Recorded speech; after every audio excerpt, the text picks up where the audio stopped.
thank you and welcome back. We appreciate your patience with this process. We just wanted to take a moment to confer to make sure that this language does get at our original intent and is doing what it is that we want it to do, and why we brought this forth to begin with. And so we appreciate the addition of all the members of protected status. I feel that that's really important to uplift that, to call that out, that this is a value that we share. It's a shared interest. And I think that's a really great thing to have in our contract, and also clarifying that should a situation like this arise, it does become a legal matter, and that there are channels which must be followed. And so I think that educating all of our members about that, and making sure that we all understand how the process works is important as well.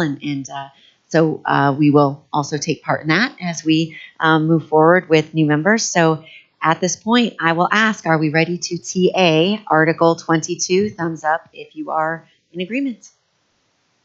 Yay! We have TA'd Article 22. For 9:30.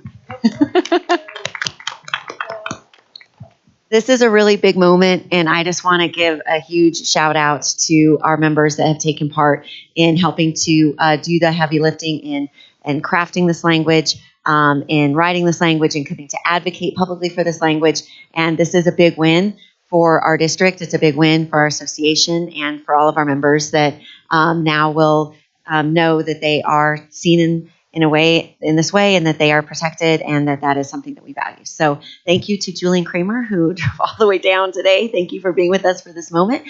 And to Laura and Robin as well for helping with the language. They couldn't be here with us today. So I wanted to extend a big thank you. This was important work, and I was very honored to be able to do that work with you. So thank you. Thank you, Julian. We appreciate it. Go enjoy the rest of your beautiful Saturday. Yes. All right. Awesome. Hey, Michelle. Really quickly, I chatted with our gentlemen who are doing IT this morning for us. Our live stream is on the board live stream accidentally instead of the JCEA negotiations live stream. So if people are texting and asking you or Facebooking you or whatever people do to ask where it is, they have to go to the board docs site or the board live stream site in order to find it. Oh, no. Hopefully they'll be able to move it once we're done, but they won't be able to switch the live stream unless we start over. Okay, so we need to maybe put out a message to members saying that it's on the board. On the board live stream. Board live stream is where it is, not under negotiations live stream. Okay. Also, I wanted to tell you that we have snacks over here for the whole team. So this is the snack corner, and it includes little mini donuts that are so cute. I love them. I will just keep my morning of good dietary choices going. I'm going to move from my Count Chocula into mini donuts. I'm excited. All right, we are going like gangbusters here. So, yes, sorry, Christine. It's on the correct live stream. It's on the JCA negotiations one. I'm looking at us right now. Okay, problem solved. Okay, moving on to Article 3, Association Relationship. And this is going to be the District Foxtrot version of this language. I will turn it over to Amanda, or no, to Steve. Will you, thank you. So I'll wait for Amanda to get that up, and thank you, Jennifer, for getting the link in there.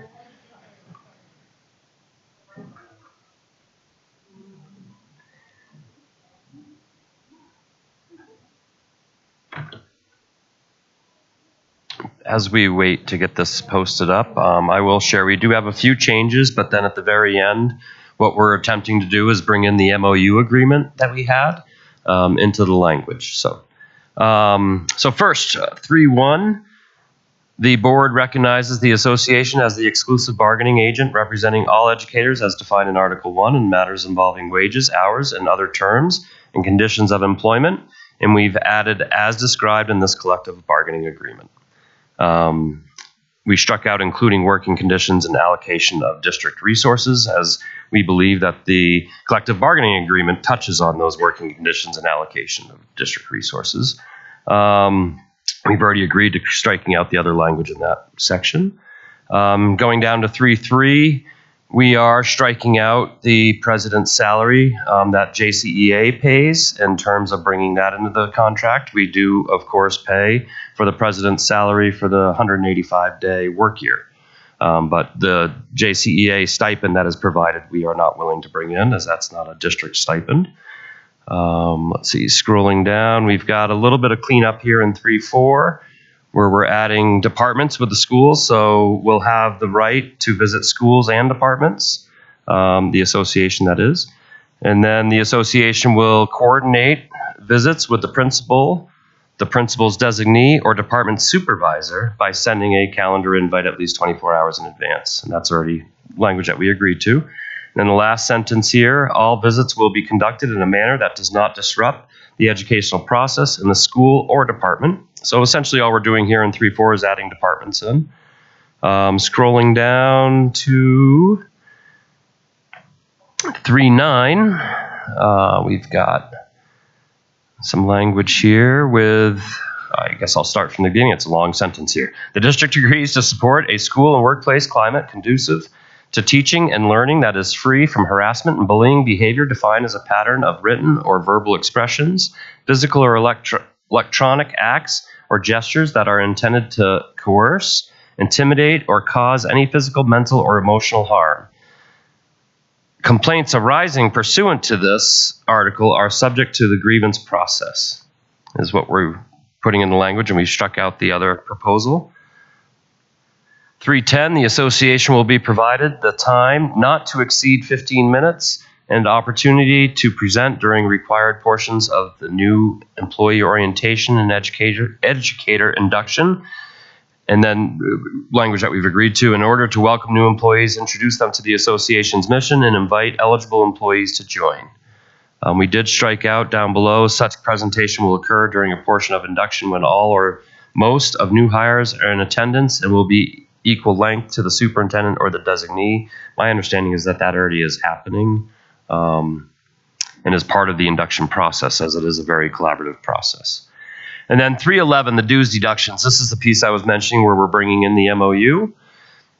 As a ministerial function performed at the direction of the JCEA and its member educators pursuant to the JCEA membership agreement, the district agrees to deduct association dues from the paycheck of each educator for whom the JCEA has certified to the district in accordance with Section 3-11-2 that it has such educators' individual and voluntary written authorization to deduct dues. The district agrees to transmit such dues to the JCEA or its designated agent. Upon the transfer of dues to the JCEA, the district's responsibility with respect to such deductions shall cease. We've struck out the district agrees to deduct from employees' salaries dues to the JCEA as employees individually and voluntarily authorized, and to transmit the monies to the JCEA or its designated agent. That's because of how that last sentence I wrote that we are proposing reads. 3.11-2, on or before the 15th day of each month, the JCEA will certify in writing to the district the educators for whom JCEA has individual and voluntary written authorization to deduct dues. Upon deducting such dues, the district will provide to JCEA a written report to the dues deducted from each of the educators identified by the JCEA.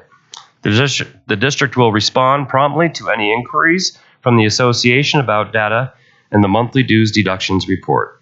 As required by the JCEA membership agreement, the district agrees that it will begin, end, or modify dues deductions for certified member educators exclusively at the direction of the association.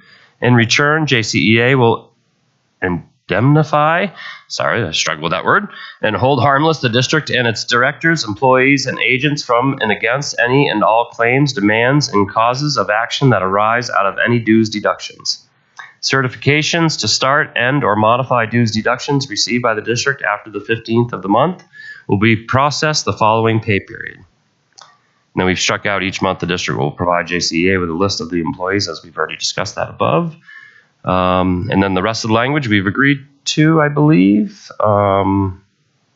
even though I'm a little confused here with 311-3, but so let me just read it. The sentence, the district will be notified of any changes in the rate of membership dues. We've agreed to cross out 30. Looks like we're crossing out 90 in 6 weeks and going with 45 days, which was agreed upon days prior to the effective date of such change. Any questions?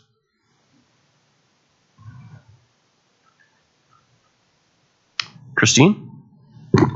Okay, one's going to be a statement. I feel like we've asked and talked about several times that like we're giving you the money for the stipend, so I don't really understand what the issue is with it going through the regular paycheck. If you have any clarity, I'd welcome it. And in 3-4, what's the logic with adding departments? 3-4, the logic of adding departments is because there are TOSAs working in departments, and we thought you might be interested in visiting like the whole teaching and learning department because there are multiple TOSAs. 100%. That's what I thought. I guess it could also be like interpreted as I'm visiting a high school and I go into the English department lounge. Could we add central departments? Would that be helpful? Or Yeah, that would be helpful. Or buildings. Well, but it's And regarding the stipend that JCEA pays to their president, that is your choice to pay that stipend to the president. We're just not going to run it through our payroll system. I also just want to correct the record. You said that the district pays my salary. They do not. We reimburse the district 100% for my salary and benefits. I'm sorry, what I meant was we honored the contract, the 185-day contract that you're under with the district. Yes, you do. JCEA does pay for that. Thank you for clarifying.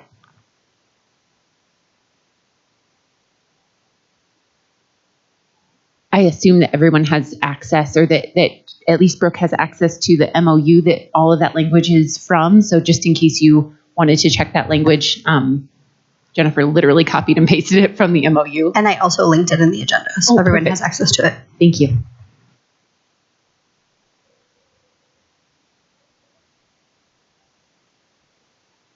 Stephanie? I just need a reminder clarification. If the JCA reimburse all costs for the president's salary and stipend, just trying to understand why we wouldn't want to support, because part of it is, and having had to pay bonuses myself for my husband's company, it is very hard to like navigate that. So I just am trying to understand that a little bit better. If you could go over. We're just not willing to go there. It's her teaching contract is 185 days. We've agreed to be reimbursed for that and keep her under the licensure, but the stipend that JCEA is determined to pay should not be run through our payroll. It is also our understanding that we can't, as an organization, determine what is and is not para-eligible. And so Brenna has communicated to me that we can't just say, and this is not para-eligible. And I know that that's not, you're not asking for this 10,000 or I'm sorry, I always say 10,000 because it's such a round number. I have no idea what the total 20% is, but we know that you're not asking for it to be para-eligible, but we don't have the ability to say, and this will not be para-eligible. That's my understanding. It's one of the, contributing factors. And just to clarify, I work year round, not 185 days, and I have several calendar invites from the superintendent's office and cabinet members and other things during the summer. So I guess I'll be canceling those, huh? Have a few options that, certainly the president's stipend will still be paid through JCEA. One of the abilities, we did talk about potentially increasing the president's work year to one of our higher, like we have 195-day contracts. We could potentially increase the president's contract to a 195-day contract. I'm not sure that would actually get to your amount of stipend. However, another option would be to ask the district to withhold more in order to offset the tax issue, which seems to be one of the driving factors. You could ask the district to offset more of your regular salary or hold back more of the regular salary in order to offset that additional money that's coming in as revenue in the annual taxes. So I know that sometimes it's helpful to have other options and ideas, and those were two that were shared with me.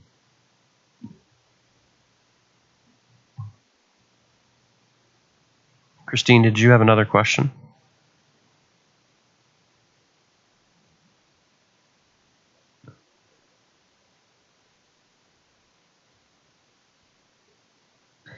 Okay, if there are no further questions or clarifications for this language, we will take a look at that. And at this time, we are going to go ahead and take a caucus break to, we have some people in the room that we need to meet with before we can present our Article 13 leaves. So we are going to take, I would say we'll text you if something changes, but I would say let's plan on 10:15.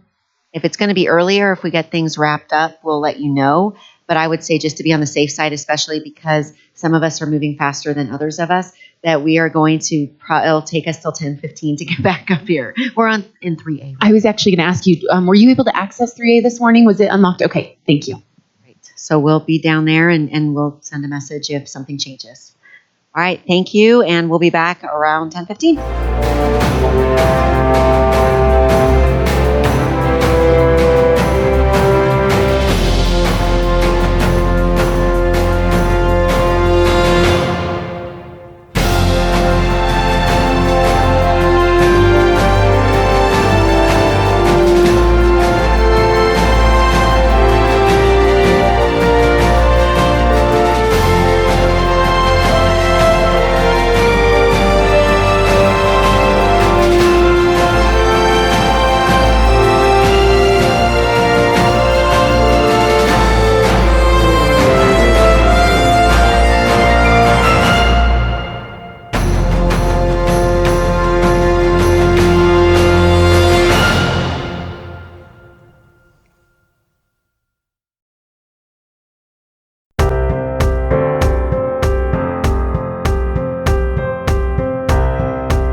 and welcome back to our Saturday negotiations session. And we just returned from our caucus.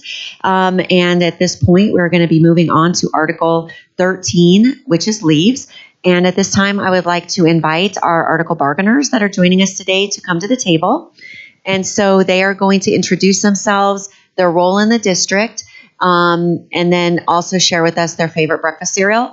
And then we will move into the stories and interests we have to better give context for the changes in our language. So I will throw the mic over to you. Not really, just turn yours on. Can you hear me? Yeah. My name's Winnie Newman. I teach third grade at Elk Creek Elementary, and I actually don't eat cereal. I'm a hearty breakfast person, so I like eggs, bacon, potatoes.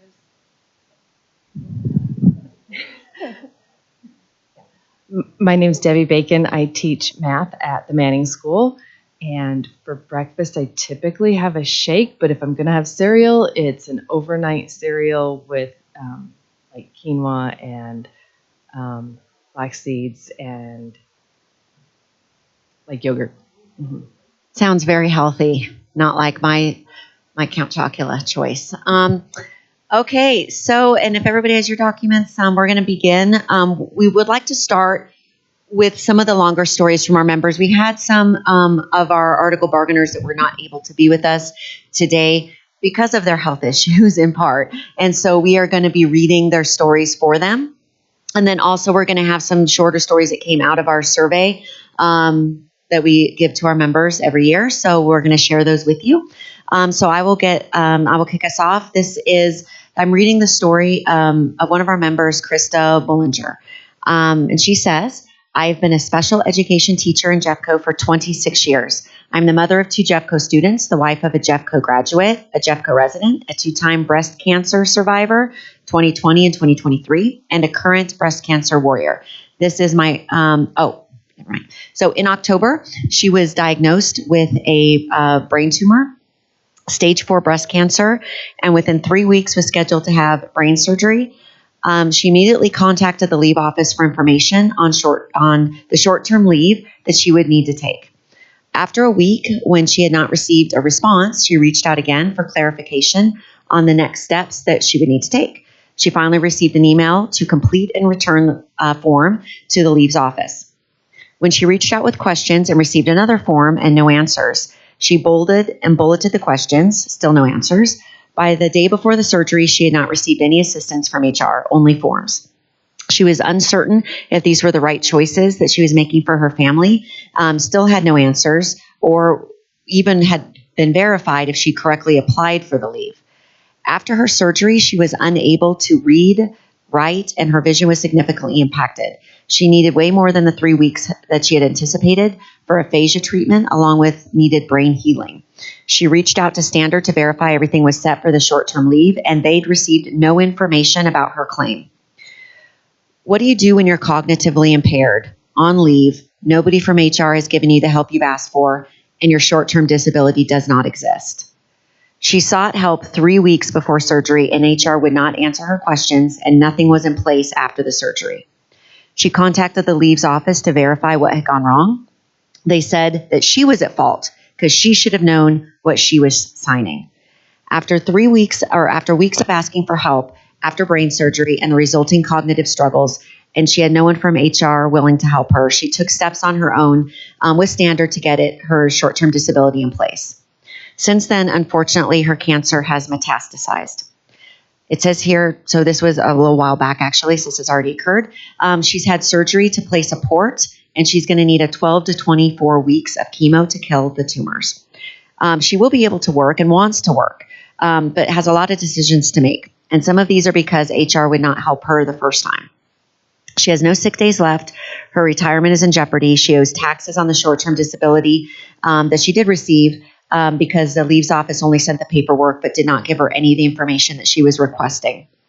She's been a special ed teacher for 26 years, but felt like nobody was there to help her when she needed that help. She needs the board, she needs the district, she needs all of us to understand that Jeffco's leave policies are too complicated for educators to navigate without help. and that help was unresponsive or defensive. We can't expect our employees to contact the school board or the leaves department to respond over and over and over again and then sit there and get nothing in return.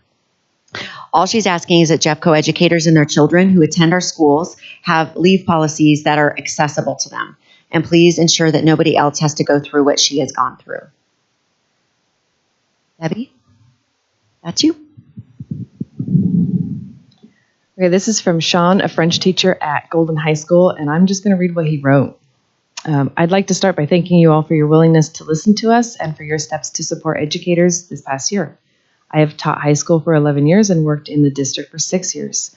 I'm also a Colorado native, a Jeffco resident, and a father of 2 young boys, 2.5 years and 7 weeks. I also have Crohn's disease, which requires me to miss 1 day every 6 weeks for medicine infusions and also means I can get sick more often than most. I am very passionate about teaching and coaching and would love to keep doing both for my students, but I'm worried that I won't be able to continue if I'm not able to also take care of my own family. When my first son was born, I had to return to work just 3 days after spending 4 exhausting days in the hospital for his birth, while sending lesson plans the whole time. The only paternity leave support I was offered was 2 weeks if I had that many sick days. It took my wife 7 weeks to be able to stand up and walk around our house. Without incredible support from our parents, we would not have been able to get by. I excitedly supported the Colorado Family Act when Coloradans voted on it and worked hard to figure out how to benefit from it when I learned my wife was pregnant again. I was able to take about a month off of partial pay by piecing together family leave and my PTO, and thankfully my wife's recovery was smoother this time. However, I still had to spend multiple hours every day sending out lesson plans and emailing, calling, or reading about our district's leaves and benefits. I chose to come back at 4 weeks because of the burden of essentially teaching remotely without pay, even though my wife and boys would have benefited greatly from me taking a little more time off. We shouldn't have to go on leave to have the time to figure out how leaves and benefits work. We also shouldn't have to leave our own families when in need so we can support the other families in our district. It's heartbreaking to me that I may have to choose between being a good teacher or being a good father because I don't know how I can continue to do both well. It's incredible that I pay over $6,000 a year for this standard of benefits, and if I want to add my family, it will go up to roughly $20,000 with no improvements in leaves or healthcare.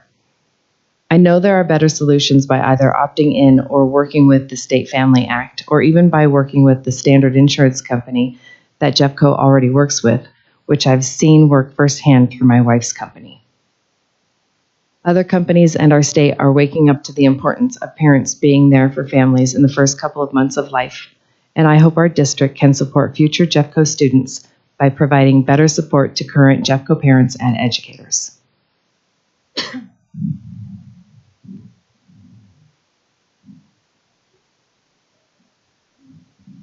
Okay, our next story is from Elke Diefendorf. She's from Blue Heron, and she couldn't be here today either.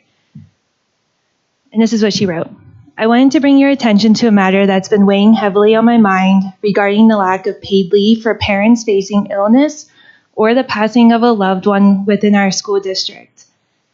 Personally, this issue hits very closely to home for me. In the past, I've had to rely on the Family and Medical Leave Act to care for my ailing parents who live out of state. Unfortunately, FMLA only provides job protection without any financial compensation, leading to a significant loss of income during the times I need to be there for my family. As the sole income earner in my family, having to take unpaid leave resulted in substantial financial strain. In 2004, I had to utilize FMLA to care for my father in New York, and more recently in 2019, I had to do the same for my mother, who was battling cancer. These experiences have shed light on the challenges faced by individuals like me, who find themselves in the sandwich generation, simultaneously caring for both children and aging parents. While I understand the importance of providing adequate leave for new parents, and expected mothers, I urge you to also consider those of us who are confronted with caring for aging parents and the associated financial impact of unpaid leave. All right, today I'll be reading a story from Ashley Aguilar from Sheldon Elementary, who couldn't be here again with us today. I'm writing to share my story in hopes it can help to shed some light on the leaves policy and how it affects us as educators. 2 years ago, we began our family with the birth of our daughter. I exhausted all of my sick and personal leave to be able to spend that time with her. I cherished every moment of it, but was faced with difficult decisions when I returned in the fall, having no accrued time. As we know, kids get sick and need their parents' care. Additionally, child care providers get sick and become unavailable. I have zeroed out my sick leave bank every semester that I've been given it. Each time I've run out, I've simply had to cross my fingers that I wouldn't need to take another day before I accrued anymore. Realistically, this never worked out. There have been many days I've had to say, I don't have any time off. What are we going to do? The financial hardship of taking leave without pay weighs heavily every time we have to make a decision. We have a family to provide for, childcare expenses, and an ever-growing inflation costs. As we look towards the future and discuss growing our family, one of the first thoughts that comes to my mind is my leave balance. I get stuck on the fact that I won't have enough time accrued for maternity leave. On the other hand, I can't afford to not be paid during that time. That leads me to another thought that I get stuck on. Should this be something I'm having to base this life-changing decision on? As an educator, I give my heart to my district, school, and students. I would love to work together to reconstruct the leave system to better support educators in their personal lives. Childbirth and care is but one life event under this umbrella. I appreciate your time and consideration and look forward to working together on this matter.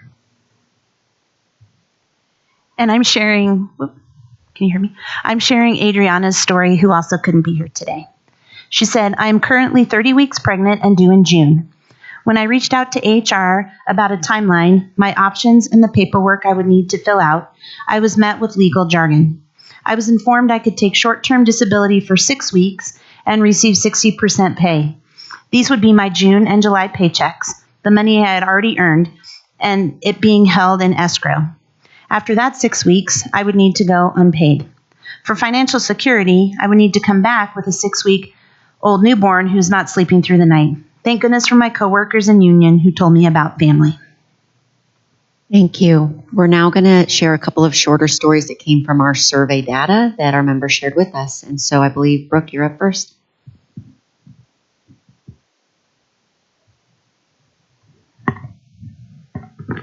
All right. The family information, I did not know anything about this. I doubt many pregnant teachers have either. When I went on maternity leave, HR was not helpful at all and didn't present me with any of the information. I think there should be something in the contract making it very clear about leaves and require that HR have information that's easily accessible. Okay, this person wrote, I am Jewish. I would love to have Jewish holidays count to a holiday pay so that I don't have to use sick days for holidays. This could extend to other religions as well. People should not have to use sick days for religious holidays. Another member wrote, we need language. I really think our benefit package needs some updating. I am upset that we don't get true bereavement pay, and I am in full support of pushing for general leave as opposed to sick days. Additionally, fixing the sub shortage should be a priority of all actors. Oh, I'm sorry, I got a double header here. We need language for members who are running for office and are elected to the state legislature during the school year. I just hope in the future other women in teaching are provided better benefits for maternity leave. As it stands now, and even though I'm done having children, our current setup is deceptive and disheartening. Just another reason to consider if we want to keep teachers or encourage people to become teachers.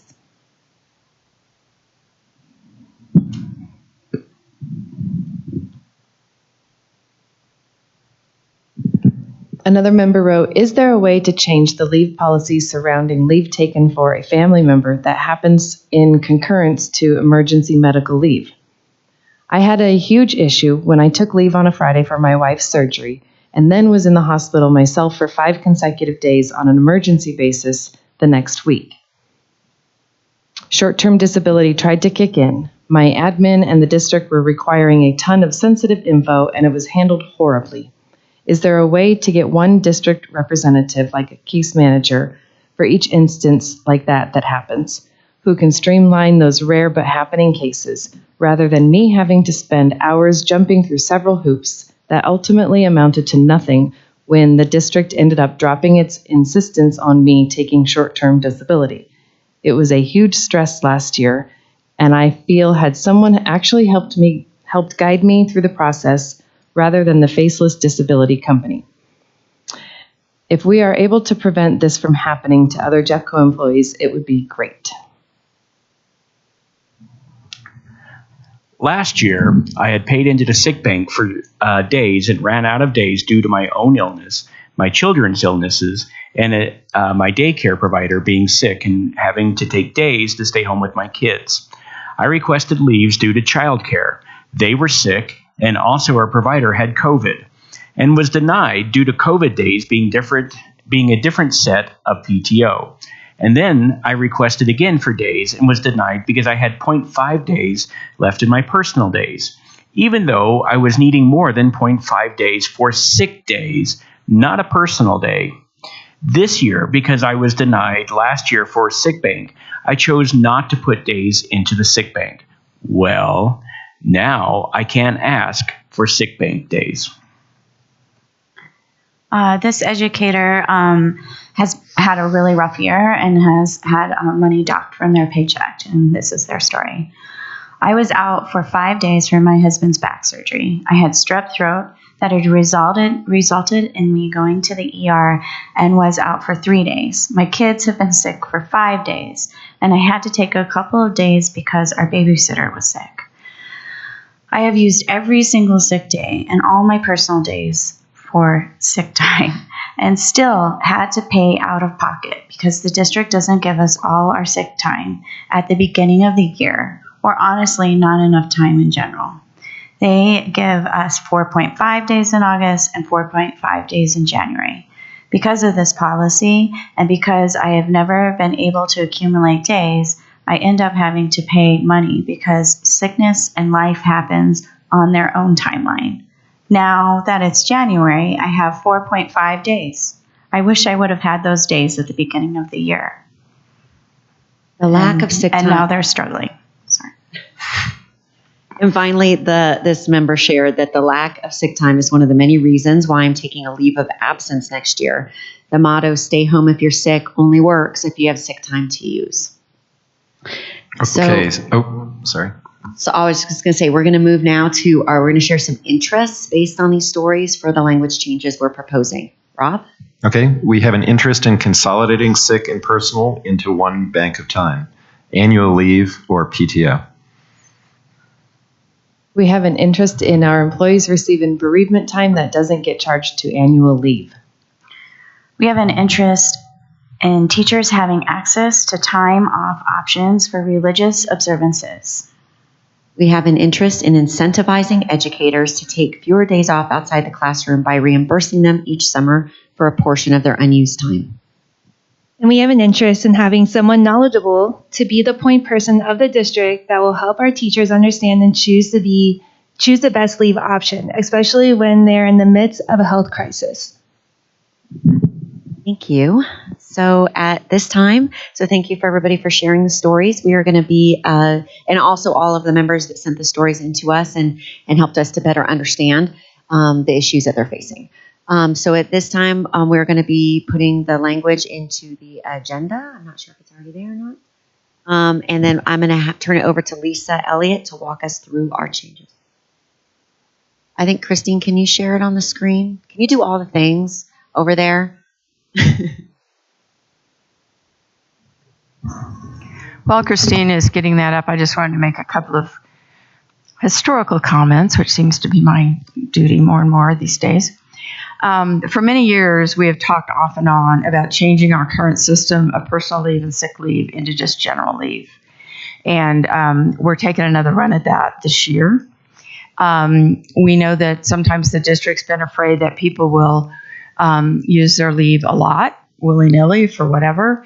And so we want to just say up front that we're proposing some ways to incentivize people not to take their leave unless they absolutely have to.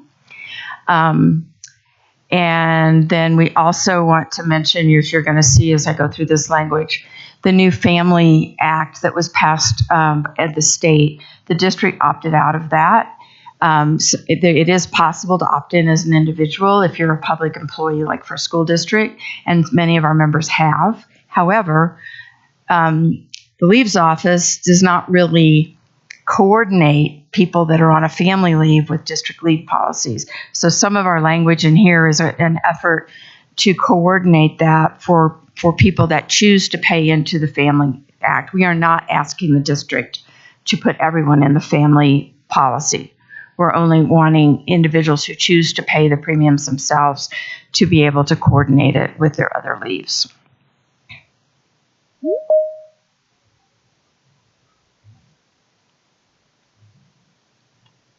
And we're also going to talk about sick leave after we do this. So kind of a 2-point thing. Yeah, so it's not on the agenda, but we will be introducing sick leave language here as well. It's an appendix right now, and we're just going to leave it there. I just forgot to add it to the agenda, but I'll put it there now. Yeah, it's associated with the leaves, so we figured it was a good time.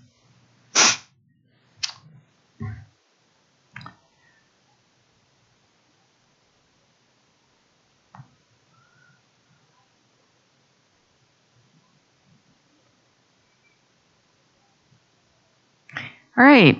So starting out in 13-1, we've got a little quick change there. Interruption of employment instead of services. Not sure why services was the language there.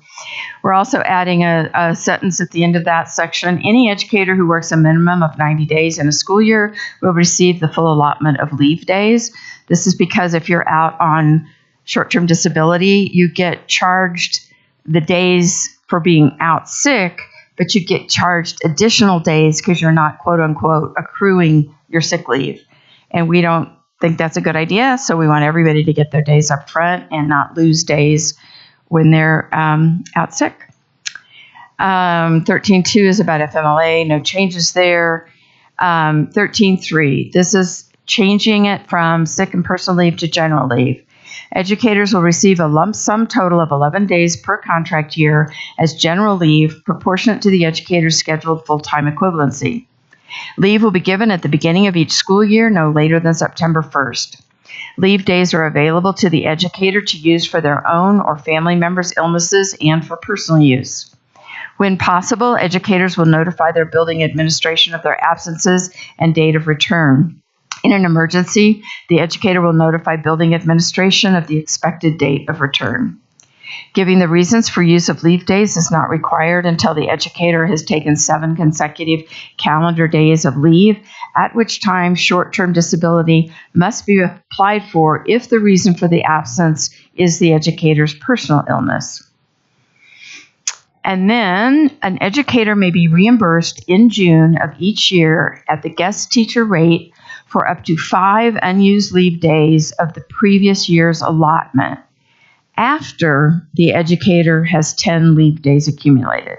So you accumulate 10 days, and then you get, your 11 days at the beginning of the year. You don't use them all, and you can get paid back for 5 of those in June. This is our, incentive for people not to take days just willy-nilly. The educator will submit a form to the Human Resources Department between their last contract day of that year and no later than June 15th for reimbursement if desired. We think this could be a part of the checkout process every year when people leave the building. 13.3.2, any unused and unreimbursed days will be banked for future use. 13.3.3, an employee who has already accumulated 480 hours must then be reimbursed each summer for any unused portion of time for that school year at the guest teacher rate. So basically, there's going to be the 480 hours is kind of the limit to what you can bank, and then you're going to get reimbursed no matter what, whether you want to or not. And then 1334 talks about what about current employees that have a lot of hours banked. So sick and personal leave balances for all educators hired prior to the 24-25 school year will remain available for use after August 31st, 2024. Educators may use their sick and personal balances once they have used all general leave days received that year. Upon separation from the district, the remaining balance of sick and personal leave hours will be paid out after 20 years of service in the district according to the formula in Appendix C. So that piece will continue as it has in the past. So then we cross out a bunch of stuff that's talking about personal leave and how you take personal leave. So all that stuff is crossed out. We get down to 13-4, the public health emergency leave. This came out of the pandemic and laws passed by the legislature. The only changes here are really changing paid sick to general. Same thing in 13-4-2. 13-5, we accepted the district change to disability benefits from disability leaves. And then we have 13-5X. We left that until we see where we land. The district will educate employees on the use of short-term disability and the Colorado Family Act leave program. Assigned and trained personnel will provide information on processes, procedures, and assist employees in enrollment. In addition, information such as a benefits flowchart will be shared on the district website when an employee applies for leaves, at new educator induction, and during the benefits and leaves open enrollment period each year. An option of in-person benefits counseling will be provided. Assigned personnel will respond to requests and/or applications within 7 calendar days. So this is for the short-term disability part. In accordance with the family law, educators will be granted up to 12 weeks, 480 hours of continuous or intermittent job protected leave for the following. So this is coming right out of the family law. So we wanted to mirror that language in our contract. And again, people may choose to opt into family, but we're not asking the district to do that for all employees. It's for the birth, adoption, or placement through foster care of a child, care for a child during the first year after birth, adoption, or placement of that child, care for an immediate family member with serious health condition, care for anyone with a serious health condition who the educator is responsible for providing or arranging health or safety related care, an individual's serious health concern, and then E, any qualifying, I can't say that word, exigency leave based on a need arising out of a covered individual's family member's active duty service or notice of an impending call or order to active duty in the armed forces, including but not limited to providing for the care or other needs of the military member's child or other family member, making financial or legal arrangements for the military member, attending counseling, attending military events or ceremonies, spending time with the military member during a rest and recuperation leave or following return from deployment, or making arrangements following the death of the military member. Obviously, those are special situations only for military families. F, a need for safe leave. Any leave because the educator or the educator's family member is the victim of domestic violence, the victim of stalking, or the victim of sexual assault or abuse.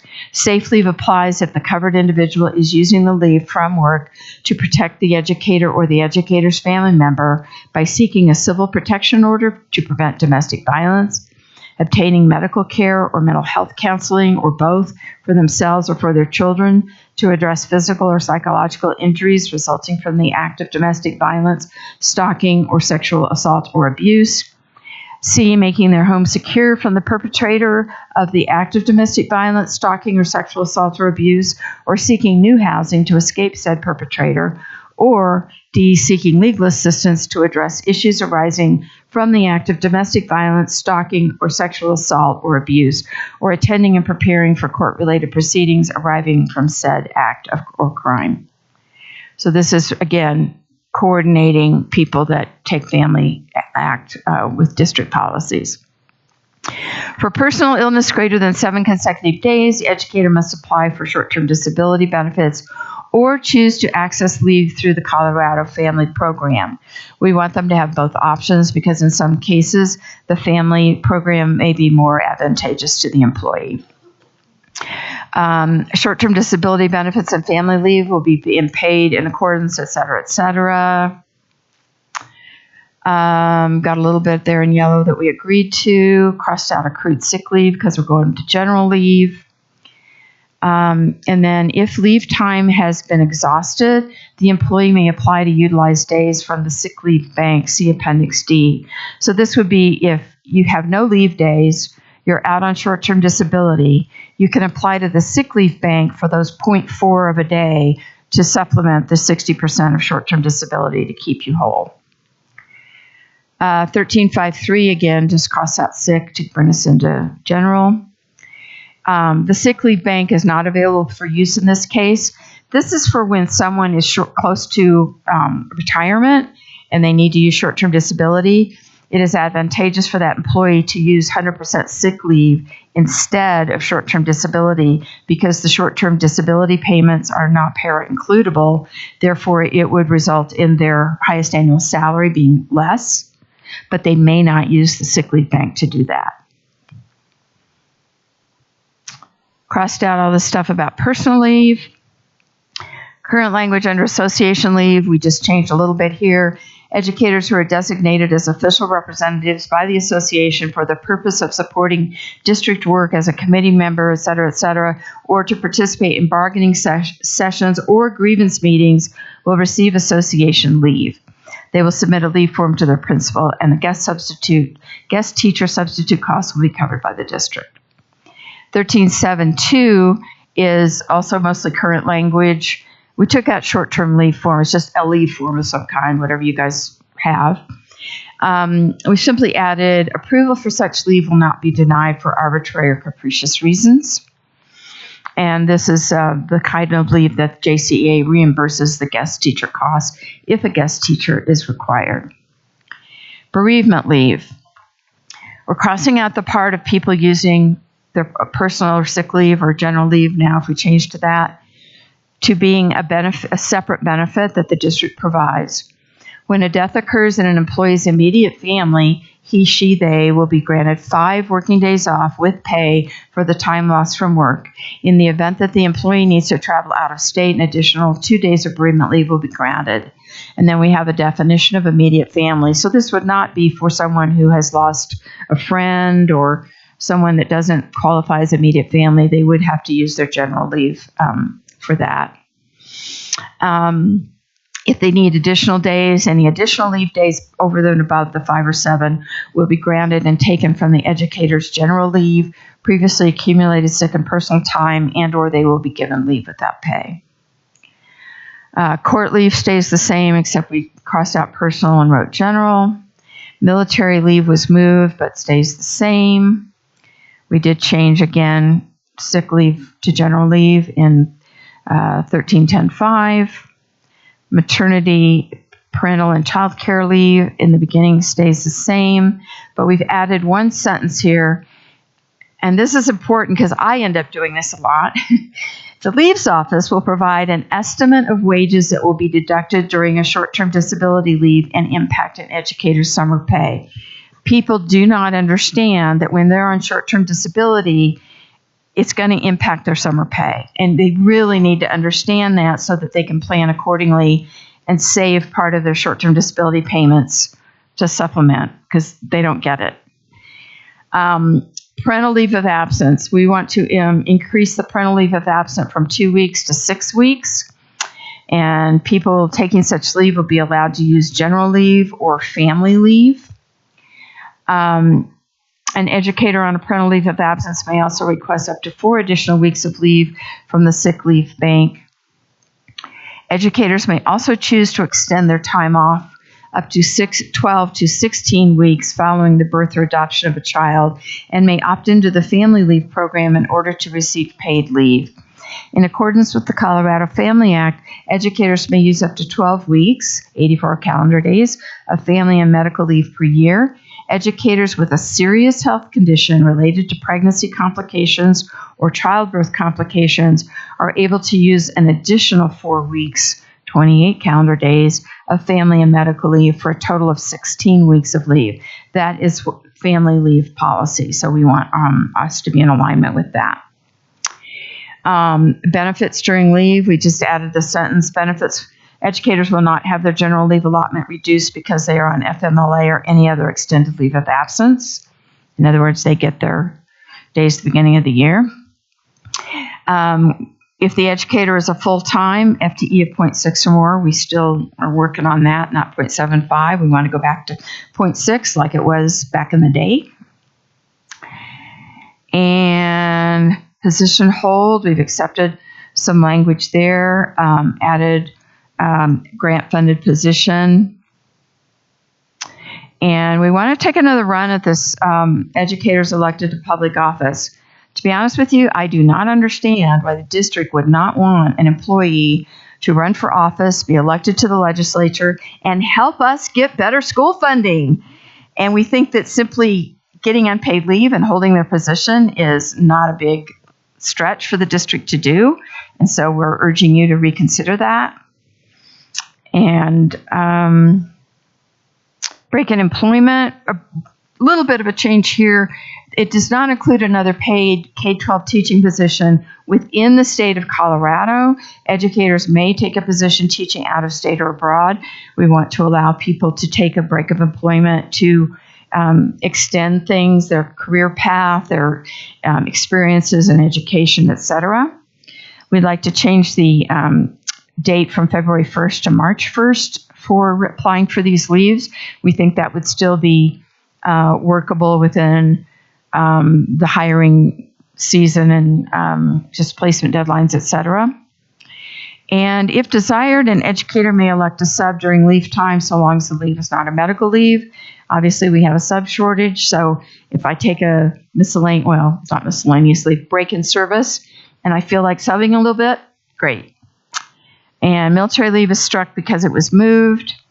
And the last piece is religious holiday leave. Up to 2 days will be granted annually for observance of commonly observed religious holidays. We don't want people creating their own religion. Not falling on scheduled school breaks. Educators will apply on a district form, whatever it is you guys come up with. We feel that this is an important, civil right equity issue. If you're not Christian, most of the Christian holidays are on our breaks.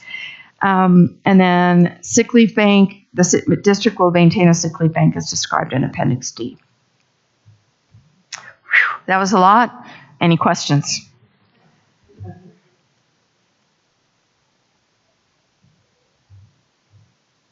Amanda. Hey, just a few questions. I think they're real brief questions. If you get reimbursed the 5 days that you have remaining in your general leave during the summer, if you have 10, and then you get reimbursed 11, right? And you get reimbursed the 5, you have to have at least 10. You have to have at least 10 accrued, so you can't. So you'd have to have 15 days to get paid back the 5. That was one of the questions I had. We want to keep people at a 10 number. Got it. So if you, I think I'm making an assumption this is true. If you get reimbursed the extra 5, you lose the 5. Like the 5 are gone. Right. Okay. The 5 go away. I just wanted to make sure I wasn't misunderstanding. They vanish into the thin air. Right. After you get paid for them. Yeah. Gotcha. Why not shift to general leave for all employees? Like even those hired before? Why wouldn't you just? Well, we are going to shift to general leave, but if I've been here since the 90s and I have this huge bank of days that I've accumulated, we don't want people to lose that. But why wouldn't you want to call it general leave instead of sick and personal? Well, we can call it whatever you want, but the bank they've already accumulated. Yeah, no, please don't take my days away or your days away. Many of us have been here a long time. I think the reason is because so whatever you have right now in the old language, sick and leave, that would go off to the side in an own this is the old sick and leave time that you accumulated prior to the 24-25 school year, right? And then everybody then will be into the general leave and accumulating leave going that way. So I'm going to start, so let's say I start next year and we do this, I'm going to have 0 days, right? And I'm in general leave, but I do have access to my old sick and leave from the old sick and leave language bank. Sure. It does help. I just wonder why we wouldn't just change all of those over too. Well, I don't think that's a problem. I think we just want to make it clear that they were accumulated as sick and personal. Yeah. If we want to call them just leave, that's not really an issue. Right, We just want them there available to them. And I wondered if it was connected to the Appendix D calculation around the payout, because we only get paid out for sick days using that calculation, not for personal. No, I think you get paid for both. Can I just maybe chime in on that? I just did a quick calculation. If we put everything to general, I think with the language that's there, I guess if you want to, when I were to retire, if you want to pay me for 235 days, at the sick rate, that would be awesome. But you get there's a calculation. There's a calculation, but out. I think this would be more. So I guess if you want to make it so that we get paid more at the end than the current calculation. That makes sense. So nothing new. I don't know how I feel about that. Yeah, nothing new will accrue toward the calculation of the payout until you get the 480. Yeah, so then we're kind of stopping at this point. Everything that's in place now is still in play, but then we're moving forward from there. I think if you grandfathered the old stuff, I'd probably work out better because you'd be paying me 235 days. Now I think I'm a little confused as well. So then I just want to make sure. So then the 400, so let's say I retire and I have 300 hours in the new general leave bank, right? What happens those 300 hours? Those are paid out under the old formula? The old ones are. I don't think so. What about the new The ones? ones as of the end of this school year would be paid by the old Okay, so formula. Rob, but so let's say we move over. Then again, I we could take the 480 hours that we require you to have. Once you hit I don't think that's clear in the language. I understand now. That could be held for payout after the 20 years as well. Would be paid out under the old would limit policy. it. So let me give you an example of somebody who's been working in the district for 19 years, and you don't get the payout until 20 years, and you switch the new system. Well, it says after you've worked for 20 years. So if you work one more year, then you've worked that additional year. But not if the new system doesn't count to the old hours. Right. So what you're saying is, because you've now worked 20 years in the district, so your hours that you accrued before, you've now worked for 20 years. So I think what she's saying is the language we're presenting isn't clear. And yeah, if you want to general clarify the leave language. accrual would also be paid out after 20 years, but as time goes on, the amount that would be paid out would be limited to the 480 hours, which is 12 weeks. Got it. And you're right. As you say that, I think it isn't clear. And Just asking for a friend. I think we do need to clarify that. So we might need to There's lots of clarify, friends but in that same way. I think the intent is if you've worked in the district for 15 years, 5 additional years from now, those 15 years worth of like hours and days and things would then be paid by the old system. Okay. Okay. So what maybe Amanda's the saying language is needs to be let's tweaked. also pay out the general leave that they've accumulated since after 24-25 and ongoing, but those would be capped with this language to 480 hours. Right. So the district would know moving forward that's the most they would have to pay anyone out as us old people leave.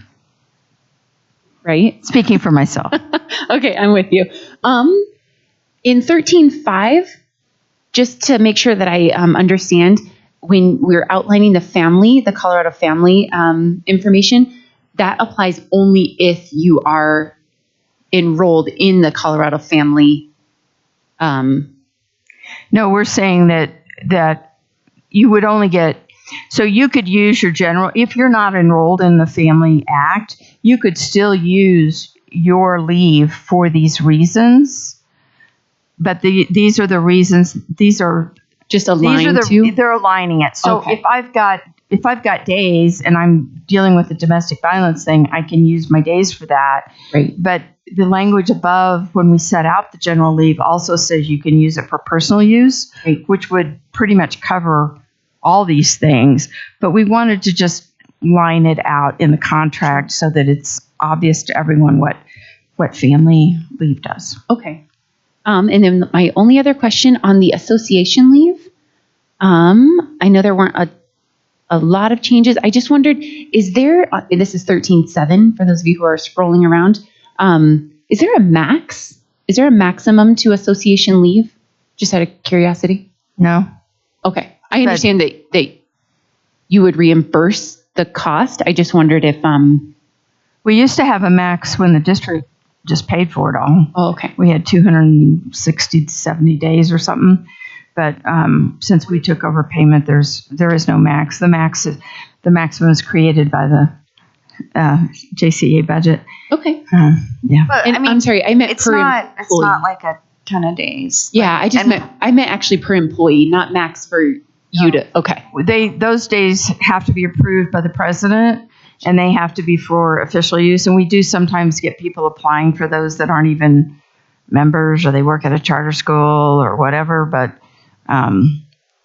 yeah. Okay. Thank you. And if you ever have questions, like, you can call me and see if I've given approval. Like, I've had situations like that have happened before. Thank you. And I added a note under 13-3-4 to clarify the intent, but just as a thought to add it back in there to clarify that, because you're right, it was confusing. Steve. Oh, Steve. Oh, thank you. I do have a couple of questions. 13.1, that last sentence that you're asking to add, any educator who works a minimum of 90 days in a school year will receive the full allotment of the leave days. And I also understand, and I'll get down to 13.3 in a moment, but what if somebody starts second semester? You're asking for them to get the full allotment that they would have gotten at the beginning of the year? If they work 90 days or more, yes. Okay. All right. In 13.3, it says here that the last sentence applied for if the reason for the absence is the educator's personal illness. What if it's a immediate family member's illness? Well, then they would need to explain that, because they wouldn't be applying for short-term disability. So it would be saying, oh, I've hit 7 consecutive days. No, I don't need to apply for short-term disability because I'm staying. So they just have to go on leave. It just has. Leave? It They have has. to continue on a general leave and Yes. take like a personal leave? Yes. Okay. They would. all right. They would continue on general leave unless it was their own illness. Okay. Thank you. And my last question is regarding 13.8. Let me get down there real quick. Well, Steve, too, just to add to that, they have the option to take family leave for a family member, too. if they need to. Right. Yeah. Under FMLA or family for the Colorado. Right. I just wanted to make sure because it wasn't clarified there, and I just want to make sure. Bereavement leave. My question around bereavement leave was, I know up above, you all were identifying that sick leave bank is not available to be used in these cases under 13-5-3. And I'm wondering if we should do the same in 13-8. Well, our intention on the bereavement leave is that the bereavement leave is coming out of a totally different. Correct. But what I'm wondering is, if an employee wanted to extend it. If they wanted to extend it and they've exhausted all of their general leave or their sick and personal leave that they had, I think, are they eligible to get into sick leave bank I as think well? you could include a solution to that in your counter proposal. And I just wanted to say that Thank you. My old school district, when I was in the classroom, this is how we did bereavement leave. You just were given leave out of the goodness of the district's heart. I was shocked when I came here that wasn't the case. And having just lost a family member, I'm sorry, 5 days isn't very long. No. I would like to add, too, it's in the best interest of our students that our educators take care of themselves before coming back into the classroom. And that's why this is so necessary, because if someone returns too soon, they're not fully functioning, and it's not in the best interest of our students. And this is something we found in other contracts in the metro area. So Do we know? I mean, I was here. I remember this floating around as an idea. I'm just wondering, do you remember the reason why we didn't shift to PTO? We used when Amy Weber was here, and we had some discussions some years. We just couldn't get there. I don't remember the details of what got in the way. I just want to say, we know that we can't afford to give all educators a 20% raise, which is what it would take to make us be top of the heap in Metro Denver. So we recognize that. We feel that improving our leave policy is a fairly cost-efficient way to make educators feel valued and cared for by the district, and also to make Jeffco a more appealing place to work. I know that there may be some cost to this change, but we feel that the cost will be reasonable and able for the district to handle. Or we could just get a 20% raise for everybody. Well, and also it's something that we can do for our new educators when we're bringing new educators into the district, like knowing that they could get, it's the sub rate, but it's a little something at the end of the year that is something that we can do for them. So it's also part. Just one more question. I feel like one of your interests was having one point person of contact. Is that somewhere in the language that I missed? Yes, it is. Let me see if I can find where that was at. It's under the short-term disability part.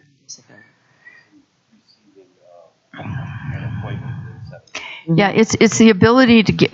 First of all, is that you get if you email leaves, you get a response within 7 calendar days, and that you have the opportunity to make an appointment and sit down with someone face to face, and that there are people that understand the family leave part for people that choose to do that, and people that understand short-term disability.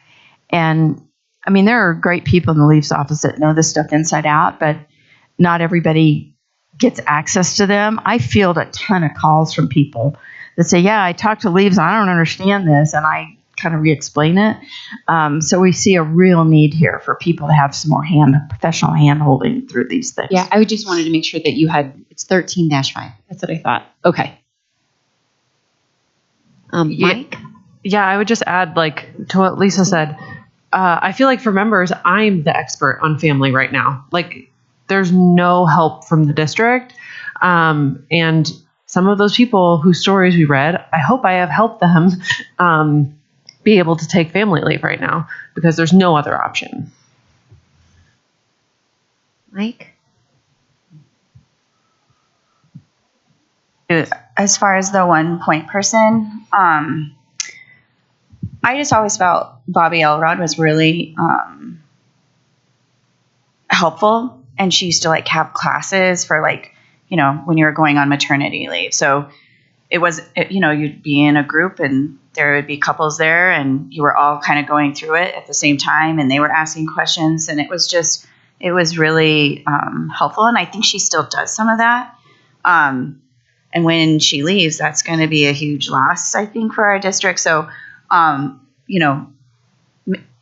know there's 1 point person, but also if that person gets hit by a bus, we probably want to have that knowledge passed on.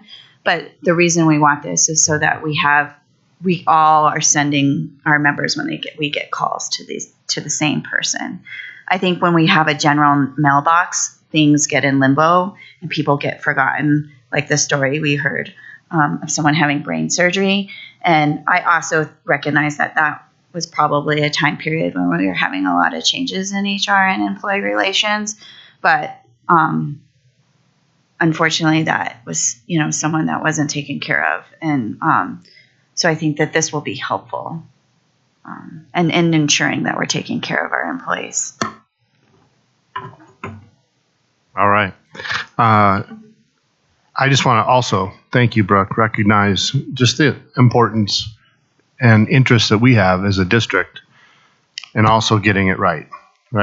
Particularly when those stories emphasize the importance of getting it right when it matters most, right? When someone is sick and someone is in a situation where they need us as a district to be the most responsive, and be the most supportive and try to bring the most clarity. And with that, I also want to recognize it's really complex, right? So even as we're trying to like make our language less complex, right? I feel like I need to call this, this person and who's going to make it less complex for me to understand, right?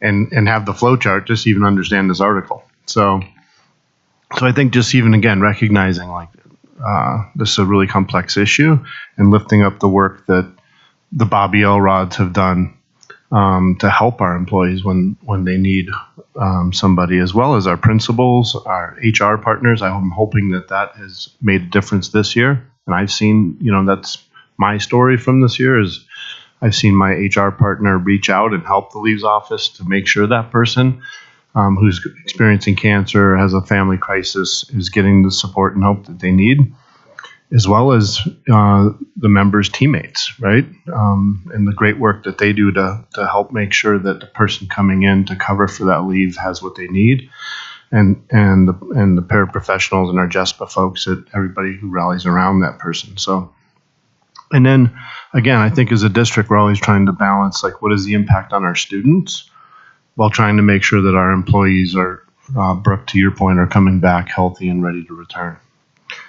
My question, Lisa, is, or for whoever could best answer it, is what is the difference between an employee who is opting in for the family or someone who isn't, and the impact on the district as it pertains to your language?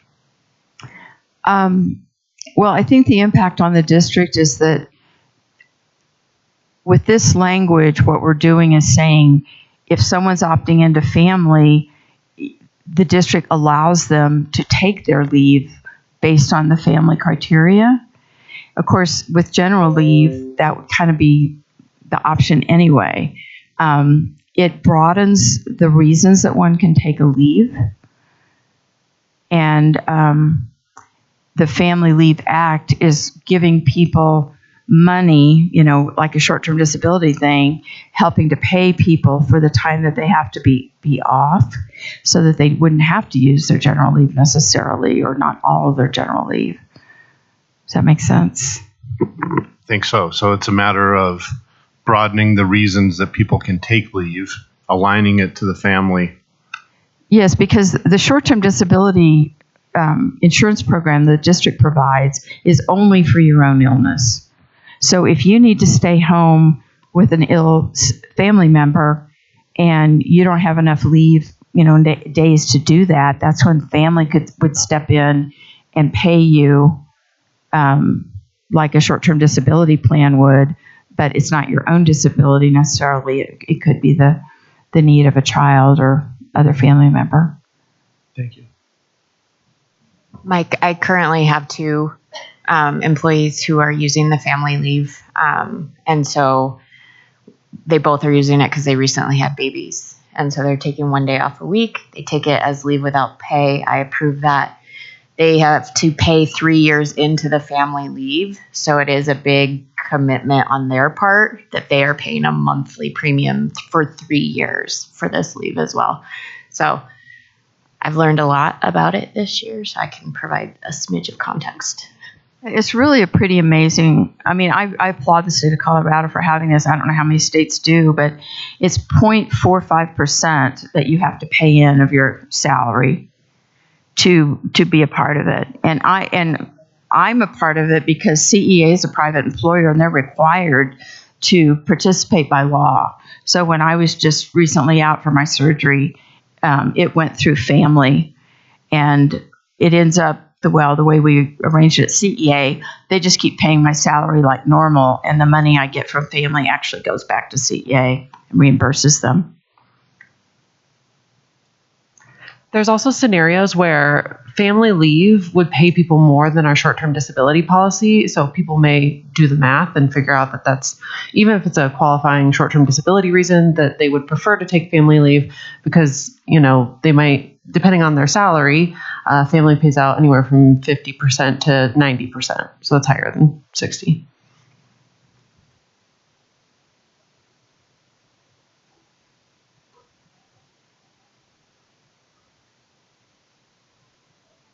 Are we ready to move on to sick leave bank Steve? or more questions? Yeah, my apologies. When I spoke to 13.1 earlier, I said it. I also wanted to relate it down to 13.3, and I did not. And the reason I was asking for that second semester scenario is with this language here of leave will be given at the beginning of each school year no later than September 1st. So if someone's hired for second semester, and you're sharing that they should be getting the full allotment, how is that going to work with that language? Well, we probably should say leave will be given at the beginning of each school year no later than September 1st or when hired. Or upon hire. Yeah. Okay. Yeah. Didn't think about that, Steve. Thank you.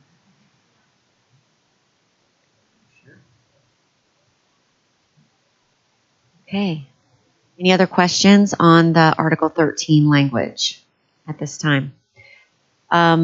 Yeah, it's complicated. It's taken us a very long time to sit down, and I want to thank our article bargainers, which you don't have to leave yet, but because they've really helped, because some of the scenarios that we described, none of us experienced, and so we were trying to get to the drill down on what is the issue, like what is happening and what would fix it. And there's so many, how do they all interact together? It's a lot. And so we do think all of us having somebody that can be the point person that can help educate all of us and into understanding, so our members understand as well, we think is really important. Yes. I apologize, my mic isn't working. I actually did have one more question. Did you have any interest in combining 18 and 13, like putting 18 into 13? Yeah, because what I did is I took what you had done where you put it in there, and it is in there. Oh, okay. So I just took all of your stuff and merged it with what we were doing. So you can please check and make sure I did it right. But it should be in there. If you go back to your original one, you should be able to find it. Yeah, the 13-15. Yes. Okay, We just put back the public office thing to have another run at that with you. Okay. And then I just want to say, I do not want to renumber Articles 19 through 26. So let's take the very last article in the contract and move it to 18. Yeah. I get it. I can't keep track of them now. We already have them memorized the way they are. Exactly. Okay, well, thank you. We're going to move on to something that is tangentially related, obviously. And so this is going to be the sick leave bank language, the Appendix D. And so I'm going to turn things over for a moment here. Rob Cassidy is going to read through some stories and interests that, again, will help give context to the changes made. And then are you going to take us through the sick leave bank, Rob? Yeah, I can take through the sick leave if, like, Lisa pilots it. Is that possible? If I what now? Oh, no, have Christine pilot it. Okay, Christine's going to pilot. Not hitting on all cylinders. And my stories are more bullet points, in all honesty, for this. But I do have, some facts relating to the sick bank, and then just some general interests. It is a program that we started, I think, with David Bell a number of years ago. But I think we've seen some potential things that I think we want to just refine and make maybe a little more advantageous for everybody. So one fact, as of November 2023, roughly, there were over 37,700 hours accumulated in the sick bank. At that point in time, a total of 1,997 hours had been utilized. There are enough days to last for well over a decade at the current rate of usage. And here, maybe the most important one, we've heard repeated stories of teachers who believed that they donated into the sick bank and put the day in there, and later learned that for some reason that donation didn't register. As a result, they were left out of the bank for that year and were unable to then take advantage of the services and benefits that it provides. So because of those issues there, we have some interests. One, we have an interest that we, as a district, maintain a robust sick bank for all employees in our bargaining unit. We have an interest in ensuring that when times are difficult due to illness or an employee's close relative, employees are not stranded without pay during that stressful time in their life. We have an interest that newer employers who have an emergency situation come up shortly after hire don't end up without recourse if some significant health or related to family related health situation arises.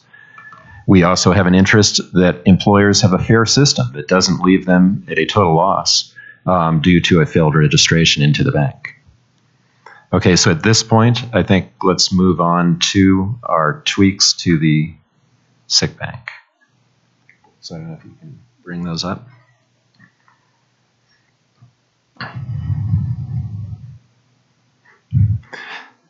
And I don't know if that can get bigger. Okay, thanks. So in sick leave bank, it's Appendix D, 1.1. It had previously related to the employee and child. We did want to extend that to other immediate family members, just because if a lot of teachers are in kind of that sandwich generation where they have kids, but they're also caring for parents, and so that definitely we feel could arise and could cause significant hardship. Anyway, immediate family member after all leave accruals are exhausted, including all general leave days. So we kind of align that to the language that we had in the Leave Act, or the leave article. 1.2, the sick leave bank will include all employees of the bargaining unit. So we're going to switch the way the enrollment happens a little bit here. 1.3, all educators will become members by donating initially one general leave day of 8 hours or the FTE equivalent into the sick bank. And our kind of intention there is the people who are already in the sick bank have already donated that day. The other people, we are saying it will be encompassing of all the Jcea employees, so they will donate one of their days into the sick bank. Employees 1.4, employees will be given the opportunity during the annual benefits open enrollment period of voluntarily donating an additional leave day or days from their accrued leave into the sick bank to keep the balance healthy for the future. So for someone like me who has hundreds of hours, I might feel that I could donate 3 days or 5 days to help out struggling employees who might be new to the district and have health situations come up, just as an act of hopefully goodness and helping other fellow educators.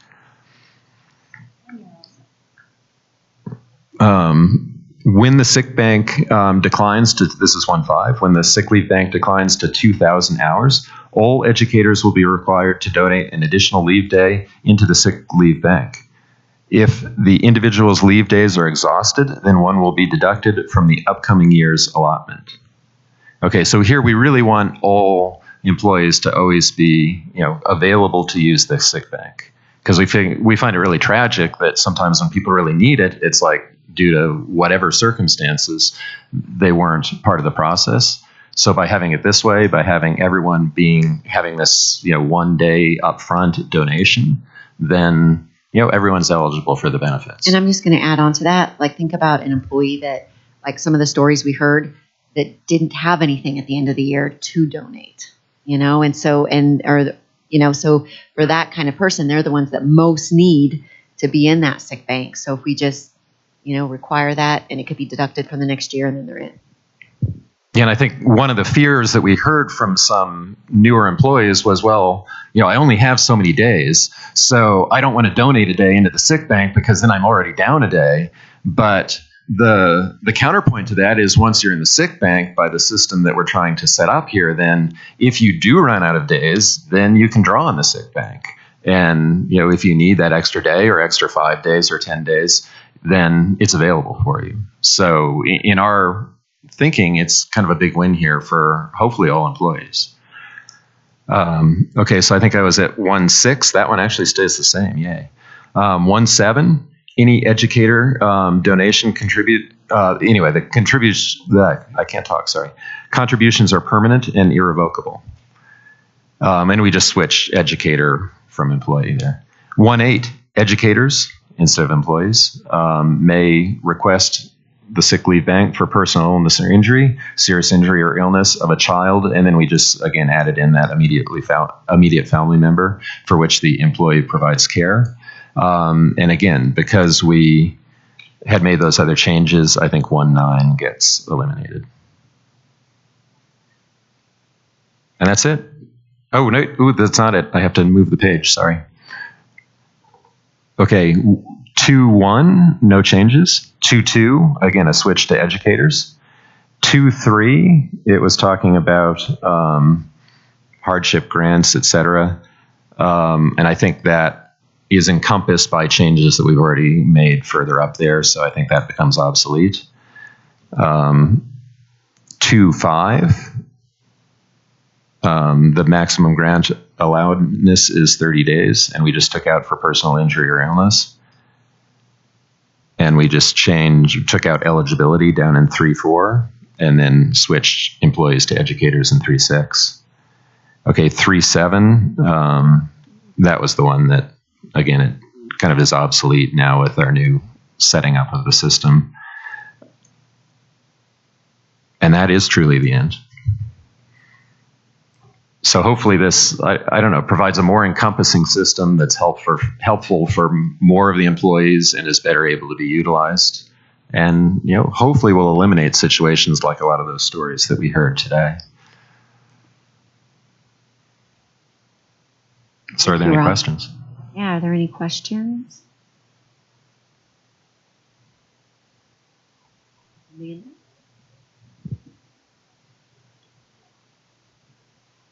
I just wondered about some places the word is changed from employee to educator, and then other places it's not. I wondered if that was just like in 1-4, it still says employees. Okay, That's probably so a it's mistake. supposed to be educators. So I acknowledge that this is the JCEA negotiated agreement. Do you know, is this parallel into the JESPA negotiated agreement? Do they already have this? No. Just out of curiosity. I honestly don't know. It kind of seems that yours was, your language was encompassing of all, but I totally acknowledge why you would switch it to educators since this is your agreement. But I assume that your intent is not to. If the district wants to expand the sick leave bank to everybody, administrators, JESPA people, we don't have a concern about that. I just didn't feel we could speak for JESPA we don't think or absolutely. We don't have the right to bargain on behalf of JESPA, so this is something that you would have to bring to them and see if they're interested in being a part of it. We also don't have the right to bargain on the behalf of administrators, so that's why. But also we're all educators, so I'm not sure why. It doesn't really matter. I totally agree, except by the definitions in the CBA, there are very specific people who are considered educators in your CBA. And JESPA does have sick leave bank in theirs. Okay, I just wondered. How does your membership feel about being required to participate? I think our thought was that anyone who donates the day, then if they need that day at the end, can draw on the sick bank and get it. So. Well, and we had so many people reporting that they've donated days and it hasn't been recorded, and then they're not in the bank and they're really upset. So this solves that problem. It also makes it less of a workload for the people here to figure out who's in it, who's not. Everybody just donates one day. We monitor those hours. If it goes down, then we donate another day.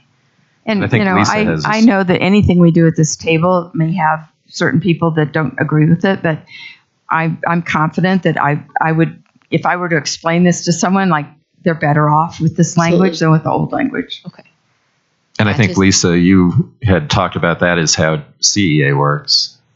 Yeah, we have a sick leave bank at CEA, and I had to donate a day when I was hired, and I've never been asked to donate another day. We've never run out of hours. And so, like Rob said, right now we've got enough hours for 10 years. We're not going to need another day from people for who knows how long. It's just a nice insurance policy, but it's not needed to be utilized all that much. And that was part of also why we included that language that you're still eligible to put in days during open enrollment, so that, to keep that balance healthy and, for people who feel like, keeping that healthy and helping out educators in need. Whitney? The other side is that since we have so many sick leave days in there, I've donated a day every single year I've been in Jeffco.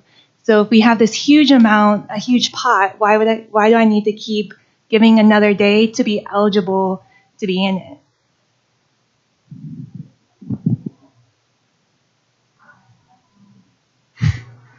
Like so many of the things that we do sometimes, a lot of this language in here, it's complicated and it takes a minute for us to understand it.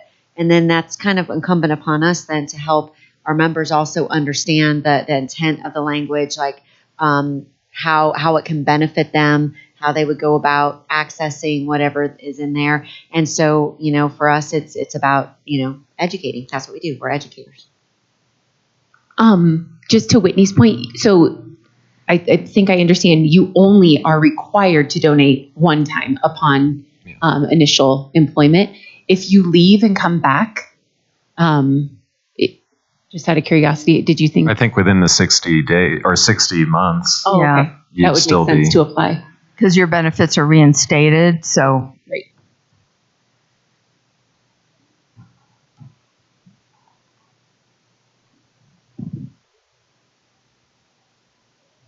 Are there any other questions, clarifications we'd like to make around sick bank and or leaves in general leaves?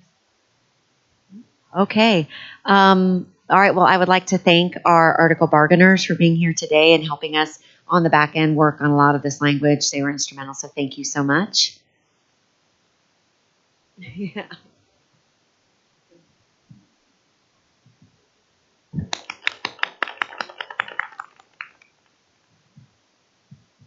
Okay, we are going to continue with our agenda. I have not heard.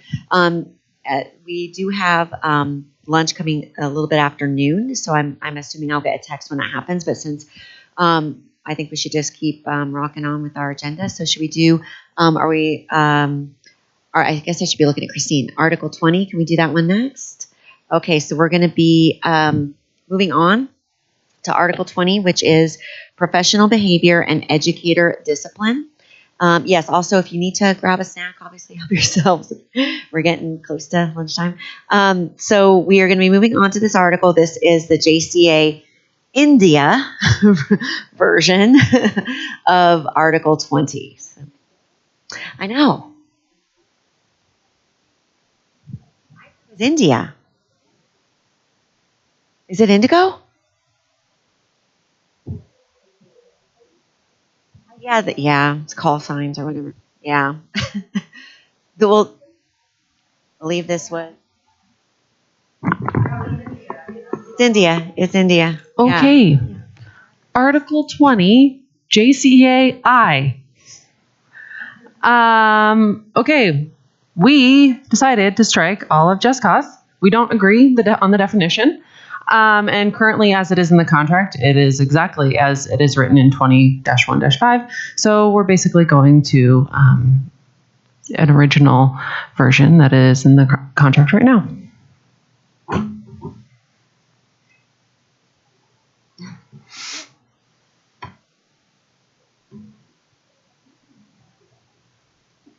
I love this, Christine. So just 20-1-5, no corrective action will be issued, nor will an educator be suspended without pay without just cause. And we're just not going to define just cause. We're just going to. I'm pretty sure that's how it's in the contract right now. Yes. I just wanted to make sure I understood what you just said. Yep, we don't agree. So this is, I think, the best course of action. You're here. District team, anyone disagree with that decision? No. Amanda, Nope. I am so tired of talking about this article. I felt like we've been so close. So we could have figured out what's after I. Are we prepared to TA today, Article 20? Dear Lord, please, yeah. All right. Yay. Woo! 2 successes today. Right on. So far, it's not even noon, y'all. Not even noon. All right. Shall we move on to Article? Do we need a 5-minute break for everybody? Yes, we are going to do a little breaky break. So we'll be back in 5-ish minutes. Okay.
Thank you. Welcome back.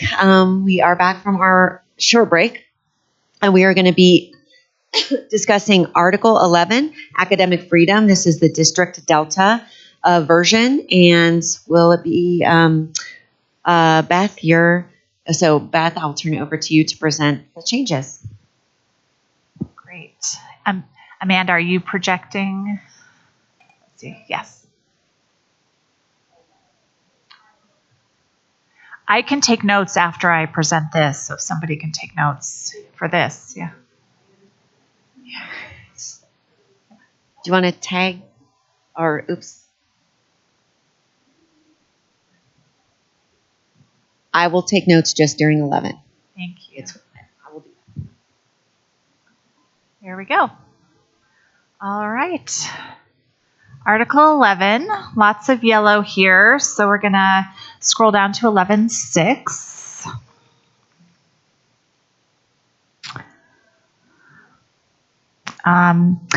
Educators will not be forced to change student grades. We agreed to your language. A grade may be changed after collaboration. We agreed to that, and we added or attempt to consult with an educator, re-emphasizing the point from last time. An administrator will attempt to connect with the teacher, but if it's summer vacation or something, there might be a challenge there with changing a grade. Or if they leave the district, exactly. 11.8. We agreed, we approved what you had originally added. The district acknowledges the expertise and professional knowledge of classroom teachers. We added the second sentence to address one that we crossed out down below, which the one we struck was they will not be required to only use scripted lessons from a third party that may not adequately address student needs or may impede student learning outcomes. So we're striking that, and we're adding teachers hold agency to customize lessons to increase engagement and meet the individual needs of their students. We agreed educators will use research-based curriculum and added district-adopted instructional resources to effectively guide students through grade level content aligned to state standards. And that was connected to what we talked about last week with connecting to state standards. We agreed to educators may utilize as resource and or instructional methods, resources and or methods of instruction based on the knowledge of their students and areas of expertise, so long as instructional units are not replaced or removed. And we believe it is important to keep that back in there. And the rationale is we all have a shared interest in students not having gaps. And so if we're all using the aligned evidence-based curriculums and not taking out huge units of instruction, we'll be supporting that in a coherent way, kindergarten through 12th grade. We also added a sentence of rationale here. Approved resources and interventions are a foundation upon which teachers can build their pedagogical skills and confidence. So we really thought those additions and revisions kind of encapsulated the conversations we've been having back and forth the past few weeks. And if we scroll down to the bottom, 11.923, the district believes it's important to add that the chief academic officer will utilize input from the cross-content review committee when determining the timelines of and implementation. The chief academic officer will utilize input from the cross-content review committee when determining the timelines of implementation. That should just be a period there. Sorry. Any questions?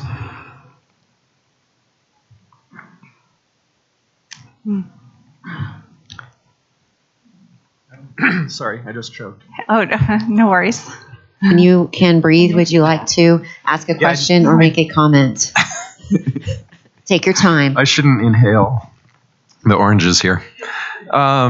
So going back to the statement about attempt to consult, and I don't want to assume like, ooh, there's these scheming principles there. But often, grade changes will happen near the end of the year, right at the end of the semester or something. What's to keep a principal then from just going, oh, well, the teacher's going to be out of here in 2 days. I'll just wait for 3 days. And then, ooh, I attempt to reach the teacher, but oh, look at that, they're on summer break. And then, so we'll have to switch the grade because, the administrators are there like an additional week or two. I would think the principal or the administrator could still attempt to consult with the educator, even if it was after the school year. Through like a personal, or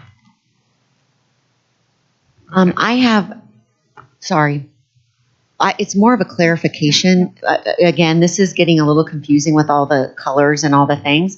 Can we look at 11-9, whatever this is now, 8? 11-8. So there was some blue there that was struck, but not highlighted. So what is that? Oh, it should be highlighted. Yes. Okay. Yes, sorry. Okay, just wanted to be clear. So what you have struck is what comes after that, and you've added what comes before it. Yes, Okay. thank you. That was really just for clarification. Okay, great. Mike. Okay. Rob, I just wanted to respond to yours in terms of why the needed language there that we're proposing. Is I think about issues that I handle at a community superintendent level or that a principal would be asked to handle under policy KE. It takes time oftentimes to, let's say towards the end of a grading semester, and if it's at the end of a year, the principal might have to make a decision. And the principal might say, I'm upholding that teacher's grade for these reasons, and then might go to the community superintendent level under policy KE, and then we have 10 additional days to do that investigation. Right, again, part of that investigation is going to be collaborating with the teacher, trying to get that side of the story to say, what is it about the assignment of this grade that you feel was fair and equitable for the student? Hearing from the parent side about, like under board policy for grading, if they're arguing that wasn't uniform district-wide and comparable grade level, whatever, right? Whatever their argument is about why their student didn't get that grade, it just takes time, right? And so I think it's important to have absolutely collaboration with that teacher and not have any kind of arbitrary grade changes, right? But also having that appeal process have time to play out, and at a minimum being able to consult with the teacher to get that side of the story. And that could be because they're appealing from an IEP perspective, from a 504 that the allegation might be that we didn't, that we violated their rights under section 504, or it could be an appeal of our own board policy around grading. So again, just takes time, takes collaboration, and at a minimum consultation. Okay, thank you. Christine? For 11-9-2-3, the last thing. I apologize if we talked about this before, but like how is timelines of implementation for curriculum currently determined? Like how does that work right now? So there are layers. There are layers. So there's decisions made in cabinet of timelines for like, we need new science curriculum. There's new science standards that have been adopted. Let's start an RFP process. Then when the RFP process is going, there's a committee, a cross-content committee that comes together that says, okay, these are the curriculum resources that were most approved or most desirable by all the stakeholders that were involved in those committees. What might we want to pilot next year? What might, so there are discussions about timeline in that committee, and the chief academic officer will take input from that committee to determine what can happen based on budget and so forth. So this kind of mirrors what's happening right now. Yes. Okay. Can you clarify who's on that committee? The cross-content review committee. It's cross-content administrators and school-based administrators. Are there teacher representatives? Let me just ask the question they're wondering. Yep. Yes, so not on that specific committee. On the two prior committees, there are the content review and the resource review. Dale? So my question is on 11.8. First off, I thank you for your team for acknowledging the expertise and professional knowledge of classroom teachers. So it says educators will use research-based curriculum and district-adopted instructional resources to effectively guide students through grade level, and then above it says teachers hold agency to customize lessons to increase engagement and meet the individual needs of their students. Does that mean in my mind, it means one of two things. One, teachers can use their own lessons that they've designed, that they've used, and so on and so forth in their classes. But then there are these district-adopted instructional resources that they also are mandated to use in addition to the lessons that they've also designed. So that's one interpretation. Or does it mean that teachers can take the district-adopted instructional resources and customize them as they see fit to use within their classrooms? So I can give an example. So currently with illustrative math, that is the adopted instructional resource, and many teachers are using their agency to also employ engagement strategies from Building Thinking Classrooms, which is not a district initiative. It's a teacher selected resource that they are choosing to add a layer of engagement strategies on top of the instructional tasks and lessons of our adopted resource.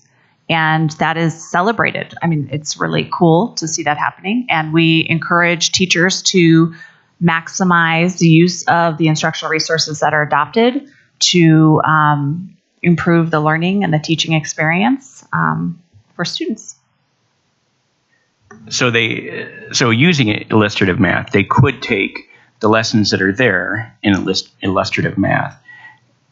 Would it then be okay that they take those lessons, but they go, I don't want to do this part of the lesson. I can do this part of the lesson. Or I think if I restructure the lesson in this way, that's in the illustrative math workbook, that I'm not going to follow it the way it's written. I'm going to change some of it. I'm not going to do part of it. Is that? I would say that teachers are doing that and they have agency to do that currently. What we don't want to happen is I'm skipping the last 3 units because I ran out of time, and now the next teacher who has that grade level can't start their unit 1 because they have to go back 3 units to teach the grade level content that the previous teacher didn't teach, chose not to teach. So we want the scope and sequence, the standards covered in the grade level for what the teacher's responsible for in that instructional resource, so that the next teacher doesn't have gaps going into with the students going into the next year. Yes, absolutely. I was just going to say that I have a teacher using IM and she really goes in and knows the kids that she's teaching there in a co-taught class. And IM goes from like the basic concept, and then it jumps into doing some of the math with fractions right away. And she knows that that's going to confuse her kids. So she adds in extra things, knowing her students, and puts problems off to the next day or uses them as warm up. So she's really using it as a resource, but staying in line with her PLC. All right, I'm not sure who is. So we'll go Amanda and then Rob and then Deanne.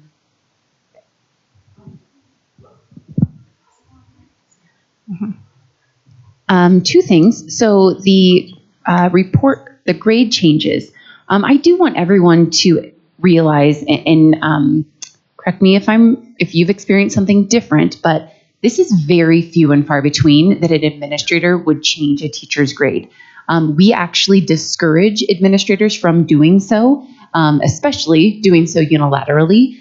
If ever they reach out to their community superintendent, it would be very rare for us to encourage that unless, to Mike's point, it occurred in a situation where the teacher was not following the plan prescribed to the student in a 504 IEP or otherwise. So it's very few and far between. And to be pretty frank, it's somewhat unethical to do so if for the administrator. And so I want you to know that we hold our administrators to that high standard of allowing educators to make the best decisions for their students, as long as, again, they're following the grading policies and procedures as set forth by the school and or whatever program it's doing. For example, in a National Baccalaureate school, an IB school, might have specific IB grading policies that they have to follow.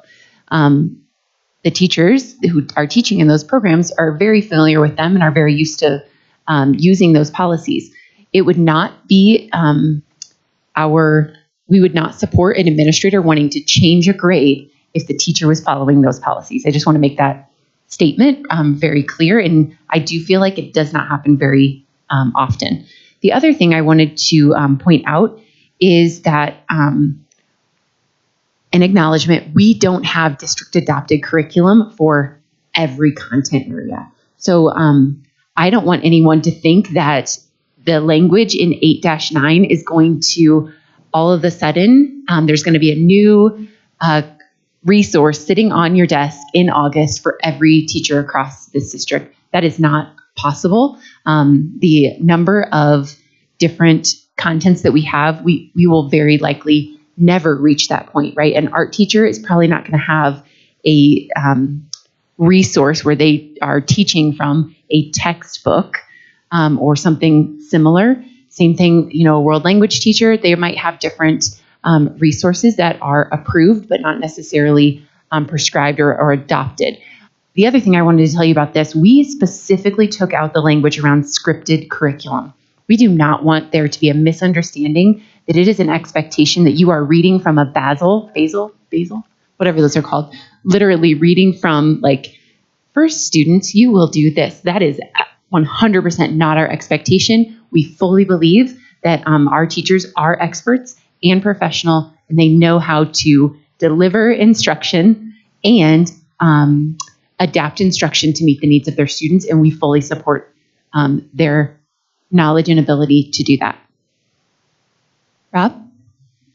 Yeah, I think I just wanted to kind of piggyback off what Dale was saying and maybe throw out a concrete example, maybe to Beth there, because she's the sciencey person here.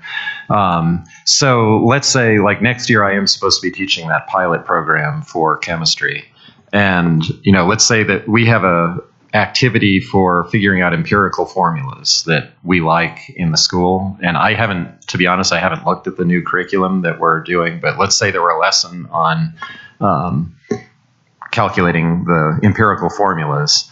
And I look at that lesson and I look at the lesson that we have, and I'm like, well, the one that we have is really engaging for the kids. They get a lot of out of it. And I don't think that's true about the one that's provided.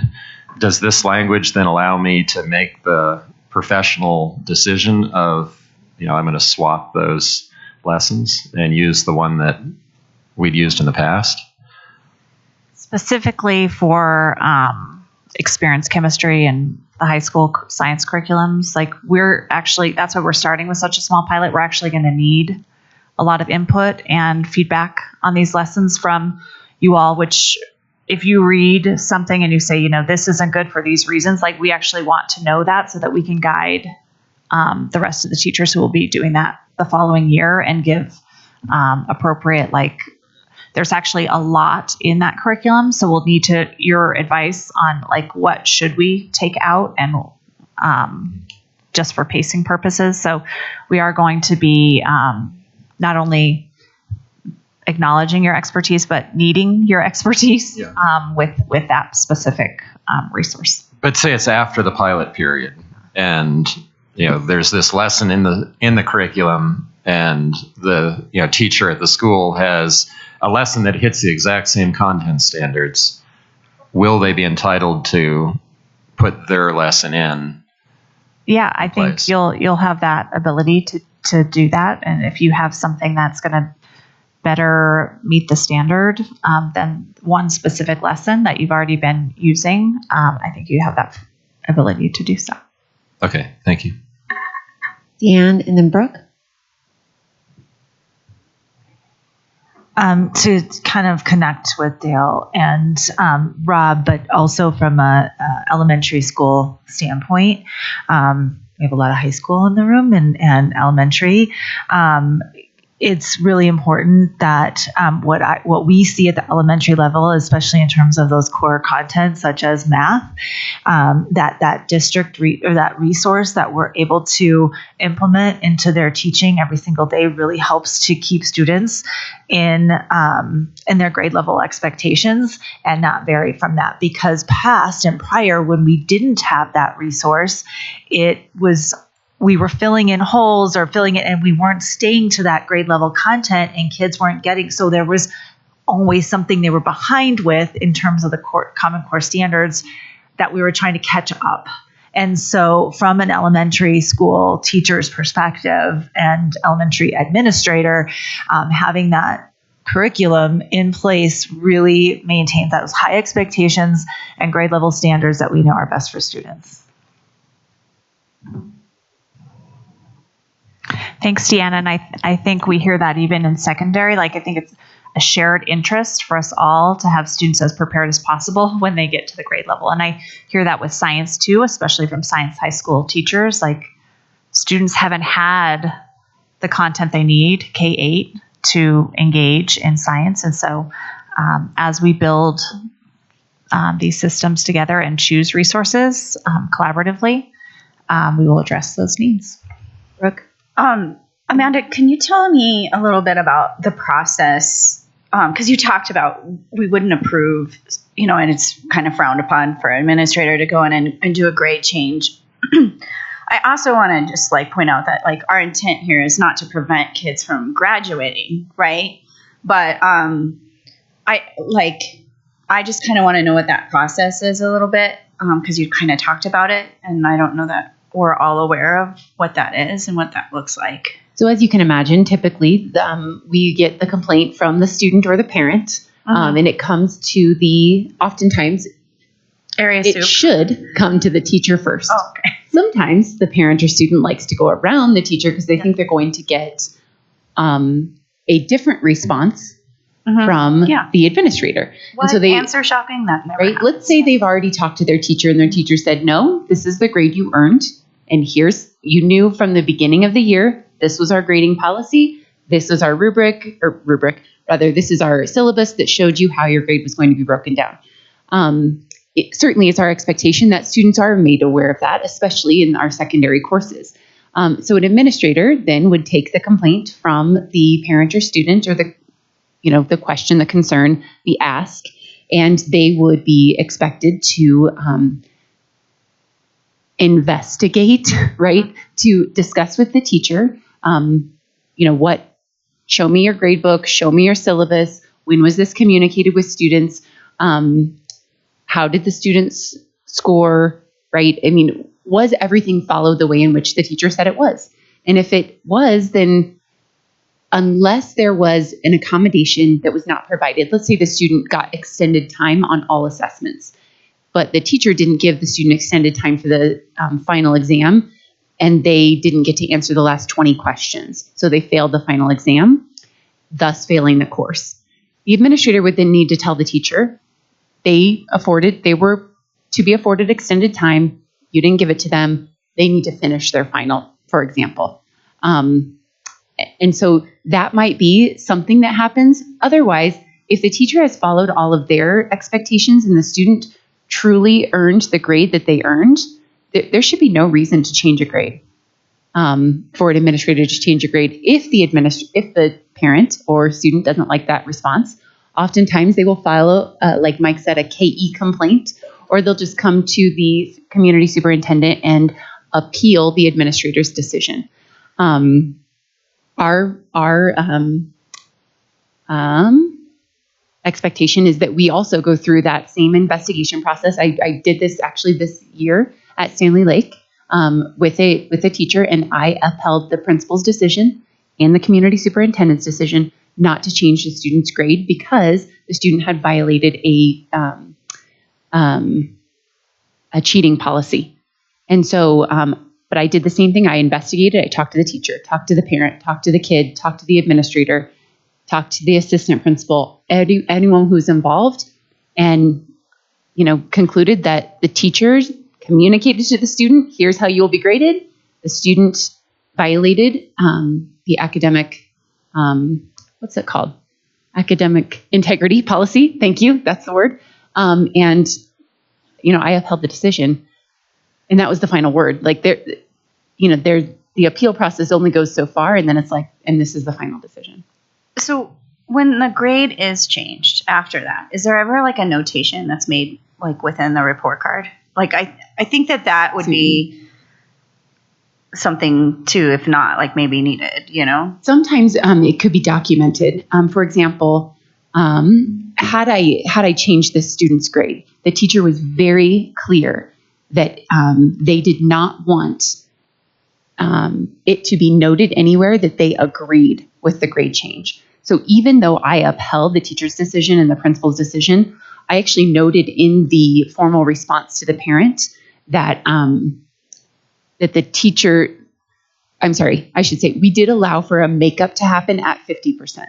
And so there was a modification to the teacher's decision. And I very clearly stated that this was not supported by the teacher. And that teacher had also put a note in the campus, in Infinite Campus, about the why in which their grade was what it was. I do believe that teacher was asked to take that out. It had some mental health situation in it with the student, et cetera, but the grade itself was not expected to be changed. You're welcome. Oh, no? Okay. Oh, Mike, sorry.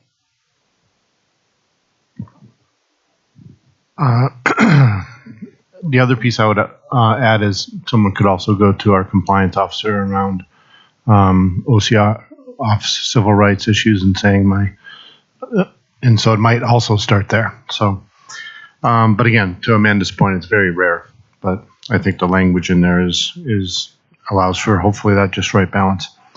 I just wanted to speak to the academic freedom pieces of our high quality resources, and I just think I think that agency that I think of when I think of a teacher's ability to bring that professional autonomy and agency is really around, as I think, again, using the IM example, is we're all teaching, and on pace to hit our end of unit on time. We're attending to our lessons with the IM, but how do I bring my agency around student engagement and student relevance that are still related to the learning targets that are within today's lesson?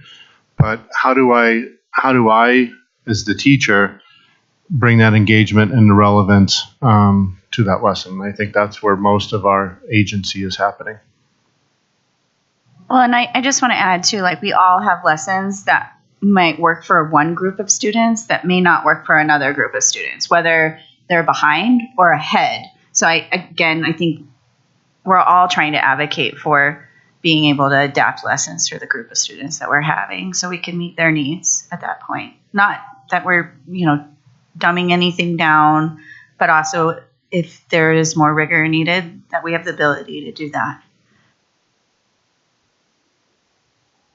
Back up, Kendra. Okay, I am. I just had to think about where it fit in, and it fits in with the illustrative math example. When implementing a new resource, especially in 5th grade, the resource assumes a lot of things that kids have had up to that point. So I know in our first year of implementation this year, I've had to make a lot of adjustments to the lessons to help my 5th graders to access the thinking or the content that the resource assumes that they've had kindergarten through 4th grade.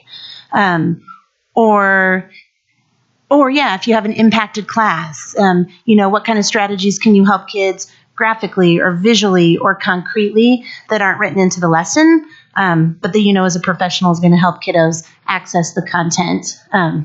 So I think this addresses, I think that's what you're trying to address here too.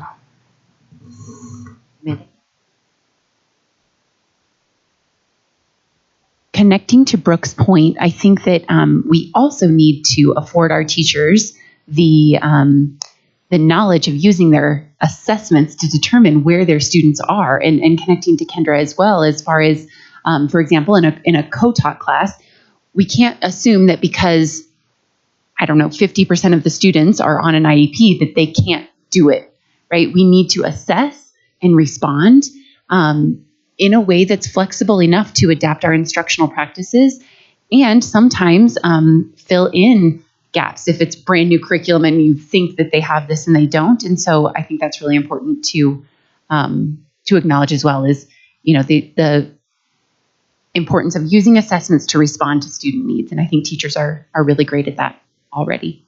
Mike? Put my card up before I was quite done making my notes, but I'll keep going here. So the other piece I want to lift up is that high quality resource, like an IM, really provides that high expectations for all students, right? So while kids may have some missing skills, the importance of that high quality resource to set the level of expectation and grade level learning target, to say all fifth graders, for example, we're going to get all fifth graders here, right? So they might have some deficiencies and gaps, but the importance of that high quality resource, setting that expectation across our district in fifth grade for this is where we're all getting our kids. And again, that professional agency to say, how do I get them there, right? But what we're teaching is the same. And the expectation for all kids and the grade level expectation remains the same. So we're not, because again, we know that kids only get that unit, right, one time in fifth grade. So, and the importance of holding those expectations high for our kids. And I'll just throw out the word scaffolds. I think that's what we're all talking about. How am I scaffolding the resource that I have to help kiddos reach that grade level expectation? Right, which is part of that academic monitoring too that we're working on with IM, of like, we know where kids are and we know what we have to do to get them there. Anthea? Well, and I think to speak to that point, I think we also need to be very thoughtful about the fact that we might have a strong resource, new curriculum like I am, that they don't always provide those scaffolds, and teachers have to find them. And so again, when we're talking about meeting kids at where they're at, we just have to also be thoughtful that there could be even gaps in the resource that we're using, because again, when you assess and you meet kids at where they're at, teachers often have to find those pieces to either extend and enrich or to supplant and make sure that kids that again, we're meeting them where they need, while also providing the core content that we know kids need to have to go to, and in fifth grade, go to middle school. So sometimes there are some gaps, and not every resource has everything that all kids need and would benefit from. Mm-hmm. And I think what we're describing here is the natural process of an educator and how they adapt on the fly. I was just thinking about how, I'll say, as a resource, let's just say, for example, a textbook, right? When I finally got a textbook, I never once taught a chapter start to finish, even though somebody spent a lot of money and a lot of time creating that resource to flow the way it did. But we know, we jump around, okay, this needs to be presented before this because I know it's going to work better, and I like this activity, but not that, so I'm going to insert this. And that's just part of the natural process of knowing your kids and knowing your content, and and also doing things that you're going to be excited about and they're going to be excited about to get to the standard that chapter, that resource, that curriculum was aiming at. And so I would say that, oh, I'm so sorry, Beth. Yeah, go ahead.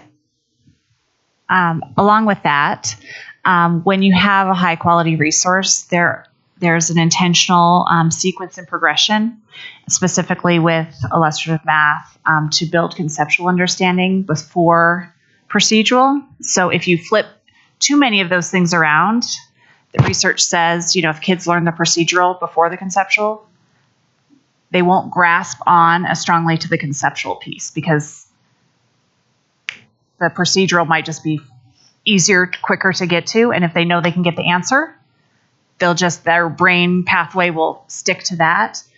But if you can follow this progression where you develop that conceptual piece first and then introduce the procedural, kids will have a stronger depth of understanding of the conceptual.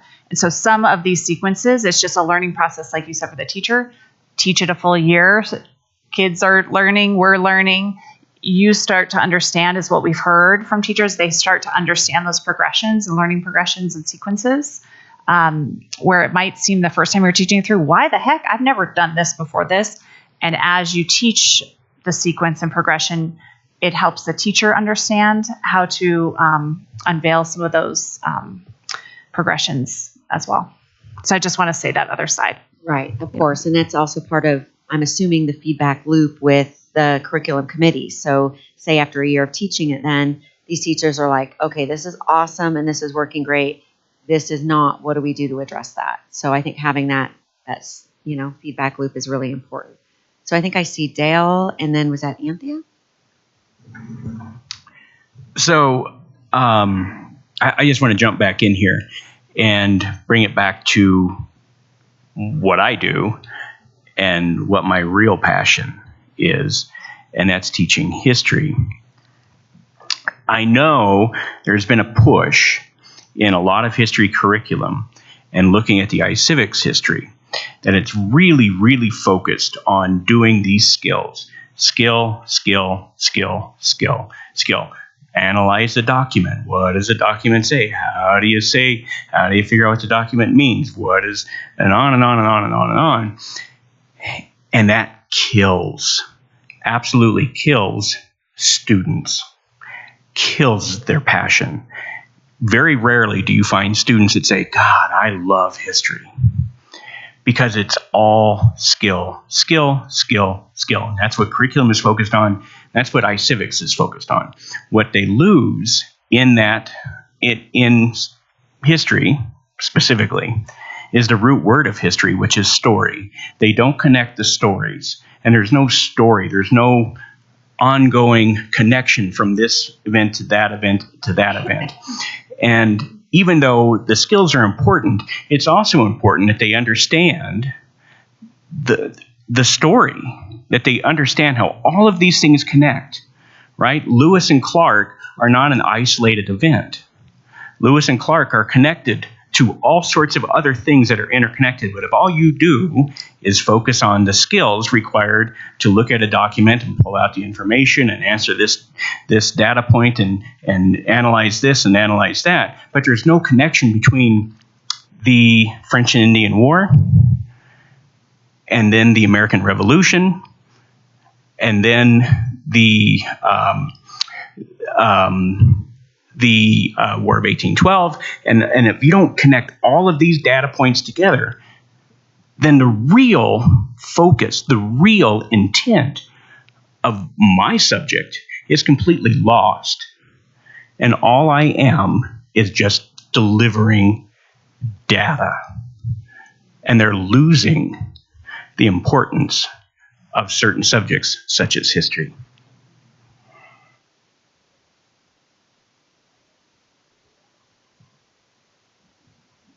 Anthea? Sorry, my mic. Well, and I know we've been having a lengthy conversation on this. And Beth, I hear what you say. We're trying to kind of flip that thinking and how our kids really do understand math.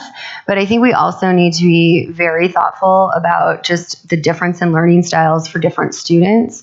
And so when we're talking about our new reading curriculum and our new math, and, we have these new pieces for science and social studies in our content, we also, and I think, again, with some of this language, we just want to make sure that, again, there are those kids that are concrete, and having seen it in the 5th grade lens, these kids have not had IM now. It's the first time they're being exposed to it. Some of our kids, we saw behaviors because they weren't just, give me the give me the equation because I know I can do this math. And right now I'm really struggling behaviorally and I'm not getting there. So I think we're trying to and to what Dale's speaking to is that one, making sure that kids that love math and now it is different for them and their entry point is at a different place, that we are, again, keeping that love of math. Two, making sure that we're following the scope and sequence, but three, that there is, again, that we're talking about right here, that we're doing what's best for students at the end of the day. And so, I just want to make sure also, I hear you when you're saying that we're trying to kind of flip that, but also that's just not every kid thinks that way. And so that we have the flexibility to meet kids where they're at. And again, with some of our reading pieces, when you have a kid reading at a kindergarten level and they're in, 4th grade, making sure that we're doing what we can to, one, give them the exposure and access, which there are a lot of things that are helpful with it, while also just, that teacher choice and seeing that, we could do what we need to do to make sure that kids are, one, enjoying, two, learning, and that we're not seeing, those behaviors because maybe it's not developmentally appropriate or it's not necessarily meeting those learning styles that where those kids are. So just, again, highlighting that for those exceptional student experiences. Rob and then Mike. And I don't want to belabor the point here because we've talked for a long time, but just from personal experience, I had two kids or have two kids. And they both had the same elementary math teacher in 5th grade or 4th grade. And my son, when my son had the class, he just loved the teacher. And the teacher was totally passionate and did all these activities. And that was probably my son's favorite teacher and favorite class in all of elementary school. And he's now an engineer. My daughter, 6 years later, took the same teacher's class. By that point, Boulder had adopted some set curriculum.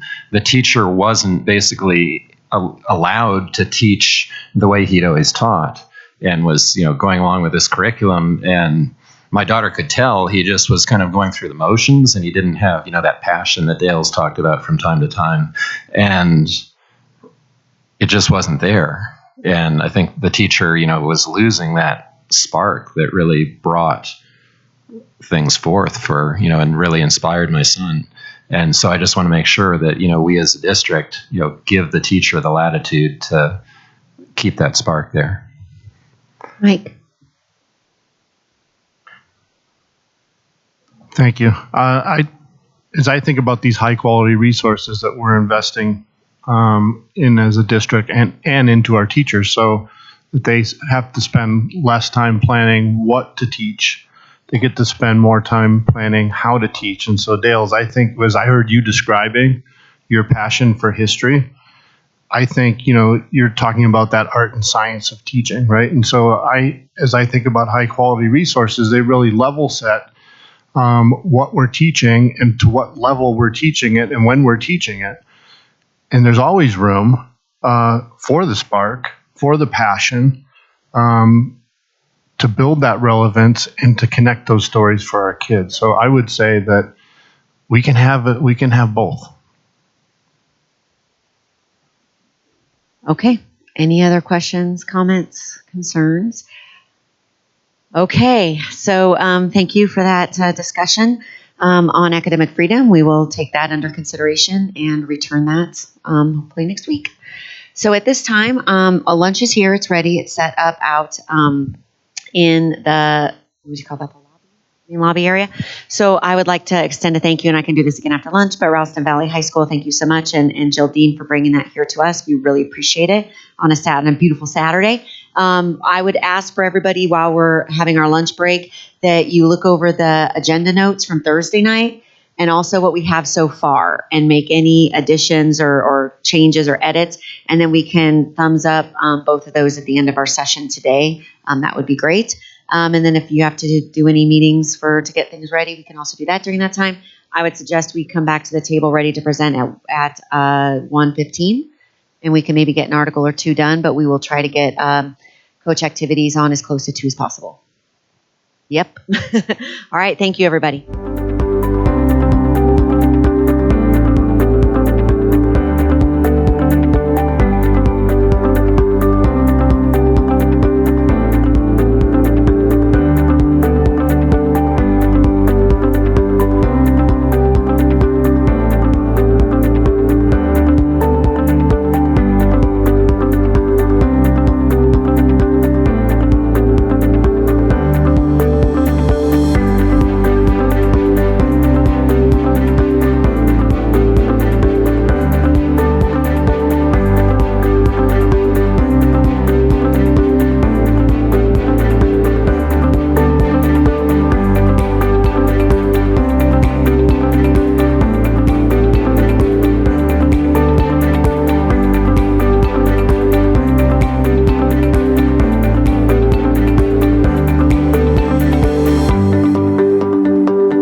right, hello all. Welcome back to our negotiations session that went a little bit longer than what we said it would.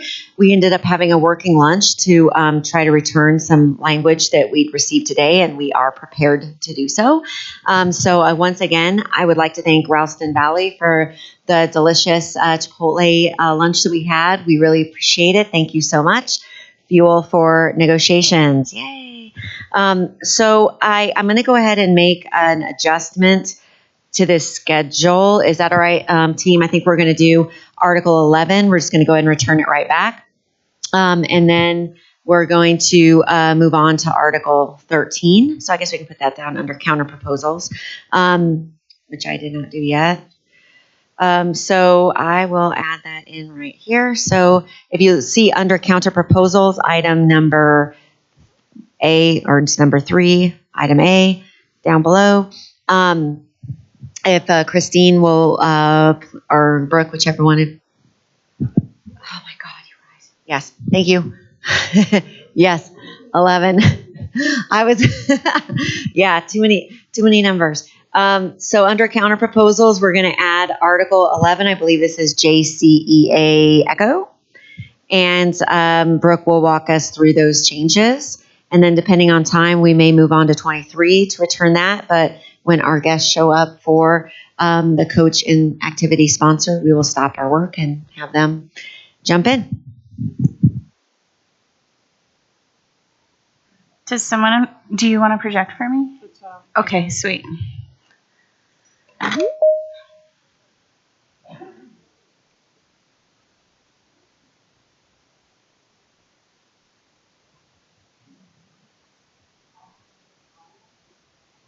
Also, we were supposed to read through the notes. So if you have during lunch, wonderful. And during our bargaining session at the very end, we want to just be able to say yes on the notes. And so we can run away.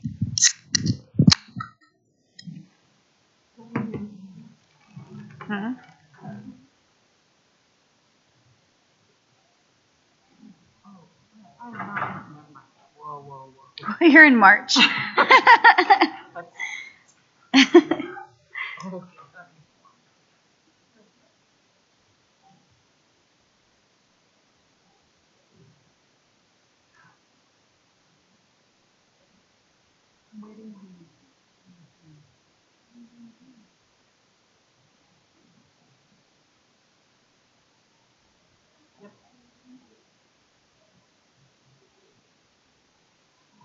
It's all right. I think we're all tired.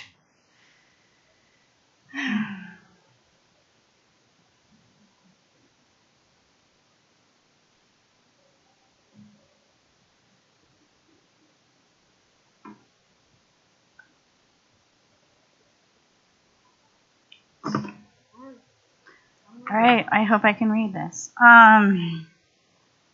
In 11.2, there was an I and A that wasn't highlighted, so I highlighted it. So I hope that's okay. Just being transparent. We've accepted changes. Okay, so if we go to 11.6.7, educators will not be forced to change students' grades if they have followed building grading policies that have been communicated to students and parents. Administrators will not unilaterally change grades. A grade may be changed after a good faith effort to consult with the educator. Should we get rid of the or? I think that's Collaboration. Oh, sorry. Collaboration or a good faith effort to consult with the educator. 11.7, we changed form to from.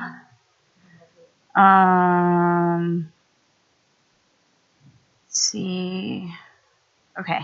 11.8. I think accepted those.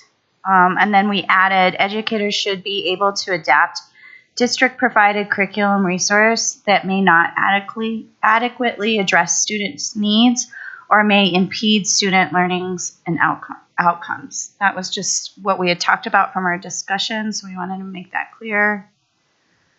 Let's see. Scrolling down. And 11.8.2. We added the line, the district's teaching and learning department will work with JCA to invite educators to serve on these committees. And then an 1192-3, we will accept the first line if this line is included, and I just wasn't sure. I wanted to highlight it because we would accept it if this line is included, that the chief academic officer will utilize input from the cross-content review committee that includes classroom educators appointed by the JCA president that mirror the number of administrators on the committee when determining the timelines of implementation of cross-content committee. And I currently appoint educators on other district committees, so it's not. And that's it.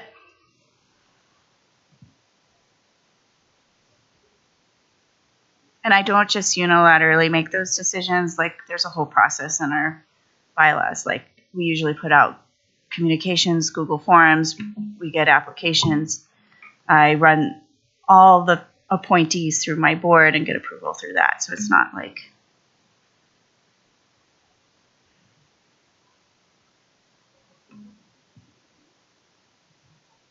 Are there any questions, clarifications? Take a moment to look it over. And while you're doing so, I'll just point out that in 11-8, it had been struck, but there was no, I don't think we went over the why for that. And we still think that's important for that to happen. So that's why that was unstruck and put back in. Oh, yeah. And then the part that was under the 11-8, that was another piece that was sort of struck out down below.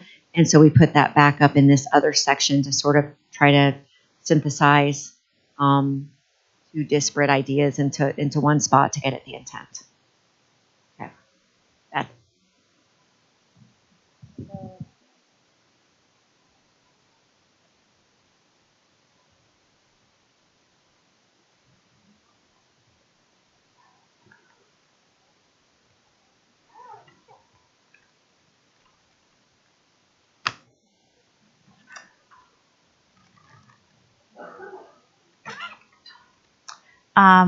I'm sorry, can you repeat that? Yeah, with 11-8, the sentence you added at the bottom, you felt like wasn't adequately addressed with the sentences added in the beginning of the paragraph, where teachers hold agency to customize lessons, to increase engagement, and to meet the individual needs of their students. We just wanted to make it a little more clear. Just from our discussions, we wanted to just clarify that. I'm not sure that if somebody was just reading the contract and wasn't here for this part of the discussion, they would fully understand that. So we just want to make it a little more clear. Okay. And okay, so with 11.8.2, the district's teaching and learning department will work with JCA to invite educators to serve on these committees. Does that mean, like, if I'm forming a committee and I send an email out to teachers and I get a lot of interest, do I still need to work with JCA or is it if I only cannot get teachers to be on my committee? In an ideal world, when you're sending it out, we could send it out at the same time. Like, I think we did that recently with the SPED committee, because people read different emails. So it's just giving you an opportunity for some more advertisement. But would we have to, like, if I sent out and I got a big interest from teachers without including you, would that leave me at risk to be grieved for that? I guess my question is, why wouldn't you, when you're sending that out, send it to JCEA, and then it's on us to send it out to our people? It's in collaboration. Yeah. We're doing this collaborative. You send something out, we send something out. But also, if we have a heads up that you're working on this, we might know of some people that do a lot of this work on their own or are really good that might be really helpful on your committee. And so we may make some recommendations. Hey, Beth, you should reach out to these 5 teachers because they would be really great. or they've had concerns that are really valid, so it's nice. Like Amanda just sent us something about elementary teachers that want to give feedback to IT on the report card that they need. And so we work together to both send out communications. We're gathering all the names and we're just going to give her the names, right? So it's in addition. I know that I love the idea, and I didn't know about this before, so I do love the idea, and I just sent an email out on Friday trying to get some teachers to be a part of this. But if this language is in there and I didn't do that, then I could be grieved. Is that what would happen? Yeah, and then the remedy would be that you send us the email that you forgot to send us. Yep. Okay. Yeah. I mean, the remedy, like Lisa said, it's just. Or you would just tell me, hey, can you send us that email? It wouldn't happen. Well, also the first step is to have a problem-solving discussion. So I would bet that once we pointed it out to you, you would probably include us. Yeah. The other thing I want to point out is that you guys are moving fast. Yeah. Lisa, can you turn on your mic so people can hear you?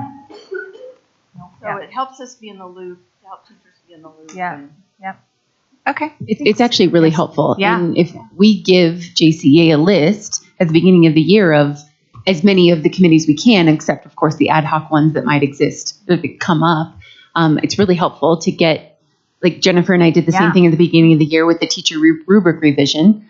I wish we could have gotten more interest, but we do have really good teachers that Jcea recommended to us. And so, And as Lisa says, we don't always hear from the happy people. And so this may help prevent some of the problems. Like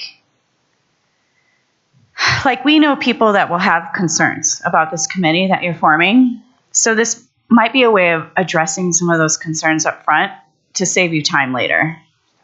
Yeah, absolutely. And then the third one, if we go down to 11923, I was just looking back.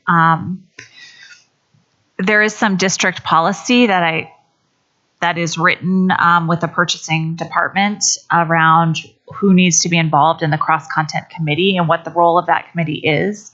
So because that's already currently a policy, I just don't know if we put that in here, that policy would have to change, or is it because that's policy, that's what the policy is? I think that we weren't really sure what the cross content review committee was. Yeah.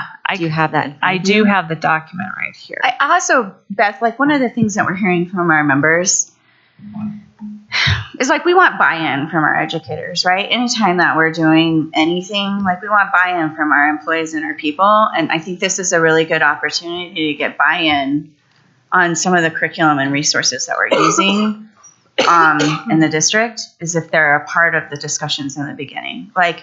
And it builds trust, right? If educators are feeling like decisions are being made without their input, it depletes their trust, but it also,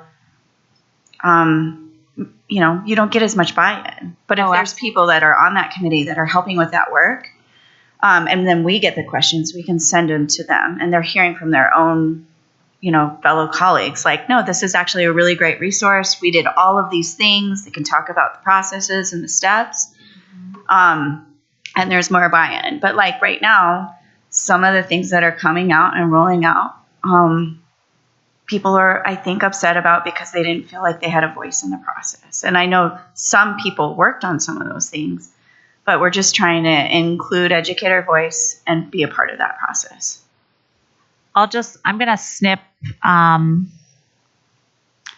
what the cross-content committee is, that policy, and put it in the agenda. Yeah. Sorry. Even if you want to just add it into the comments, that's fine. We can find a way, but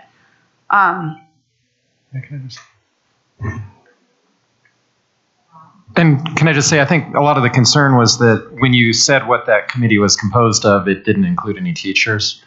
So I think, like Brooke said, I think we just want a voice.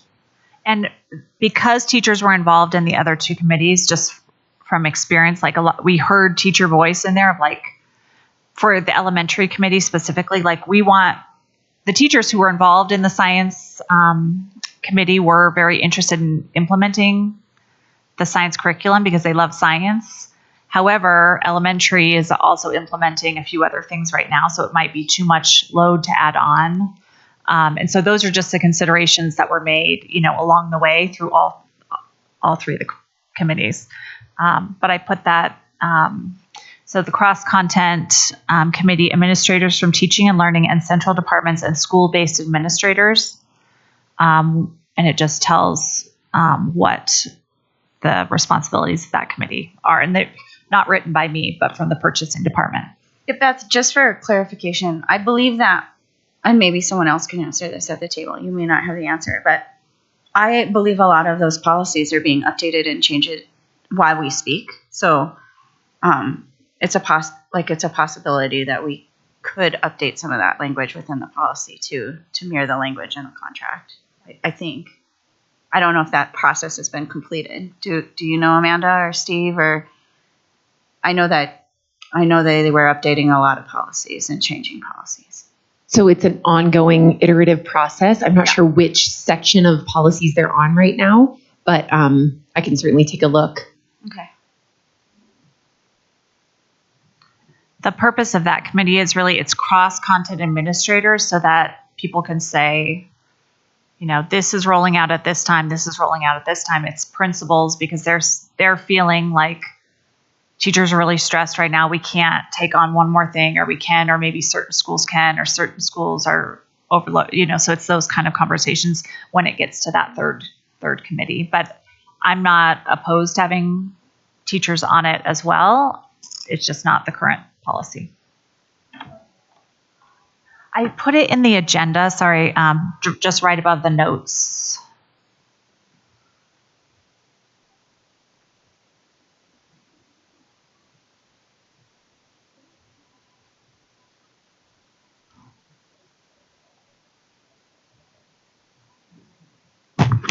I guess I'm wondering, is there any reason why it can't be whatever is defined in policy and go above and beyond that by including educators?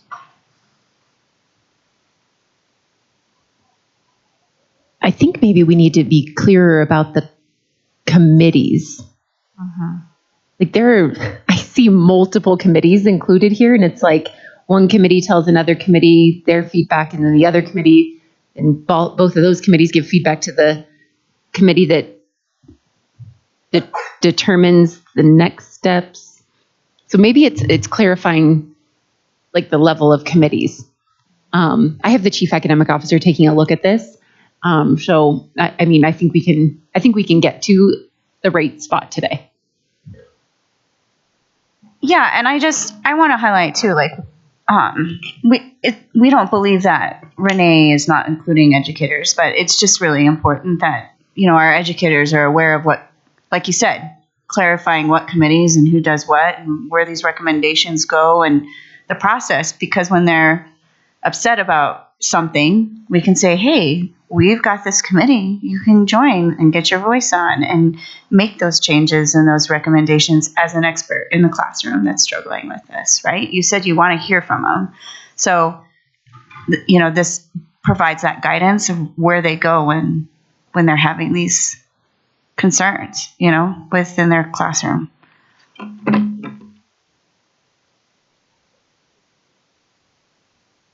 Okay. If there are no further questions, concerns, clarifications, then we will move on. And who knows, maybe we can revisit that later today. At this time, we are going to, it doesn't look like, oh, wait, sorry, Patrick and Amy. Okay, they are here. So at this point, perfect timing. We are going to adjust the agenda to reflect that we're going to be speaking about the coach activity sponsor work that they have spent, I know, a lot of time on since the start of the school year, and we're excited to see what they've come up with. So if you guys would go ahead and introduce yourselves, your role in the district, and you'd like to tell us what your favorite breakfast cereal is, that would be a great way to get this kicked off. Patrick. Hey, Patrick, I just sent you a link in your email to the Teams meeting as well so that you can present.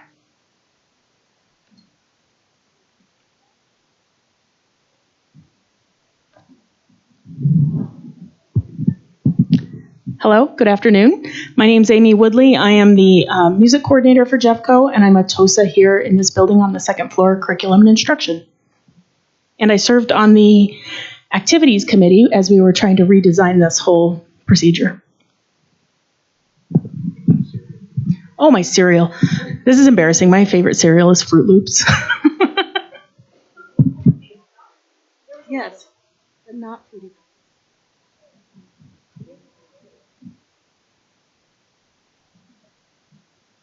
Hey, good afternoon, everybody. My name is Patrick Simpson. I'm the Executive Director of Athletics and Activities. Favorite cereal, so I have little kids, and so I get the full gamut right now of cereals, but I'm like a boring, plain Rice Krispies guy. So yeah, not the frosted or any of that stuff. Like I'm talking about just the old school, like regular ones. Yeah. Amanda, do you want me to join this Teams meeting? Is that what you're saying? Okay. If you would join, and then you should be able to present, and it will come up on the screen in here. And for our audience who's watching, but mute. If you could, thank you. And if you want to share the presentation with me, so I can download it as a PDF and put it into our agenda, so people can access it afterwards. Thank you. You probably already have, and it's just in one of the 1,000 Google Docs I've accessed in the last 48 hours. Should be shared with you. Thank you. I should be sharing with everybody, hopefully. Yep. Perfect.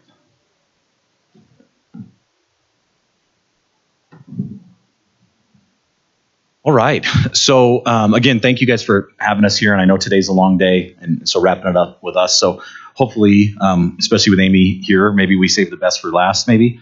So to kind of to walk this back a little bit. So after the negotiations last year, there was conversation and joint agreement on putting together some committees and doing some work just around a complete assessment of coach compensation, sponsor compensation, and I am so excited to be here today to show this to you. We've worked on this for about 8 months, really solid, and again, pretty proud of what we've got, and so I'm excited to see what you guys think. So, starting off, what the work that really took place over the last 8 months was put together a committee of coaches. That committee of coaches is displayed in the presentation, but just wanted to thank that committee, thank our activities sponsor committee. Honestly, in all my years as being an administrator, this is some of the funnest work we've had the opportunity to do. So we met with each committee for about 8 hours total, but it was 3 nights, long nights. And what we did was we met with activities directors first for about 2.5 hours, and then took just enough breaks so I could go grab food for the transition period between. And then our athletics committee came in for 2.5 hours, and a couple of those nights bled long for each of those. So about 8 hours total. And then also took that work and we met with activities directors. Our activities directors meet monthly. And so we've broken this work down with them, and that includes Amy and Jesse and Shira are both on the committees, but then also are in our activities directors meetings as well. And then we had our athletics directors look at those pieces of it. Then I took that work and met with folks in HR, talking about how do we operationalize what we're asking for and what are the realities around that.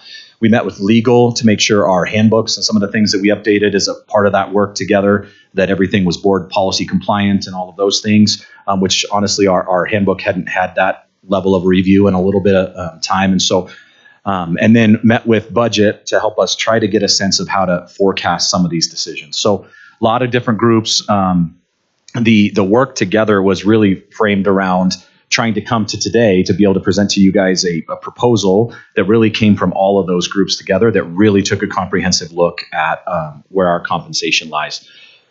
The really 4 areas of focus that we hit the most, where we looked at a metro area market analysis, and I included some highlights of that in this PowerPoint. I'm happy to share more of that information if there's value in that to anybody. We looked at really 3 different components. We looked at our stipend, like the lane placements, what positions were offered, where were they placed, Why were they placed there? Do we, based on their, other factors we'll talk about, do those need to be adjusted on the lane placement? We looked at the stipend amount, just the sheer dollar amount, and relative to our peer districts. And then we also looked at how we allocate stipends, both activities and athletics. Different work, but similar there. And so, again, I would just be genuinely remiss if I didn't thank the committee, the committees for their work. Again, our activities folks, we spent so much time. We're going to show you some stuff here in a bit about looking at each job. One of the pieces of this that came out of this was our coaches. I'd heard this on and off over the last couple of years, but then our committee was really strong in this about providing some job descriptions, like real clarity around the work of what it means to be a sponsor in each role. And our committee, that was one of the funnest nights we had that night for me personally, was one of the nights we just jumped in and created a true working document with everybody in that group and really started to build something that, again, I'm pretty proud of. So the PowerPoint actually follows each of these kind of 4 key area focuses, and we'll touch on each one of those as we move through the presentation. So when we talk comprehensive, I mean really comprehensive as far as everything we really tried to tie together to make sure there's true alignment, true system consistency. So we started a lot of that work with our coach's handbook. Last year at the negotiations, there was some comments made by some of the speakers talking about how we didn't have a handbook or that it was inaccessible and those things. And so we've had a coach's handbook for many, many years, close to 20 years. But I think the one thing that became very clear the more I dove into this is that it wasn't a real functional resource for our folks. It wasn't really easily accessible, and it probably needed some love and attention. And so we started there because we already had something in place. I went through and collected every metro area, really front range area athletics handbook for every district. And we stole the best parts, we worked collaboratively with our peer districts to really get the best pieces of that, as well as highlight the best pieces of ours. And so I feel like we truly have a model for the front range that's been vetted. And then we brought that work to the committees. And the committees really went through that and really helped give me guidance, feedback, their thoughts about language, recommendations, those things. And so our coach's handbook has been live since, I believe, mid-September in that form. Activities handbook is generally the same, but there are just nuanced differences. So, for example, our activities handbook around cut tryouts, like and participation, like activities that require cuts. That language is just so different for an activity that's doing auditions and some of the nuanced differences of those programming options versus athletics and the way they do things. So that language has been adjusted and we've worked through that really over the last few months to try to clean that up. Same thing with lettering requirements. When we look through lettering in athletics, there's a relatively general script that people follow when we look at lettering. Activities is just different. And so we really worked to kind of create new criteria and provide our teachers and sponsors with the ability to have flexibility to do that the right way. And it's just structured, again, the rigor and the expectation is the same generally, but it's the implementation is different. So activities handbook we're down to the final little pieces of that where legal's looking at that to make sure I haven't missed anything board policy wise. And that will be ready to go live next school year. So I'm really, again, excited about that. Yeah, please. The handbook to me is one of the most important parts of this. The compensation is definitely the most, but the handbook is great because it really does clarify those roles and what they should be for teachers and admin. We have, before this got going, we had just consider the band stipend, and one school would say, okay, the band teacher does 4 concerts a year, and that's their stipend, and the other school is doing 4 concerts, pep band, marching band, and pit orchestra, and that's their stipend. It's the same stipend. So really just clarifying those roles so that teachers and admin are clear and it's equitable across our schools. It was so important in that work that we actually even pulled that out of the activities handbook and made it's like a separate document that will go with it as like a supplement.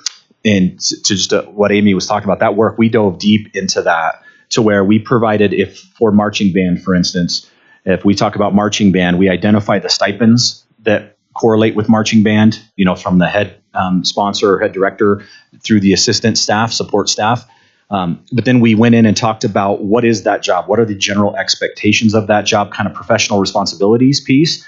Then we went into actual, what needs to happen in order to ensure every one of our 18 high schools has a really robust band program. And it's done really thoughtfully. So we had some, marching. I'm using marching band in particular because Bryce is in the room.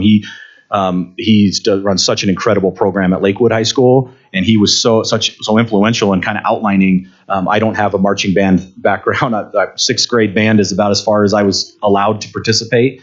So then really getting into this is what a program looks like, but also building in steps to where we say not every program is at an elite level, right? Some are developing, some are just starting to try to develop. And so having the right language, the right scaffolding felt really important. And so again, the committees were phenomenal at educating me and helping me understand the nuances of it, but also really looking at that through that lens. It wasn't just the very biggest and the very best programs that we have in Jeffco. We have the gamut of those. So, and then we call out again very, very intentionally criteria. And if you can't meet those criteria, that's fine. We can still have the programming for the kids that are interested. It's just not an activity. It's a club activity, right? It's just a totally different group of kids and intent. Then the last document there is our coaching allocations by sport. So we'd like to, in this proposal, change the way we allocate our coaching stipends on the athletics side to be more aligned with the number of programs a school offers, not necessarily the number of participants. That really doesn't have a financial impact. To be honest, we're going through it for the fourth time. We've handpicked every in my office. I should have probably said this to lead this off. My office team is incredible, and they've been working through this diligently, but working through each individual stipend to make sure that when I say that it won't have a financial cost, that I'm not making that up, that we've vetted that and it's actually true.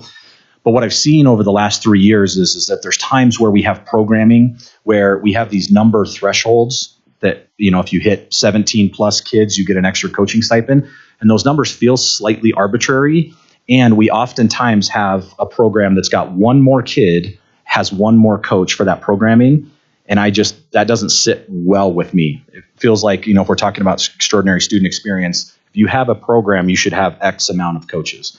And it shouldn't be based off of one kid. Now, we do have some factors built in. We do have programs, a track program that may have, 160 kids in it, and we have others that have 30. So there is a difference, and I understand that, but we wanted to clean up some language and guidelines on that. So all of that work is directly tied to this compensation proposal that we have for you today, which is really why we're here. But I felt like I'd be remiss if I didn't touch on what all the work that's gone on over the last 8 months. Okay, so compensation proposal. So in the slide deck there, if you click on that hyperlink, and I know Amanda was talking about sharing that out with everybody, if you click on that link, it actually takes you to our proposal. That's the actual salary schedule on there. So I'm going to not project that if that's okay with the group right now, so we can go navigate through this. But if you have any questions or you want me to stop and pull it up, I'm happy to do that at any time. I just wanted to double check that everyone can actually click on that link in the PDF. Okay, thank you. It took a lot longer than I should have to double check that. I was really scared that was going to happen. So I'm glad that worked.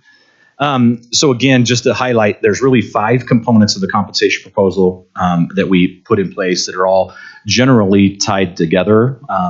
And so I'm going to jump right into it. So the first one is adjustments to the salary schedule. So, or to the lane assignments section. So when we looked at this, we looked at it in as much detail as I could possibly think of for us to look at. So we started with just simple things, like very simple, like how this document is organized. Before, it was organized where you read it. You really probably should read it right to left, is what it was doing. We just flipped that on its head to make it read left to right. Just, again, simple. We alphabetized all the stipends. What had happened over the years is every time we added a new one, it just got thrown on. the bottom. And eventually it got like, even for me, who's somebody that spends my time looking at this very consistently, it was always a pain in the rear, I guess, to like look at like trying to find this was harder than it should have been. And so we alphabetized it.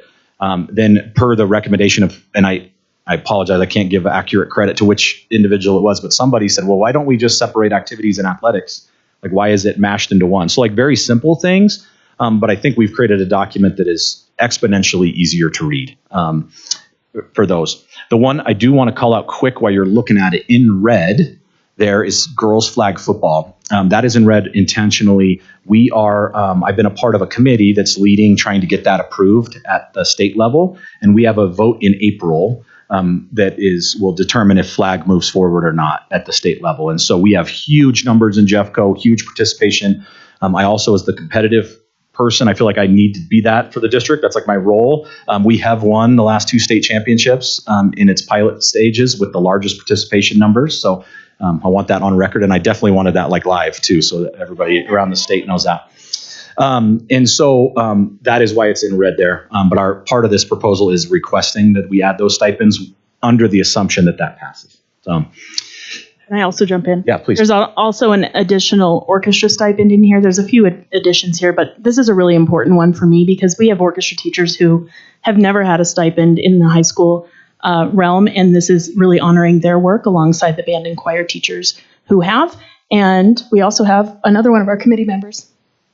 She's over there now. She was on my other side. Kirsten Miller from Bear Creek is here, and she just took her orchestra to state competition. So congratulations. So outside of just organizing it, what I'd like to, again, say better, I don't know if I should say better, but I think it's better. We also then spent, or the most important part of that work is we really walked through and talked about all of these stipends, right, compared to one another. And again, the committees were so great, and our athletic and activities directors have been so great with not trying to put value on those, right? Because our role is participation. We want kids to participate. We want the most robust participation numbers and the great experience we can get for our students. So it's not a value statement on that, but we did start to look at things like, okay, where are you placed on the schedule, and how many kids are you actually serving, like general programming? How many, what is the time requirement? Every activity, every sport is just different in what that offers. Co-curricular versus extracurricular were, again, 2 completely different things that previously we just had really meshed together and made it pretty just difficult, frankly. And so spent a lot of time trying to figure out that things like through really conversation with all the schools, the musical is like really a signature event and a signature, production and thing at all of our schools, but we were compensating it as if it was just like a Schedule 4 kind of like thrown in thing. And so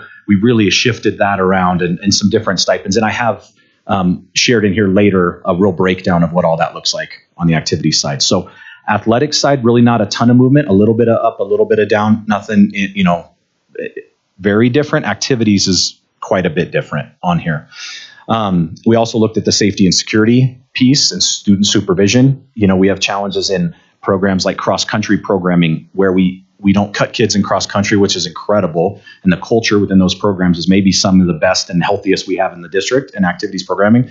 But we also, by doing that, you have very elite runners that run a race and are very, very fast. And you have some that are very not elite athletes that are there for participation.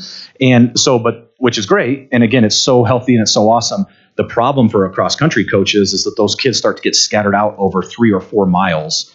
And so supervision, there's just unique challenges, right? Our theater programming has unique challenges because they have kids rehearsing all over the different parts of the building. And then we have kids working with, saws and, that type of equipment. And so again, all of our programming just has different needs in these spaces and all of those things. So we spent a lot of time kind of talking through those things and trying to figure out where people best fit on the salary schedule. And so, and again, like I said, here in a sec, we have a slide that captures some of those changes.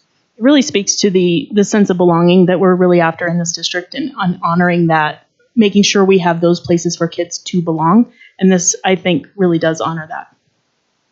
One other piece that I'm proud of that I just, again, feel like I need to say out loud is I really felt like it was important that we start to bring our athletics and our activities closer together. I think historically over the years, it's lived in like an island a little bit. And so a lot of this work, one of the things that was really, I don't know, inspiring, I guess, to hear, or exciting, especially for me in my role, maybe I might be the only one that thinks this is that exciting, but when I would have the activities folks in and we would meet, the way they spoke, the way they didn't disparage the athletics, they weren't never saying, well, athletics gets this, so we want, we should get this. There was never that. It was more, typically, it was more supportive of that. Like, no, they actually, they have some real serious challenges, or why did you should move them up. So there was almost the activities really supporting the athletics piece, and then the vice versa when I bring the athletics coaches in. So that was such a, refreshing feel for me, because that was something I'm really passionate about, and to see that kind of start to come together and really come together through some of this work was really exciting. So that was kind of phase one. Phase two, we moved into the actual stipend schedule amounts.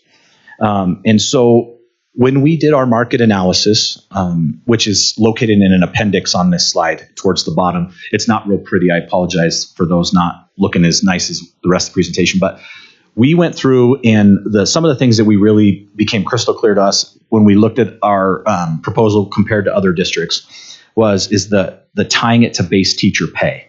And so I wanted to kind of touch on the history behind that. So years ago, close to 20 years ago, our coaches and sponsor stipend was tied to the base teacher pay, a percentage of base teacher pay. Over time, that got broke during some of the hard budget years. Teachers started to get increases again in steps, and coaches did not. Then we went through a period of time where if my predecessor, if in his budget he could cut like equipment and supply dollars or transportation dollars, that they could give a % increase. But typically that we were looking at things like 0.25% or something like that, because it was robbing Peter to pay Paul, but we value our coaches, so we got to do something. And so again, it just never kept up with some of our metro area districts. And so really over the last 3 years since I've been in this role here in Jeffco, Mrs. Copeland and our team have done that. So every year that over the last 3 years, whenever our teachers have gotten a COLA, that % increase has been applied to our coaches. So we are connected. We just currently, which is fantastic, we just want to, and then it was even in the language last year in the negotiated agreement that was important that we do that. And so this is just like putting a stamp on that our the market research dictates that that's kind of the best practice around the area. And then by doing that, then our proposal is kind of aligned to show where we're a little bit lagging relative to our peer districts in that. So the other piece is because some years we got steps, some years they didn't. Some folks it's become a complicated thing. I honestly, and again, math is not my strongest of subjects. So I could not find a correlation between each step. Some it was like a 0.7, and some it was a 1.2, and some it was it just felt all over the place. And so we wanted to go back to a pure, alignment with our system in general. And so went to a 2.5% step. So it's a consistent step everywhere you work through this. And then we do have a few programming options, and we see some in the future down the road that we thought that adding a 6th lane made sense. It's not a real high dollar amount, nor really probably should it be. It's just we have some folks doing some really important things and some good work, and we see that coming, that when we start to use things like ad pay and that, it just becomes a little more complicated than I think maybe it needs to be at times. And so our hope is that we can add this 6th lane. So as programming evolves over time for those folks that we want to give a stipend to, but it's not a robust stipend, we have an option for that. And so that's really what the 6th lane is. And then we took some steps to align this structurally with, again, when you go from our educator salary, schedule to our past coaches, it's like 2 different worlds, it's 2 different languages. It's just more complicated, we felt like, than it needed to be. And so we made some changes to just align there. So simply things like moving language from schedule to lane to create consistency, reading it left to right, bringing in folks at year 9, just those capping at 22 years, those things to just create a consistency there with what we currently have for our educators. So and then the last thing there, and the most important of all of that, is the actual increases. So when we looked at the market, we felt like these numbers, when we added, again, the work of the committees, and again, we really tried our very best, and it wasn't necessarily our role, right? Like that's the role of this group. And again, I'm so thankful you guys have us here today to talk about it. But our hope was to come in with a proposal that really added stipends, which was really important because we need more stipends. But we also saw the value in what we really needed to add, like percentages increases to our coaching stipends. And so we took a measured approach to that, where we came in to we weren't trying to set the market, and we weren't trying to do those things. We were trying to really come in a really reasonable place where we could get our coaches up to and sponsors up to where they should be relative to the market, and we could add those crucial stipends that we had without coming to you guys with a $20 million proposal, which again I would advocate for and I'm supportive of, but we wanted to be measured in that. And so the increases that we talked about with the committees, you can see down there at the bottom, those comparisons. So lane 1, and actually I apologize, I didn't change to update that slide, so I'll go back in and fix that. But it should be flipped there, right? So it should say lane 6 equals 11%. Lane 5 should equal 10%. So I apologize, I didn't make that change. But our biggest schedule is lane 6 is 11% of base teacher pay is what we're asking for in the proposal. Currently, if you were to do that calculation, our current, if you tied it to base teacher pay, is about 8.4%. And so we're asking for that lane to be increased by 2.6%. And so you can see kind of the correlating percentages that we're asking for there. Thank you, Minda, for fixing it. Is there anything I missed on that one? Okay, perfect. Okay, so then phase 3 was around, and we kind of highlighted this, so I think we can go quicker through this, but I'm going to actually let Amy talk about the first part. But a part of how we allocate stipends was we're asking for an increase in activity stipends, but part of that increase is tied to being really intentional about the role and responsibility of our activities folks. I think this is just reiterating what we talked about in the beginning, is being clear about what those stipends are, what the role is, and making sure we have the right safety and security and supervision for students when they are with us after school and off campus. And then athletics, I talked about this earlier, but again, it was just changing, instead of being based on numbers, being based on levels that a school offers. So, and then the additional, so kind of phase 5 here is what we're requesting or asking for new stipends as a part of this proposal. So again, on the activity side, what we've really, and again, we have, if you click on that new activity stipends hyperlink there, that should take you to a quick Google Doc that is broken down, and it really gives you I went through and broke down every one of our activities kind of based on grouping, and then highlighted what we changed or what we're proposing to change. Some of it is just maybe a naming convention change. Maybe it's a change from a Schedule 2 to a Schedule 3 or vice versa. So some are very simple. And on the right column, you'll see that it talks about whether we're adding stipends or subtracting stipends or whatever we are doing. And then in total, what we're asking for is that we have 7 new activity stipends available to every high school. Now, again, whether they use all of those or not will depend on whether they, offer the programming and are able to, do the things that we're asking for in the job description work. But that would be the ask, is that we're making the assumption there that we would ask for 7 new stipends, 5 of which are very specifically tied to programming. And in that, hopefully it's spelled out okay in the doc there. There's also 2, every high school, and this came across from our principal rep on the committees, but a lot of the sponsors was just, when we look at our schools, we have some schools that just have really big programming that isn't necessarily an activity. It's not a JASPA sanctioned activity. It's not an activity, theater activity or co-curricular. And so there was an ask for, could we create a stipend that was really a little bit of a principal's discretion type that could support the programming offered in that building. And so, for instance, a few examples of what that could look like would be Golden High School has a really, really large, really, really competitive mountain biking program that it's not in anything, but it really functions as if it is an athletics program. And so, that might be because of the student participation, might be a stipend that they could pay those individuals for.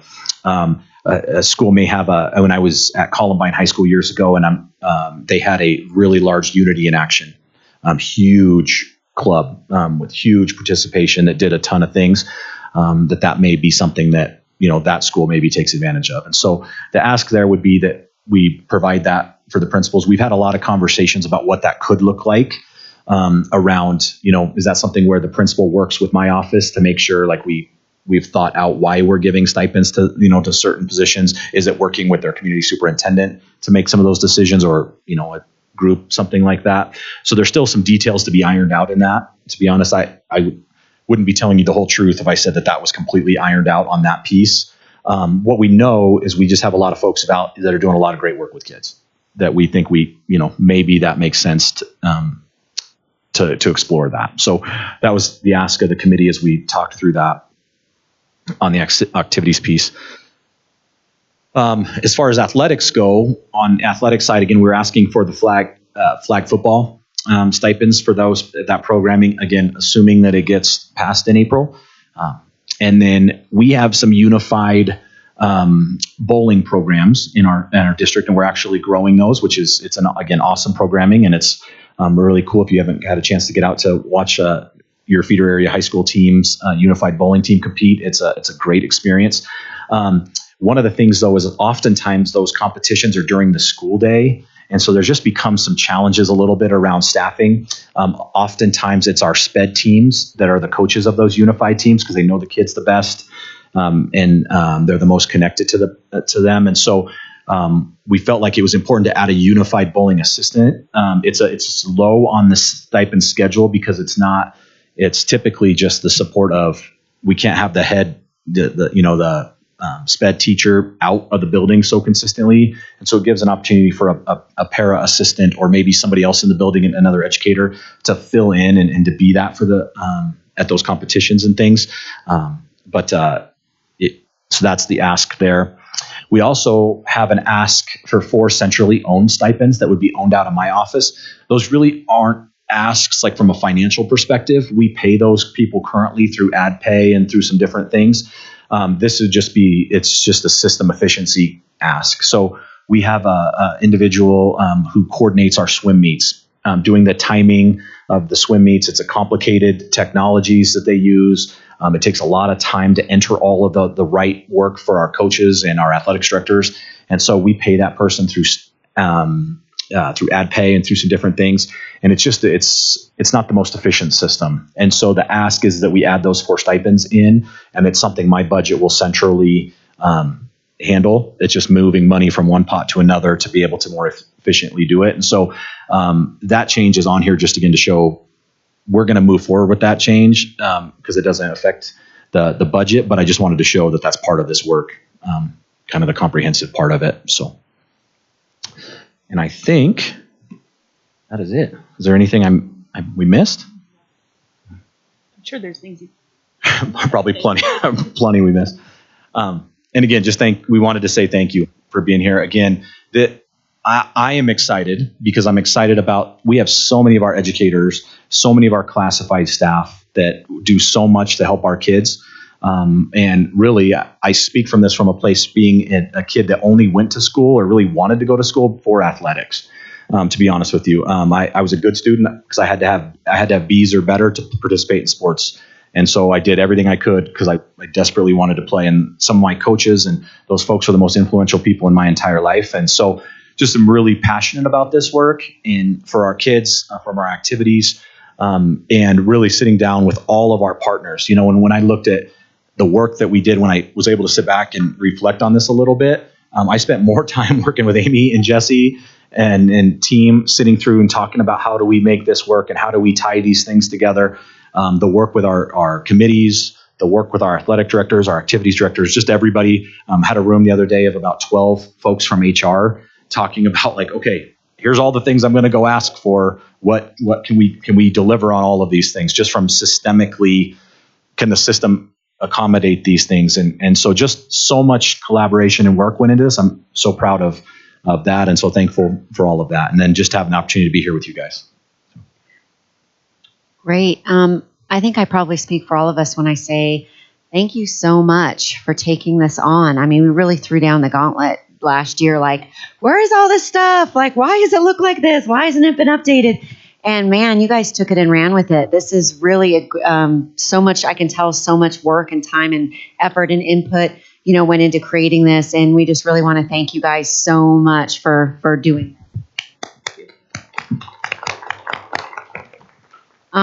So yeah, at this point, I think I'm going to open us up for questions. Lisa, and then Christine, and then Brooke. So, where does the coach handbook live and the activity handbook? Is it or someplace we can see it and read it? Yeah, I can definitely share it with you. It'd be helpful. We have it on the intranet. Coach's handbook is on the intranet for our coaches to find, as well as all of our athletics directors have it. I just saw it now. I was looking for it. But I was just going to hedge my bet there a little bit with the new changing website. I honestly haven't been on to look and verify that it was there. So I was a little nervous what I was going to say. So I'm glad you found it. And the other question I had was, as you revamped this, I assume there are some positions that were on the old schedule were paid more than on the new schedule. So we were really intentional about that. So again, part of it all kind of tying together is in the current form, we went through, so our office took a guess. I wanted to be really fair to all these people that we were working with, our sponsors, our coaches, to everybody we were talking about. I didn't want us to start going down these rabbit holes where we were, getting excited about something that just became financially really out there. And so my office, I have a staff member in my office who did incredible work to build our own financial model and to try to forecast. What I learned is that we missed some things. So it was not, and it was never intended to be an actual hard dollar figure, but it was. So things like benefits, factoring in the benefits, there was just some little nuanced things that we did not factor in. But what we did do is we did build it into where we were able to kind of have a really good assessment, and we were pretty close, to be honest, with where we think it was and where we were going. With that, we looked at, I worked with our budget office and looked at, we still have some things to clean up. So I don't have a hard number necessarily right now. We still got a little bit of some of those specific changes. But I looked through 1,600 coaching stipends that were paid out so far this year and looked at them based on if we made these changes. So we made an assumption of step, and we made an assumption of percent increase and some of those things, and then tying it to the percent increases proposed here. And we found about 11 individuals that we thought would be negatively impacted by that. Now, some of those, as we worked through them, some of those have multiple stipends. So they may lose $1,000 on one stipend because it went from a 1 to a 3, which again, I think that the rationale behind the 1 to a 3 was right. But that didn't feel good for that individual. But then that individual also served in other capacities. And so they also saw an increase in those others. And so we were able to balance it out. So again, I've got some work to do to keep, as we keep tightening this up more and more and more, and based on how, these conversations go, we still got work to do to verify that. And then as numbers start to change, based on increases or percents agreed to, that would impact that. So if someone music is what I know the best as a parent. So if, for example, there was an extra music stipend added that then I was able to, I used to do that work for free, so to speak. Yeah. Right. But now I'm getting a stipend. But one of my other stipends went down a little bit. But overall, I'm making the same or more, is what you're saying. And I would just be interested in making sure that we have an agreement that we would hold individuals harmless, so that if you did end up having less money coming in, we'd bump up their steps or something to hold them harmless, so that they wouldn't make less doing the same work next year. Yeah, I appreciate you saying that. And that was part of the work that I'm continuing to do.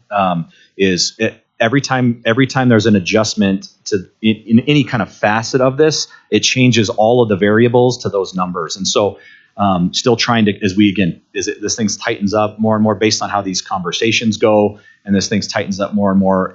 I'll have to keep an eye on that, but we're trying to factor that in. The other part that's a little bit tricky, and we may need to start working with individual schools to try to get a better assessment on, is we do have some folks, especially on the music side, on the vocal music side, that I think my gut anecdotal feel is that they are doing some work with the musical and some different things or theater productions where they're doing it for free. And I don't know that, like they're just volunteering their time to do that, where the proposal would give them a stipend. Yeah, so there'd be like musical assistant, they could pick that up. Yeah, absolutely. And so we just don't know, those that have multiple stipends, we can pull and cross-section that right now to where we can see, Patrick Simpson's does 4 stipends, lost a little bit in these 2, but gained big in these 2. And so it's a net win for that, individual staff member. We can look at those things. It's harder to factor in is if I, had one stipend that dropped, but I've always helped with the theater and the vocal, and I just volunteered my time. Now I would get a stipend, and so that drop wouldn't live the same. Mm-hmm. And so looking at it at that individual level is still work we've got to do and continue to do. But I feel good about the number that if everybody were to adopt exactly what was proposed without any changes, I feel really good that we're close. I have one more question. The coaches and activity sponsors are paid through the schools, but the money is given to them as a separate pot of money specifically for coach and activity sponsor stipends. Is that correct? Yeah. So this was actually, again, part of this, like the comprehensive nature of this work is we were able to work with the budget office and even clean up some of those like back end system things, which again, our coaches and school administrators, nobody will really know that, but our central office folks, we're going to be more efficient. But essentially, what happens is my office owns the budget for all of our coaches and sponsors. At the conclusion of like the fall season, we pull a report that says, Arvada High School had spent this much money on their positions, and we'd be able to see who worked and all those things. And then that money gets transferred into the principal's budget that then goes to the individual. So I'm a little bit of I just hold it like a little bit of a pass, or I'm just kind of the holder of it, and then it runs through the principal as a pass through. And then it goes to our folks. And that system. And I don't need to talk about this right now, but I know there were some glitches this year with some of our new middle school stipends in terms of like how they got paid, et cetera. So that's something we need to address, but we don't need to talk about it right now. But and just for clarity on that middle school, elementary stipends do not run through my office. They don't. They do not. It's just high school. And so where do those monies come from? Those run through the budget office, and so it just lives in the general fund. We did not put those into SBB, so the secretaries, it took a little while at the beginning of the year, but they were given a flow chart basically of how to do those. It just took a little while, but now they've got it. Yeah, if they know how to find it. Yeah, only the unhappy people are reminded. Oh, yeah. Okay. Okay, miscellaneous support stipends. That sounds like generally this all encompasses only high school, correct? Correct. In the current language that we have a stipend for elementary, middle music teachers, middle school theater teachers, and I believe there's an opportunity for us to put them into the schedule because just like first of all, thank you so much for making this way more logical. You are correct. I did the math also and was like, why is this 1.8%? Why is none of the steps made any sense? But in the exact same way that on a regular salary schedule, everyone should be rewarded for staying, right? And being loyal in the district. I think we should be doing the exact same thing for our elementary, middle, music and theater and art coordinators too. Okay, I have a million questions, so I'm going to apologize, but this is also something that I'm passionate about as well, and one of the reasons I was in school. Okay, so my first question is one of the goals, and I think Lisa touched on this too, but when we created our new pay scale, we just wanted to make sure that there wasn't any takebacks, right? So when we were moving people over, we saw that there was going to be some people losing. So we want to ensure that everybody got at least like a certain percentage of a raise. And so I think what was negotiated, at least $2,000 of a raise or whatever. So, and just to ensure that nobody was losing any money. So when we were moving people over, we saw, okay, this would be a loss, or they're not even getting 2,000. So then we would move them down a couple of steps. So I really wanted us to maybe just kind of explore some of that together. I know that they might be getting other stipends somewhere, but things happen. Maybe a new theater person comes in and I'm a music educator and they don't want anything to do with me, right? So why should I have to lose out on a stipend? Because they have a personal, So I just want to make sure that when we're moving people over that there aren't takebacks with a new schedule. I think the schedule is fabulous. It makes sense, but just, moving people over and that they're not losing out on anything.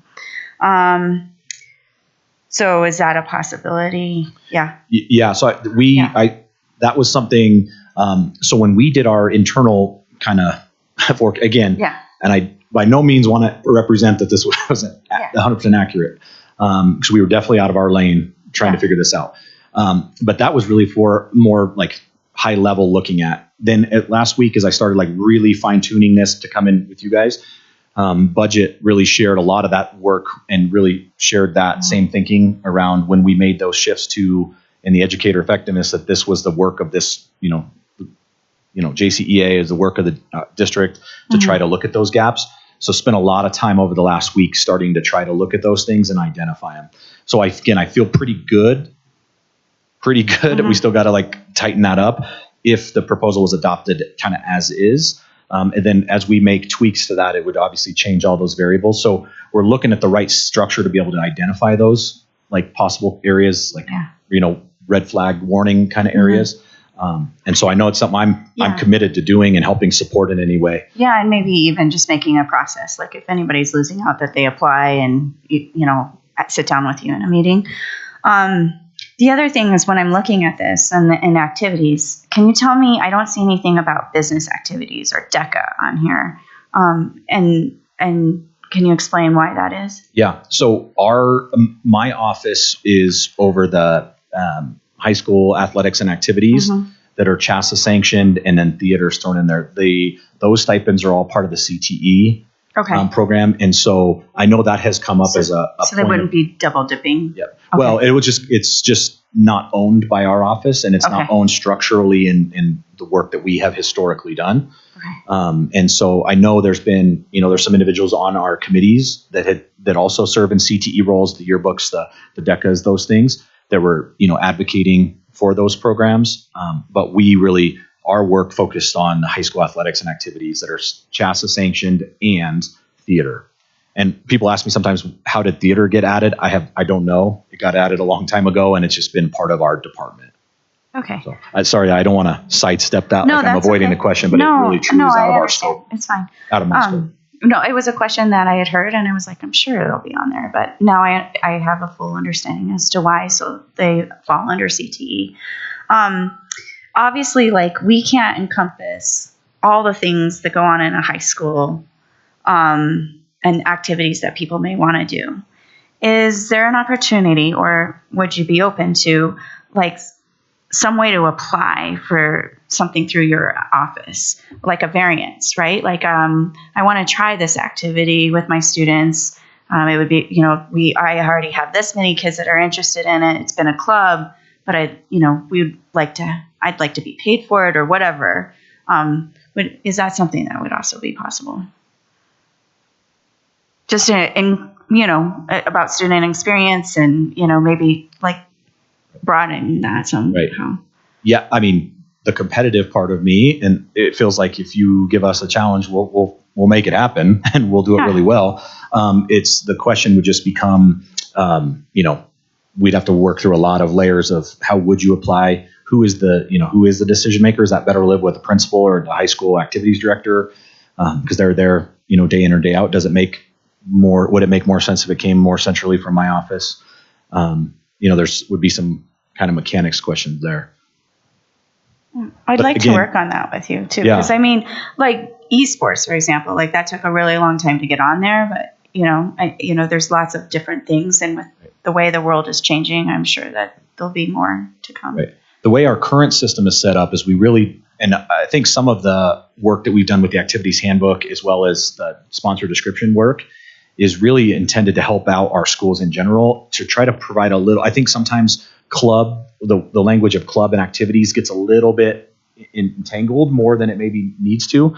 And so we're really intentional about outlining if you're an activity, right, you're meeting these like rigorous standards that are obviously, this is probably the wrong way to say it. It's not similar to athletics because it's very different, but from a rigor standpoint, like from a time commitment after school to competing, to whether it's competing to do a performance, the best and the most elite performance you could do through theater, or whether it's marching band that's competing through band masters and like winning, state championships and all of those things. That's the activities, and then the clubs are more of the just get kids to participate and be in a safe space and to do like things they enjoy, but maybe don't have those rigorous bars. So things like a gaming club or a dance club or those. We have our schools. If you go on our websites, have just very large list of clubs and activities, but there are a lot of times it's meet once a week, it's meet every other week, once a month, and those things are all really important.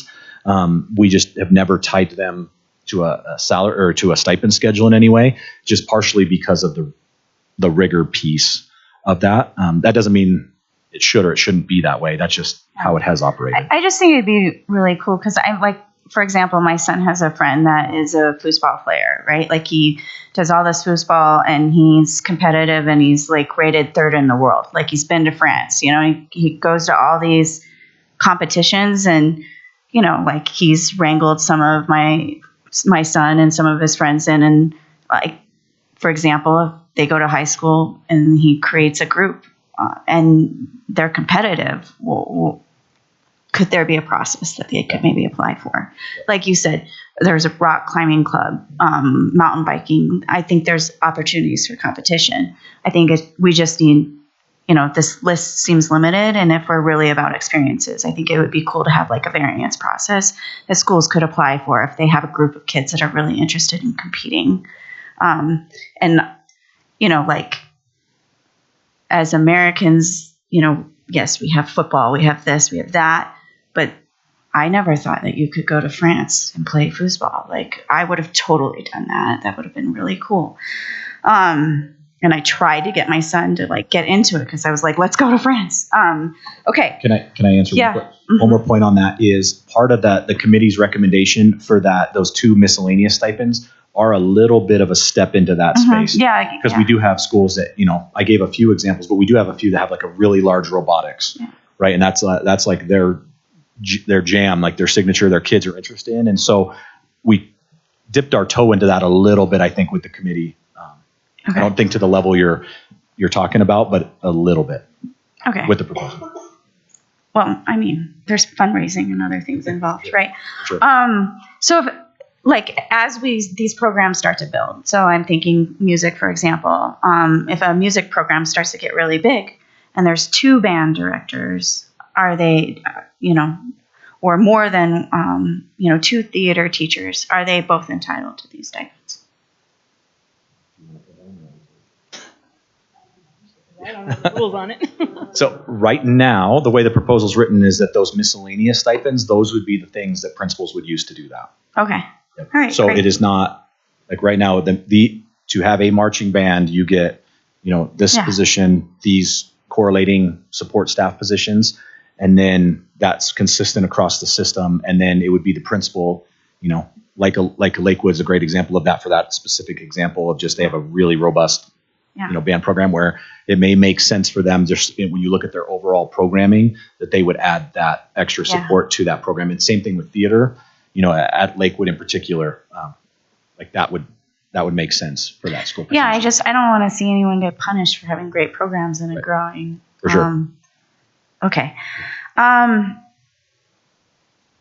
What happens if they teach both band and orchestra? They have a smaller program. What happens then? Yeah, so we ran into that challenge. That was part of the work of the job description stuff that we put together. was we had one individual around this district that was going to do choir, orchestra, and band, and that's like not uncommon that we have those people doing a lot of different things. And so we spent a lot of time talking about you as an individual can qualify for all three of those stipends. So in that example, that individual could qualify for the choir stipend, could qualify for the orchestra stipend, and qualify for the band stipend if he or she met the requirements for those, that they could provide an extraordinary student experience in all three. And that was why I wanted to really put definition around what does that mean to put an extraordinary experience for each of those. So in those cases, folks could do that. As defined by the handbook. Yep. Sweet. So great. That leads us into the next question. So right now, the way we have an employee handbook, and every year Jcea gets to review that before HR puts it out. So oftentimes Lisa and I spend some time looking through that, or through our office, and we get to ask questions and things like that. Can we have that same opportunity? My phone, okay. My office, what you stop by anytime. I'm happy to. Okay. Yeah. All right.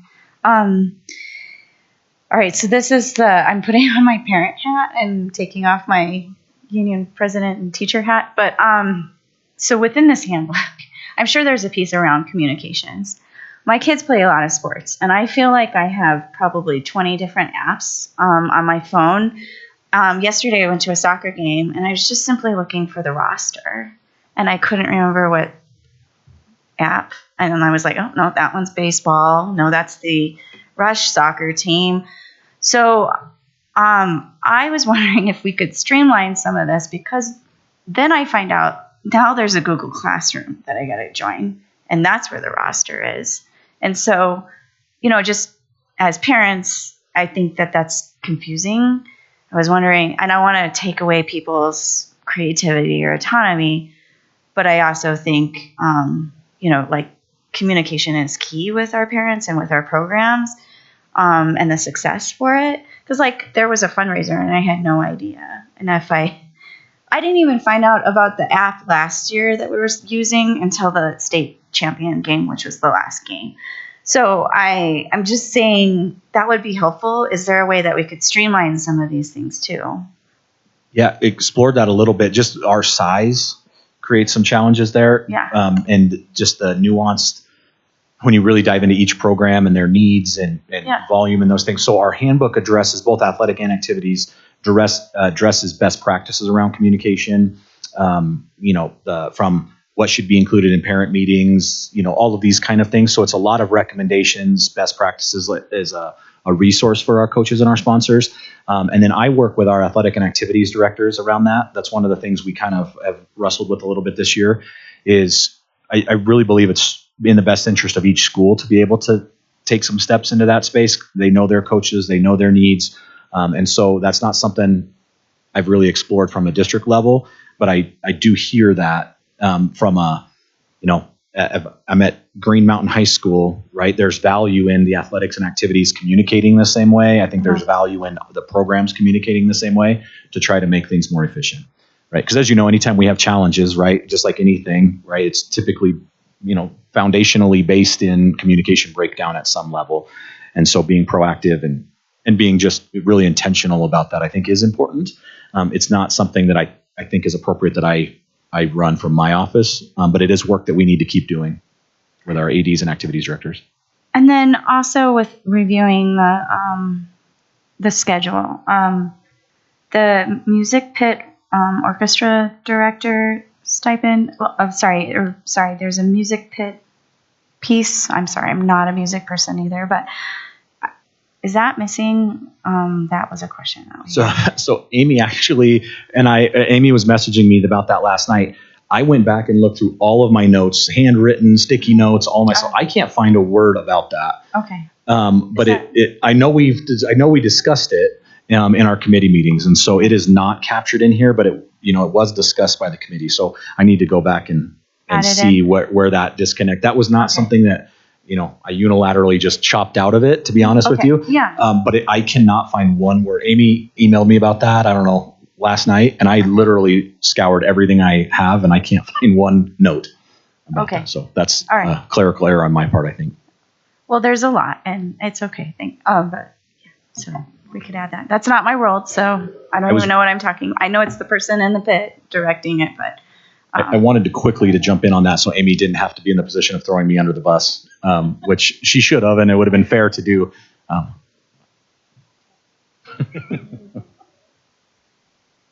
Okay, I've got Steve, and then Rob, and then Mike. Thank you.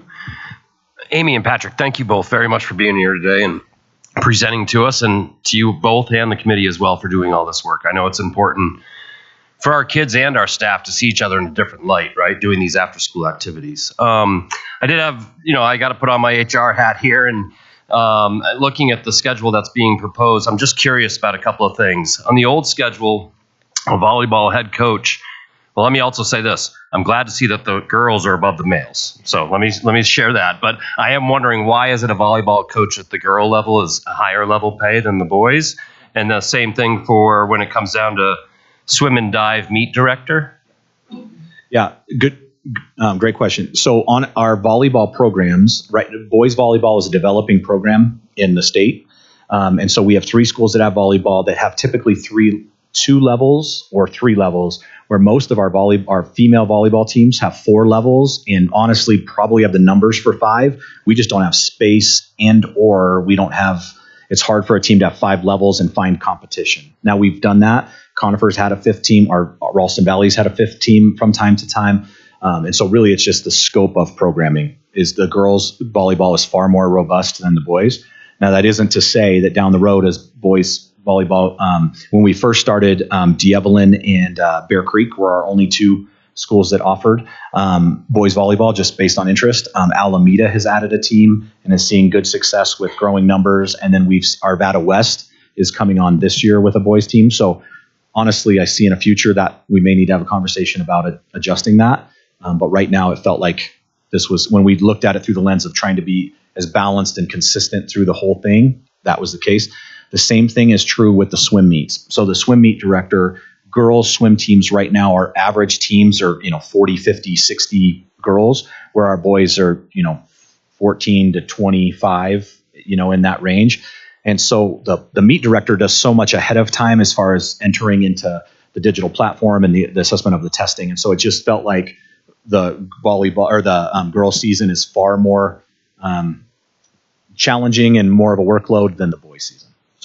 Is that kind of the same logic that's being used then for regular football versus flag football and flag football? Yeah. Correct. All right. Yeah. Thank you. Appreciate it. Yeah, first off, let me mirror what the other folks have said, and thanks for everything you did, because it's impressive how much you've done here. But I was wondering, specifically relating to the new activity stipend and the miscellaneous activity stipends and things like that. Just thinking about my kids, and I said before, I actually live in Boulder County, and one of the events my son was in was robotics, which is not on the schedule here. Presumably, but Stanley Lake, where I teach, has at times had a robotics. Generally not the first robotics my son did, but first off, I'm assuming that would initially go into new activity stipends. How long would it stay in the new before it's not new anymore? What's the process there? Yeah, so those new stipends, I do think there's work to do around providing clarity around that, to be honest. I don't know if I have an answer to that.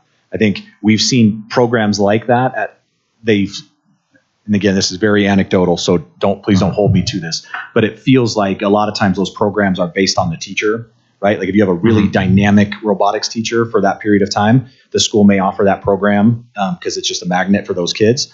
And then when that person, moves on to other things in their career, that program at that school may die. And so we were very inconsistent with that. That specific example, robotics, we have pockets in the district that are really, really strong numbers. We have others that there just seems to be no interest, or at least that's kind of what has been shared. And so that's where those flex stipends, the intent of those was to potentially address those. Like when you have it rolling, keep it rolling. But then as things shift at your school, that would allow the administration to shift those resources somewhere else. Again, just trying to capture as much need or, capture as much participation as you can. So I think that's the initial thinking. But as you're even hearing me say out loud, there's probably work to be done to iron that out long term. Okay, and what about, oh shoot, it just went out of my head. So where does it, like my daughter did color guard with band, and then she did winter guard during the winter season. And those teachers would spend, probably hundreds of hours with the girls there. Would that fit? And that might be different than other miscellaneous activities. Where do they get placed on the salary schedule?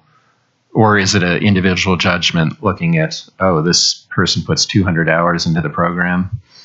So go ahead. I think you're probably better. I think a lot of high schools handle it in a lot of different ways right now. And I'm sorry, I've never taught high school, so I'm going to speak a little bit out of turn as well. But some of our high schools are using those assistant stipends to do their color guard and winter percussion, who are also at state today. So let's give them a huge high five. And then some of them are using booster money as well. So they're doing fundraising money and helping those programs grow through that way.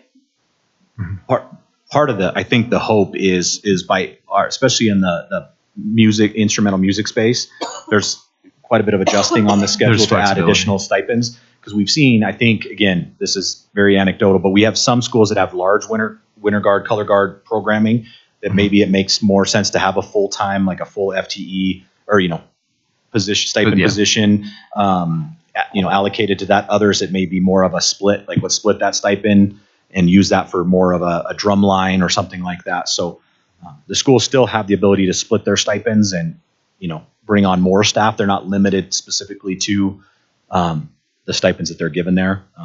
So I think some of it was intended to be solved just based on increasing stipends and then letting the staff have the flexibility to make those decisions. Right. Thank you.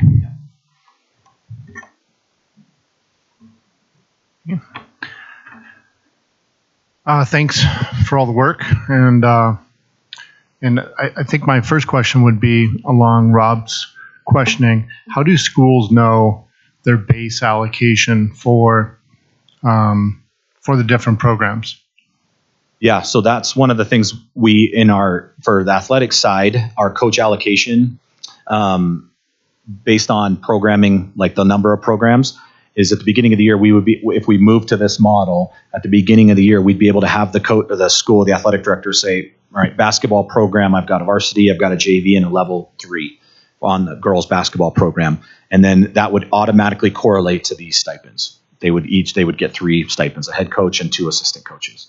So there would be no numbers, no guessing. It would be, this is what we have. Now, as we get to the season and maybe a school is really desperately hoping to have a level 3 team, but they just don't get the kids to show up, that stipend would be taken off of their list and they would just have a varsity and a JV stipend. And we would do that logic for every sport would be built that way.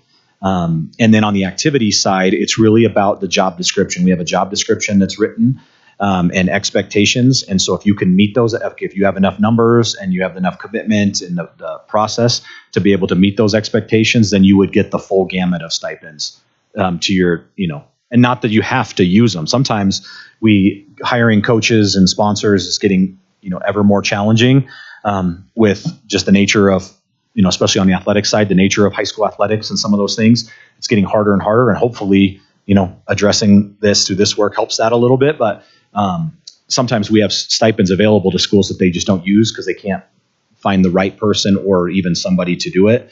And so, but in this, if I have a school, I have a marching band, the activities director kind of signs off that we've got an marching band, then that staff member, that head sponsor would have, X amount of marching band stipends that he or she could use at their discretion. Thank you. Okay, and I just want to ask one thing, because I don't know if you already mentioned it, then I apologize. But let's say that somebody comes into our district and has been doing this for 20 years or however long at a different district, would they still start at level 1 coming in, or do we So the proposal is bring them in at step 9. brings them in? Okay, Yeah. so it'd be just like our salary schedule. Correct. It'd be the same Yep. thing. Prior in our current system, I think I don't have it in front of me. I think it's 6, Okay. maybe. It's 5 or 6 that we bring them in now. And so we wanted to move it to 9 to be aligned with what the educator effectiveness or the educator salary schedule has. Okay.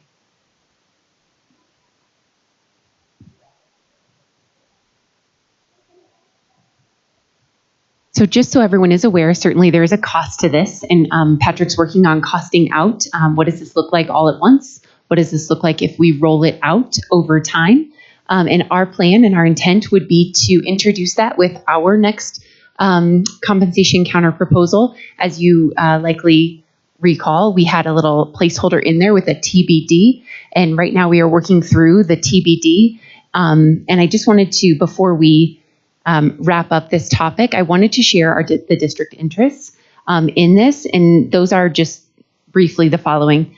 The district has an interest in providing equitable access to athletics and activities for all students, regardless of the school they attend. The district has an interest in adding stipends and shifting the placement of stipends as recommended by the committee. The district has an interest in adopting an organized stipend schedule aligned to the base teacher salary that incorporates predictable increases and addresses program needs. The district has an interest in improving compensation for coaches and activity sponsors to better compete with and align to surrounding school districts over time, though through that maintaining current stipend amounts or increasing, to the point earlier made around holding people harmless and ensuring that they are not losing money despite doing the same work.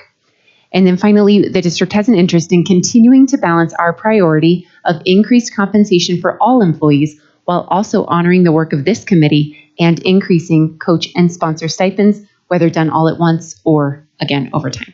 So just want to make sure everyone knows that we 100% are behind the work of this committee, and the way in which we do it can be decided at this table. All right. Thank you for sharing those with us. And I think with that, if there are no more questions at this time, we will thank our guests for being with us today and coming on a beautiful Saturday and sharing that work with us. So thank you for coming. Thanks. Thank you for having us. And at this time, I think it might be reasonable to take a stand-up break, and we'll discuss what we want to do next. So 10 minute, well, I'm going to say 5 minutes, and really that's going to mean like 10 minutes.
Okay, welcome back to our last portion of this bargaining session, this negotiations today.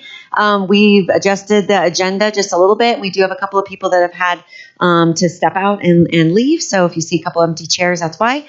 But we are going to continue with Article 24. This is the District Bravo version of our AMP language. Then we will hit Article 23, which is our remote language. And we will end today with Article 11, Academic Freedom, counter from the district. So that is our agenda for the last part of the day. And I will turn it over to Amanda. You'll be presenting the AMP language. Yes. And Jennifer is putting it into the agenda for us. I am just trying to figure out why it doesn't. Oh, there it is. Hello. Okay. Everybody got access. Beautiful. All right. So here we go with Article 24. So we've started with Article 24.1.5. We would like to add in a new section, or not section, but just statement that addresses something that was redundant throughout.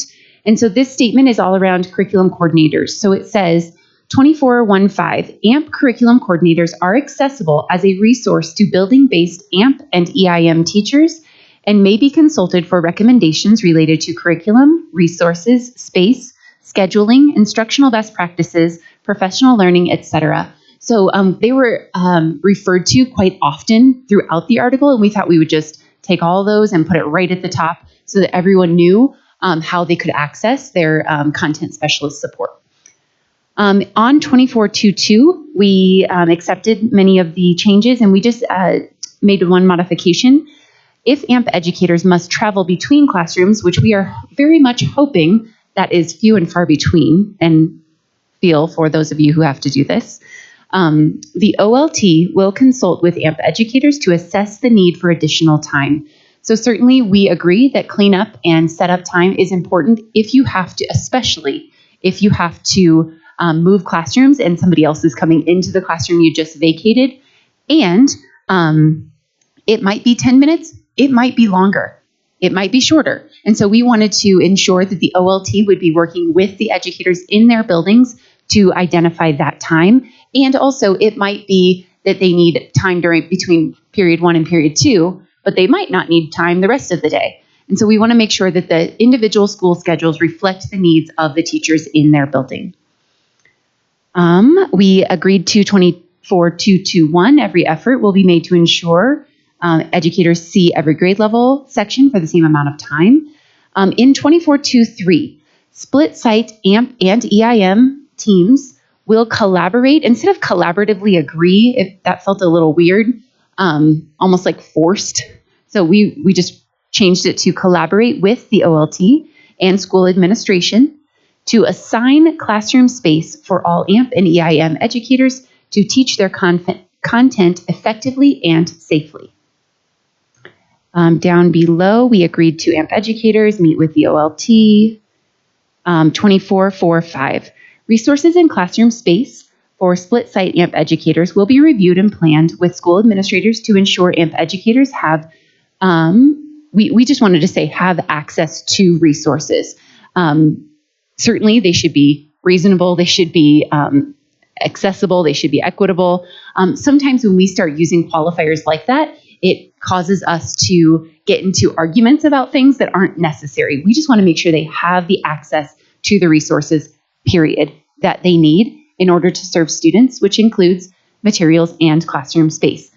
Also, we don't want two teachers teaching the same content at the same time to get into fights over who has the better art room, who has the auxiliary gym versus the main gym.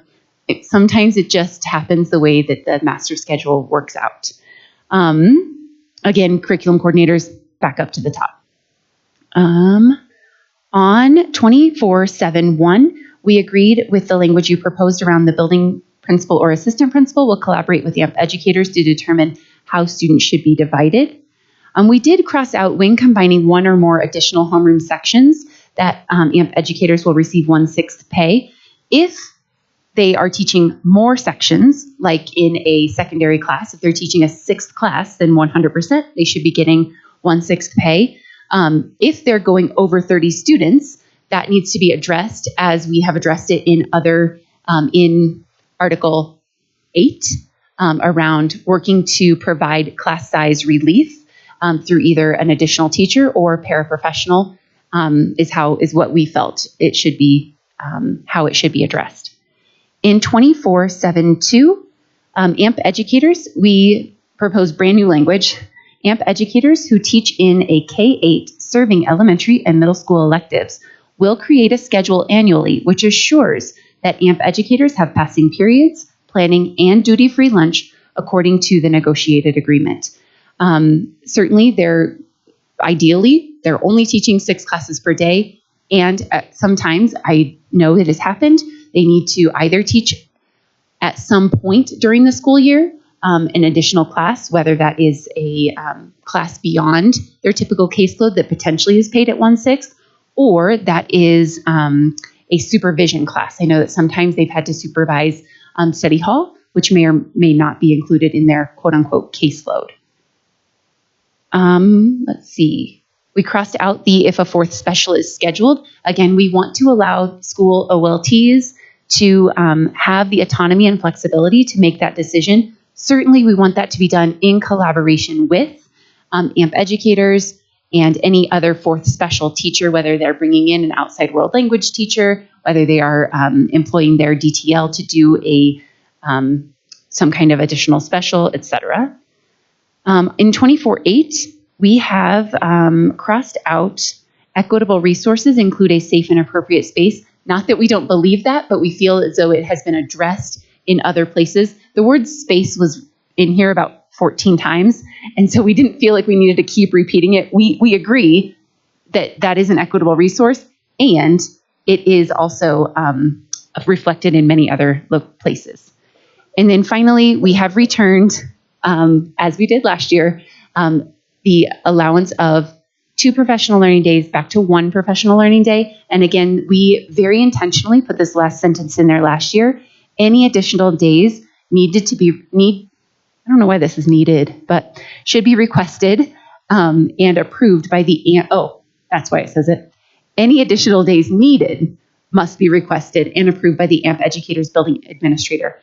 Like I said before, building administrators very rarely are going to tell you no if you feel like you need that opportunity for professional learning, and they may even suggest it. And then finally, in the last article, in the last part here, 24.10.1, we've agreed to some of your additions, crossouts. I again crossed out to a safe and appropriate space. Again, we believe you should have that, and it is written in a lot of other places within this article. Let's see, we switched the word deemed by. It sounded weird, and so we switched that to determined collaboratively by the school's EIM educator, administrator, and OLT, crossing out coordinators, again, referencing up above. We agreed to the EIM educator change.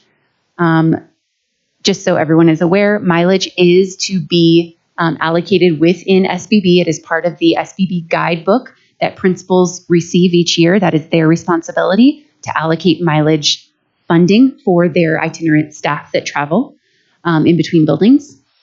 And the EIM budget we agreed to will be collaboratively developed with school administration, OLT, and we added in consultation with EIM educators. Just so everyone is aware of kind of how principals think when it comes to budgeting for different teachers. Some principals, I'm specifically speaking from an elementary lens since this is an elementary article, some principals say every teacher in my building, kindergarten through 5th grade, is going to get $150 budget each year. But art, music, and PE are going to get $300, $300, and $600, or some variation of that based on the resources that they might need. I believe and agree that EIM should also be included in those budget conversations in determining how resources are going to be provided across the 5 to 10 buildings that they oftentimes are traveling to, which includes instrumental music repair, mileage, and other resources they might need beyond what they are already collecting from their fee that covers t-shirts and oftentimes sheet music. So that is 24, our counter. Great. Thank you for walking us through those changes. And I see, Brooke, you have your name tag up. Okay. I think we all know what I'm going to say. So if we could go to 24-7-2. I think that there's a really strong need for some K-8 language to protect AMP programming. We currently have a couple schools. There's a couple of situations at 2 K-8 schools, and I've really been pushing even on the administrators, like, hey, like, we're really working hard to try to get this language in there, because they're trying to balance secondary schedules and elementary. Where we're running into a rub is like, because there's not clear language for them, they're trying to say, well, they can only teach elementary or secondary, and then we'll have a traveling team to come in. There's no need for a traveling team to come in because they have plenty of students. The issue is they need protections in place because they're either teaching too many sections, or basically they're teaching too many sections. And they need actually a traveling team to come in and pick up some of those sections.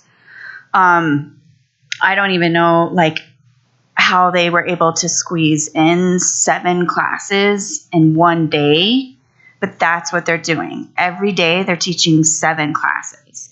And I said I didn't even know how that's even possible, but they have an extended day. So if you scroll up to 24-7, you can see the elementary AMP FTE. And so for a 1.0, sections that you teach daily would be 4, 5, or 6. What I was trying to prevent with the language in 4.7-2 is that K-8 teachers wouldn't teach more than 6 classes a day. It's unsustainable. It's a huge workload, and these educators were willing to do it to try to meet the needs of their students. But it's unsustainable, but they also deserve to be paid for the extra classes that they've been teaching. So this language doesn't really protect our K-8 educators and their programs, and it doesn't provide guidance for the administrators that are trying to do scheduling. So I would like to work on language that gives the administrators clear guidance, because that's also been requested from them, but also protects, the programs and values the programs. So I know a lot of people use the elementary AMP FTE when they're requesting traveling teams, but it is also maybe even needs to be defined. Like if you're teaching this many sections, you deserve extra pay because you're teaching more classes. And it's weird because there's not any language that meets them, but the secondary teachers in that school are getting paid more because they're teaching more classes, but the AMP educators aren't because there's not clear language for them. So that's the intent behind the language that was there in the 1.6 pay. So I don't know if that's not a question, it's a statement. So how can we provide guidance for our administrators and protect our AMP programs in K-8s? Thank you. If you keep working on language, I'll keep working with, I've worked with Carrie Yenter on that language, so hopefully we can find something that does do just that. Okay, Mike? Thank you. My question is truly a naive question around if, with our proposed language now, if we have a duty-free lunch, the passing periods, and their planning time, how would their workload or workday be different than their colleagues? My assumption is that it's an additional prep. Is that? Yeah. I'm trying to figure out where the. I'm sorry, Mike, can you repeat the question? Yeah. So just thinking about like, all the teachers within a K-8, if they're all getting their planning time, and they're all getting their duty-free lunch, and they all have their passing time. Well, how is the were workload not different? getting their passing time before. And they are teaching additional classes more than their elementary AMP teachers would be able to teach. So they're teaching, their workload is much more. So if you look at the elementary AMP FTE, they're actually at a 1.5. So they should have a 0.5 traveling team with that schedule. So they're taking on 3 additional classes. And so there's not language that protects them in the sense they can't, of course they're going to teach above 150 because they're doing elementary and middle school. And then they can't teach just 5 classes because they're a K through 8, right? But so that's why. So they're teaching 3 additional classes. Gotcha. And they're grading and writing lesson plans, so they're having to plan for them as well. So you're looking through the lens of comparing them to their AMP peers in elementary versus their peers, their colleagues in the building that are also teaching. Is that right? Yeah, I think that the best way to look at it is through the AMP lens, because each class that they're teaching should be counted as a section. You can't count a middle school class as not having a section because you're still having to teach that class through the. So that's why there's language needed in this article to protect the K-8 programming and to give guidance to administrators on this.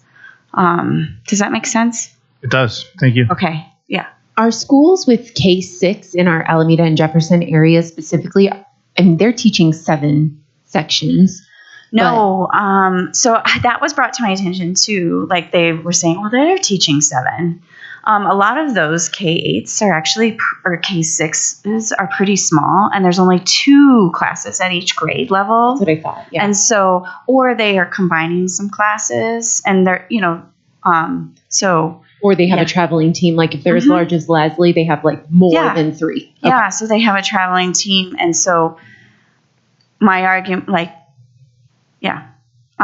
and so if you look at like 3 Creeks, they have 2 AMP teams.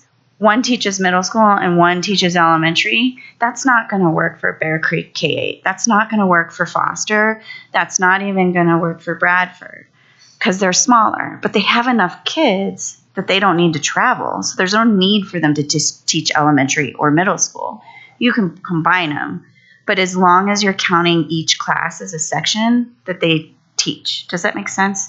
So even if I have, that's why the year-long language was in there. If I have a middle school class that's every, like a year long, and I teach it maybe on the A rotation days, and I'm speaking to you because you're like elementary principal, right? So put that on the A rotation days, that should still be counted as a section. Does that make sense? Yes, it does. Okay. It can't be counted as just one class.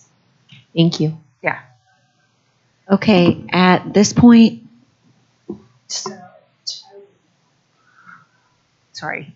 So at Leslie is my team that goes over to Leslie. They teach a section in the morning and covers that 7 sections so that that group can have a plan time. And then that time they have the 6 sections. My team comes over to me and does the rest of the day at me. So I was just going to clarify that. Thank you. And there's not enough time in the day to teach 7 classes, except at this school because they have an extended day.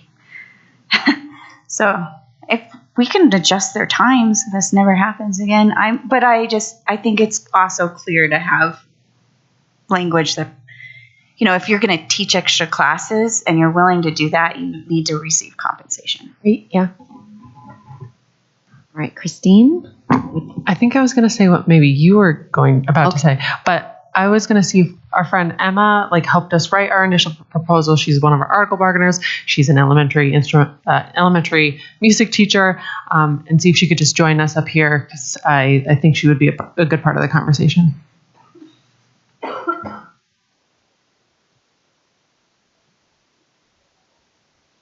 Yes, thank you. Go ahead and introduce yourself.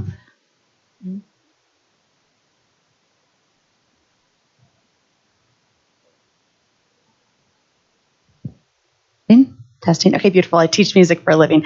My name is Emma Hartman, she, her. I teach at Vanderhoof Elementary, music teacher, been in the district for 4 years. Just asked a question? Okay, perfect. 2 questions off the top of mind. First was regarding the red line around the, if a 24-7-3, if a fourth special is suggested for scheduling purposes. The concern being that when that fourth special happens, it would reduce the AMP instructional time. And with the collaborative process with OLT, it requires having one AMP educator on that. And with that, just having less of an AMP voice. And when that committee meets and decides, it comes down to a vote. And having just one AMP educator versus the rest of the staff feels like less of a voice. And so it would just be a concern because that instructional time could potentially get cut. So I know my colleagues would have a concern with that because we consider AMP and Jeffco to be such a core subject. So that was part of it. And then another was the 1/6 pay, which goes, find it as I'm scrolling, 24-7-1.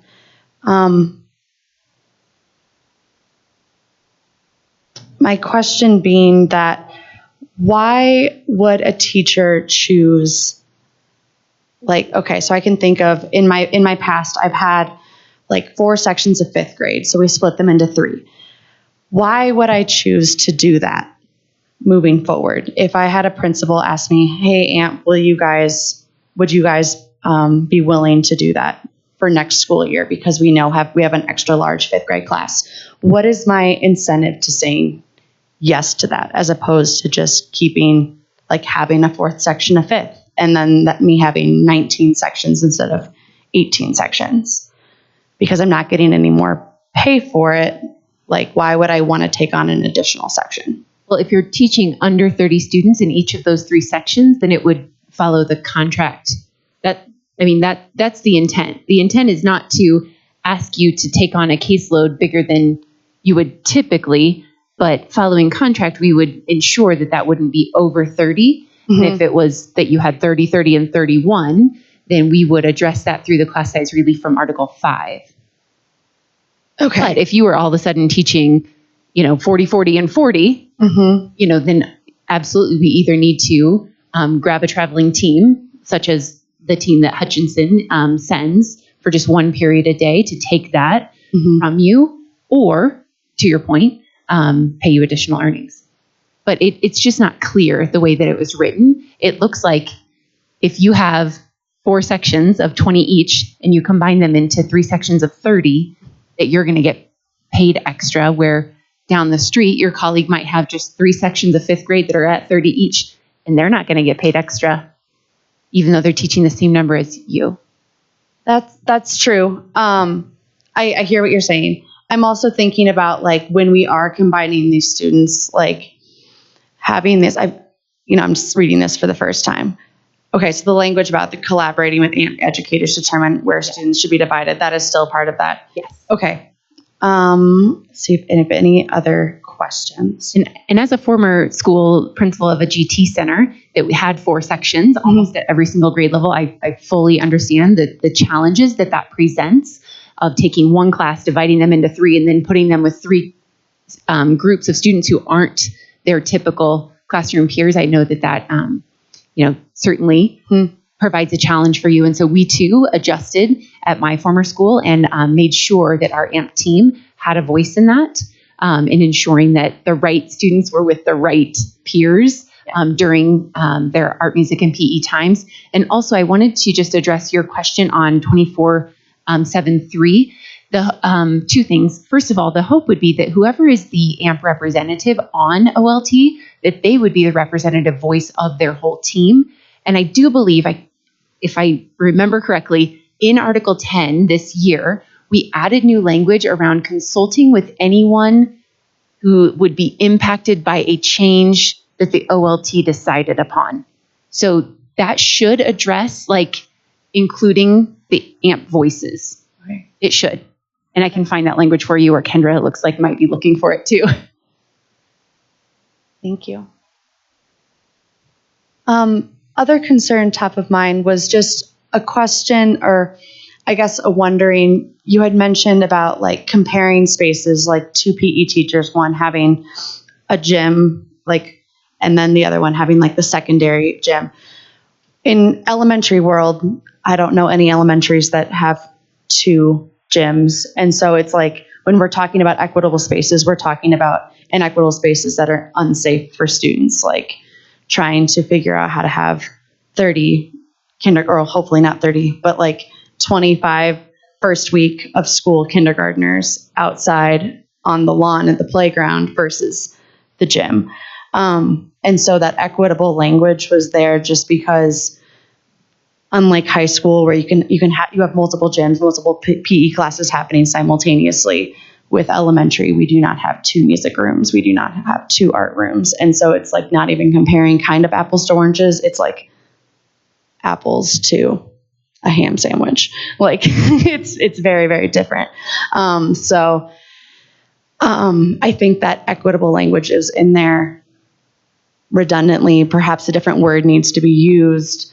But that space piece is very important for us because of safety reasons. And please know that we too value the word equity, and we talked a lot about it. Sometimes people get confused with the word equity and they think that it's equal. Mm-hmm. And I wish that we could give every elementary, specifically I'm thinking about elementary instrumental music, I wish we could give all of them the music room when they come to the building. And sometimes one year, this is going to sound so awful, one year I had to put my EIM in the staff lounge. I literally had to go in and move tables and chairs that our staff would eat around at least once a week, if not twice a week, depending on the rotation. I felt awful. I had no space to give them. They couldn't have the lunchroom because the lunchroom was set up. They couldn't have the library because the library was set up. And even those two spaces, I don't think are sufficient. And yet sometimes that's all we have. And so I also don't want to pigeonhole schools into arguments, disagreements around that kind of space. I also think it should be equitable that their equipment gets to stay, all their music stands get to stay up all the time. And it's just a challenge for a school that's almost at capacity.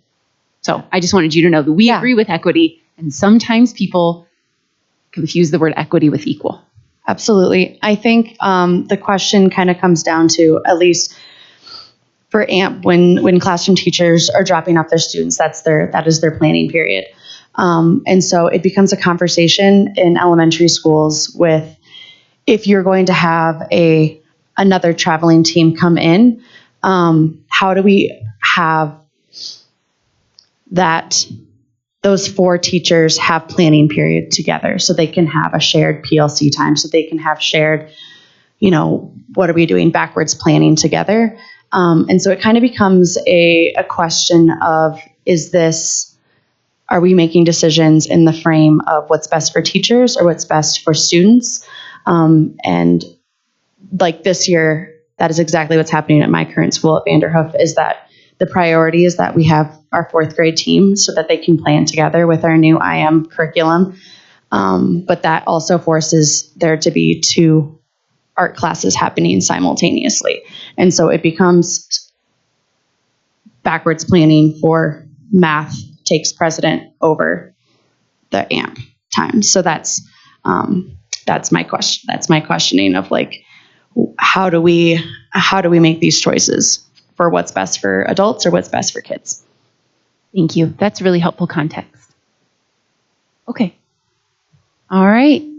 Any other questions on 23? Thanks. 24, also known as 24. Thanks for letting me pop up. Yes, thank you. We appreciate it. All right, we can do it. We got this. Article 23, We are moving on to Article 23, which is remote learning language. And I'm going to turn over to Christine to present the changes.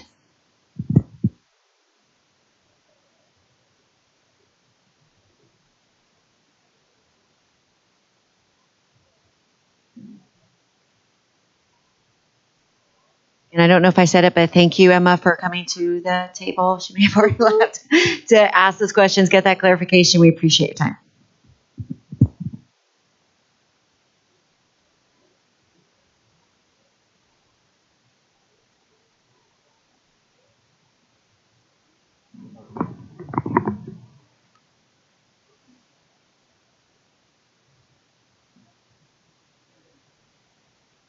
What is that? What's happening? All right, we got this. Get out of my way. Okay. I got real worried. I didn't start seeing you guys in this, so I was like, am I opening the right thing? I have a lot of tabs open. Here we go. Okay. We are accepting asynchronous and synchronous. As previously stated, hybrid, not a fan. So we have struck hybrid, or a combination of the 3 instructional models. Educators will not be required to deliver in-person and online instruction simultaneously. We accepted your strike through of the previous sentence. We put some clarification up here. So JRLP will provide synchronous remote learning instruction for K-12 unless otherwise agreed upon through the collaborative process. We heard that there was let's say, for example, they have to go to their staff meeting in the afternoon. Maybe they need to post an asynchronous lesson to get there on time. So we hear that there might be a need to use that on occasion. We added instruction will be provided. Okay, going down to 23-2-2. We are, you mentioned a lot in the last proposal, uplifting the collaborative systems that already exist. So we are putting that in there as well.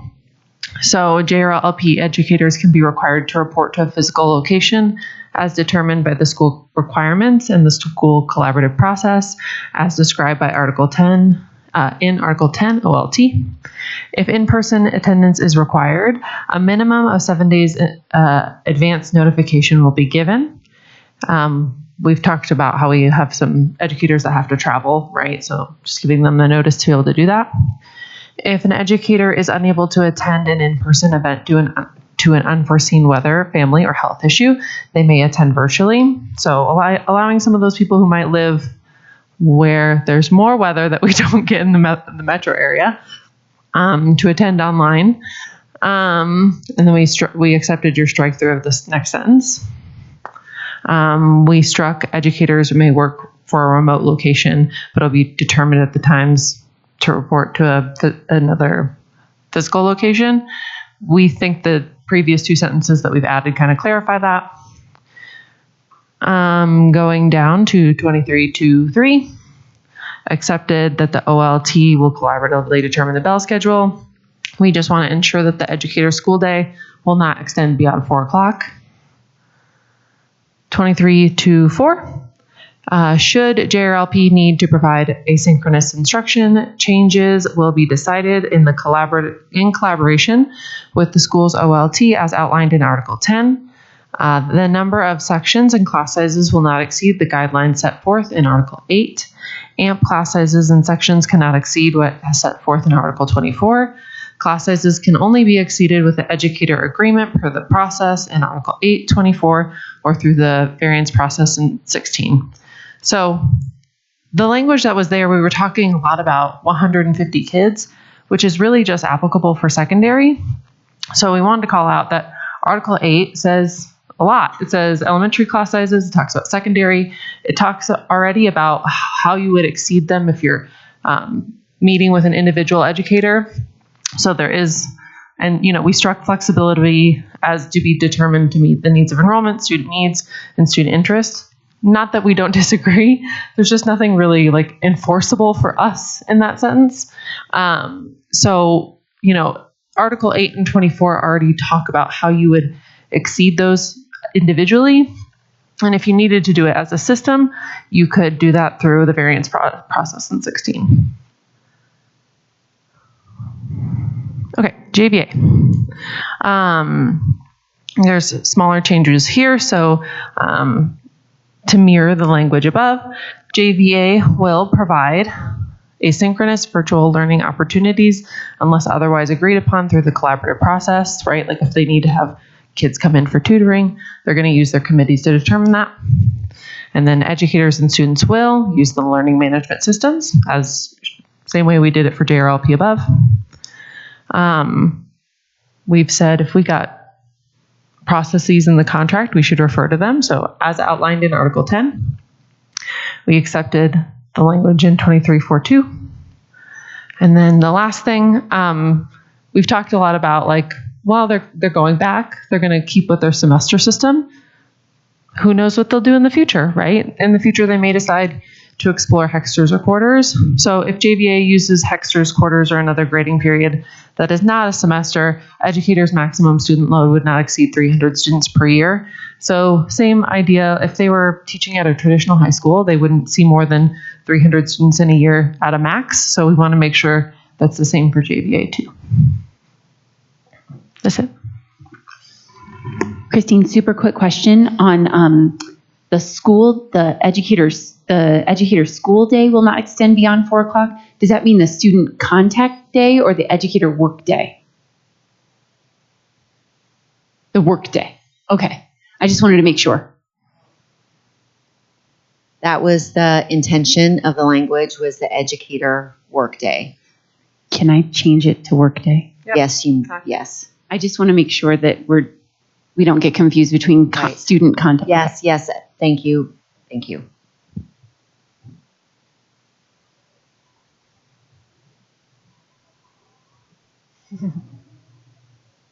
Sorry.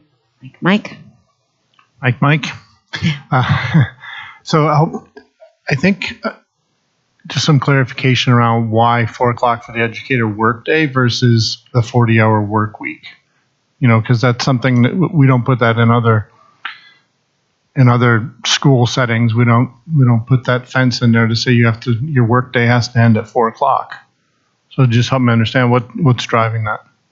So as the conversation, if anybody was in the room that remembers, it was that they didn't want a situation where all of the student contact was pushed towards the front and any, like all of their staff meetings or any of their plan time or all of that was meant to be 4 o'clock or later. That was the intent. So they wanted the end of the day to be the end of the day, and it wouldn't be like, oh, but you have to stick around for 45 minutes of staff meetings that would extend to like 5 o'clock. But wouldn't that be true for other schools if they set their 40-hour work week in accordance in their OLT, saying, hey, on Wednesdays we're going to do a 45-minute staff meeting. We get out at 4, and so our work day ends at 4:45 on Wednesdays. I think it was more so the systemic nature of it. They didn't want a normal work day to be extending into like the 5 o'clock hour or later, because that would run into issues. So the idea is that because the instruction would be delivered different, it's a different modality, that the time of the day, the concern was that it would be going too late into the day. They didn't want that day to be pushed out like, oh, maybe we could do stuff into the 5 o'clock hour was the issue. And so that was part of the conversation. They wanted it to end at 4 p.m. Because, again, that's when, well, and at my school, and if anybody wants to jump in that was part of that conversation, you can, but the way that my school does their staff meetings, that would never happen. Like the end of the school day for the students is, 3:30. So I'm out the door at 3:35 if I want to be, right? And that my staff meetings, and I know that elementary, they work different, so I'm not probably the best person to speak to that. But they wanted something like that with a high school situation where if the school day ends at 3:30, then, and in this case at 4 o'clock, then they could be done with their day presumably at 4:01 and not be like, oh, but we're going to be having all of our PLC time, all of our co-planning time, all of our, staff meeting time is going to be from 4 to 4:45 on a regular basis. Does that make sense? I hear what you're saying. I still find it to be conflicted with the 40-hour week as we operate in, at all of our other schools.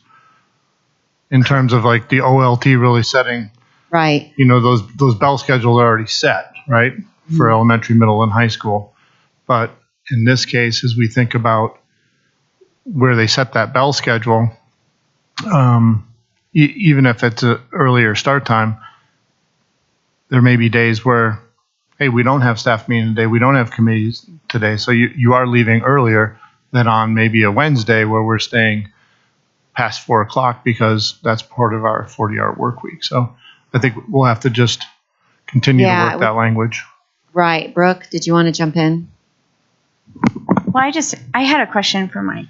Can you tell me what JRLP's bell schedule is currently? We could pull it up, and we've got access to it. Yeah.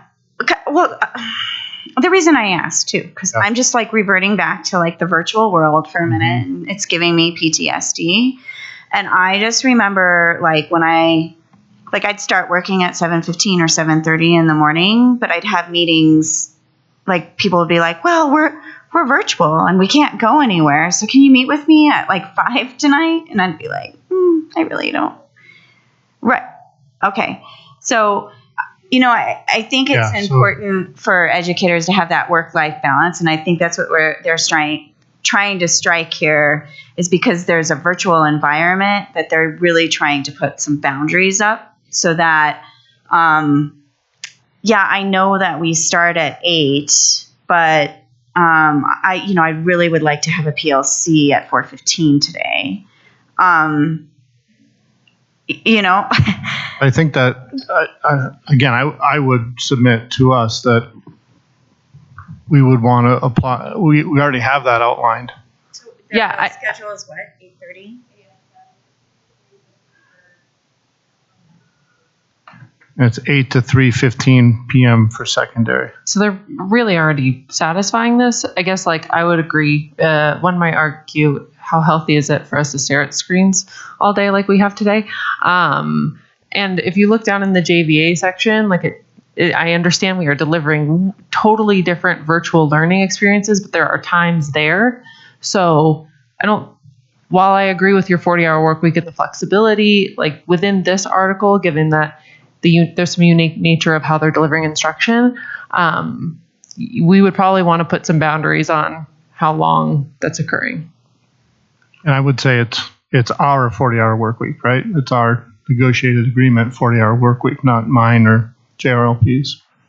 But that's. I think that answers the question. Speaking of 4 o'clock, I know that a lot of us had a hard stop at 4. Oh my goodness. Yeah, so we can. Yeah, we'll talk it through. Yeah, we can have some offline conversations too in terms of really trying to understand each other's viewpoints. Okay, that sounds good. And we'll get to TA on Thursday for 11. Yes. Oh, that sounds great. Yeah. Yep. So, is everybody good with the notes? I've read through lots of them, and we're out. We've been adjusting. So thank you so much for everybody's time today. We really appreciate it. I feel it was very productive, and we'll see you next Thursday here at the Ed Center starting at 4:30. See you then. Enjoy the rest of your weekend.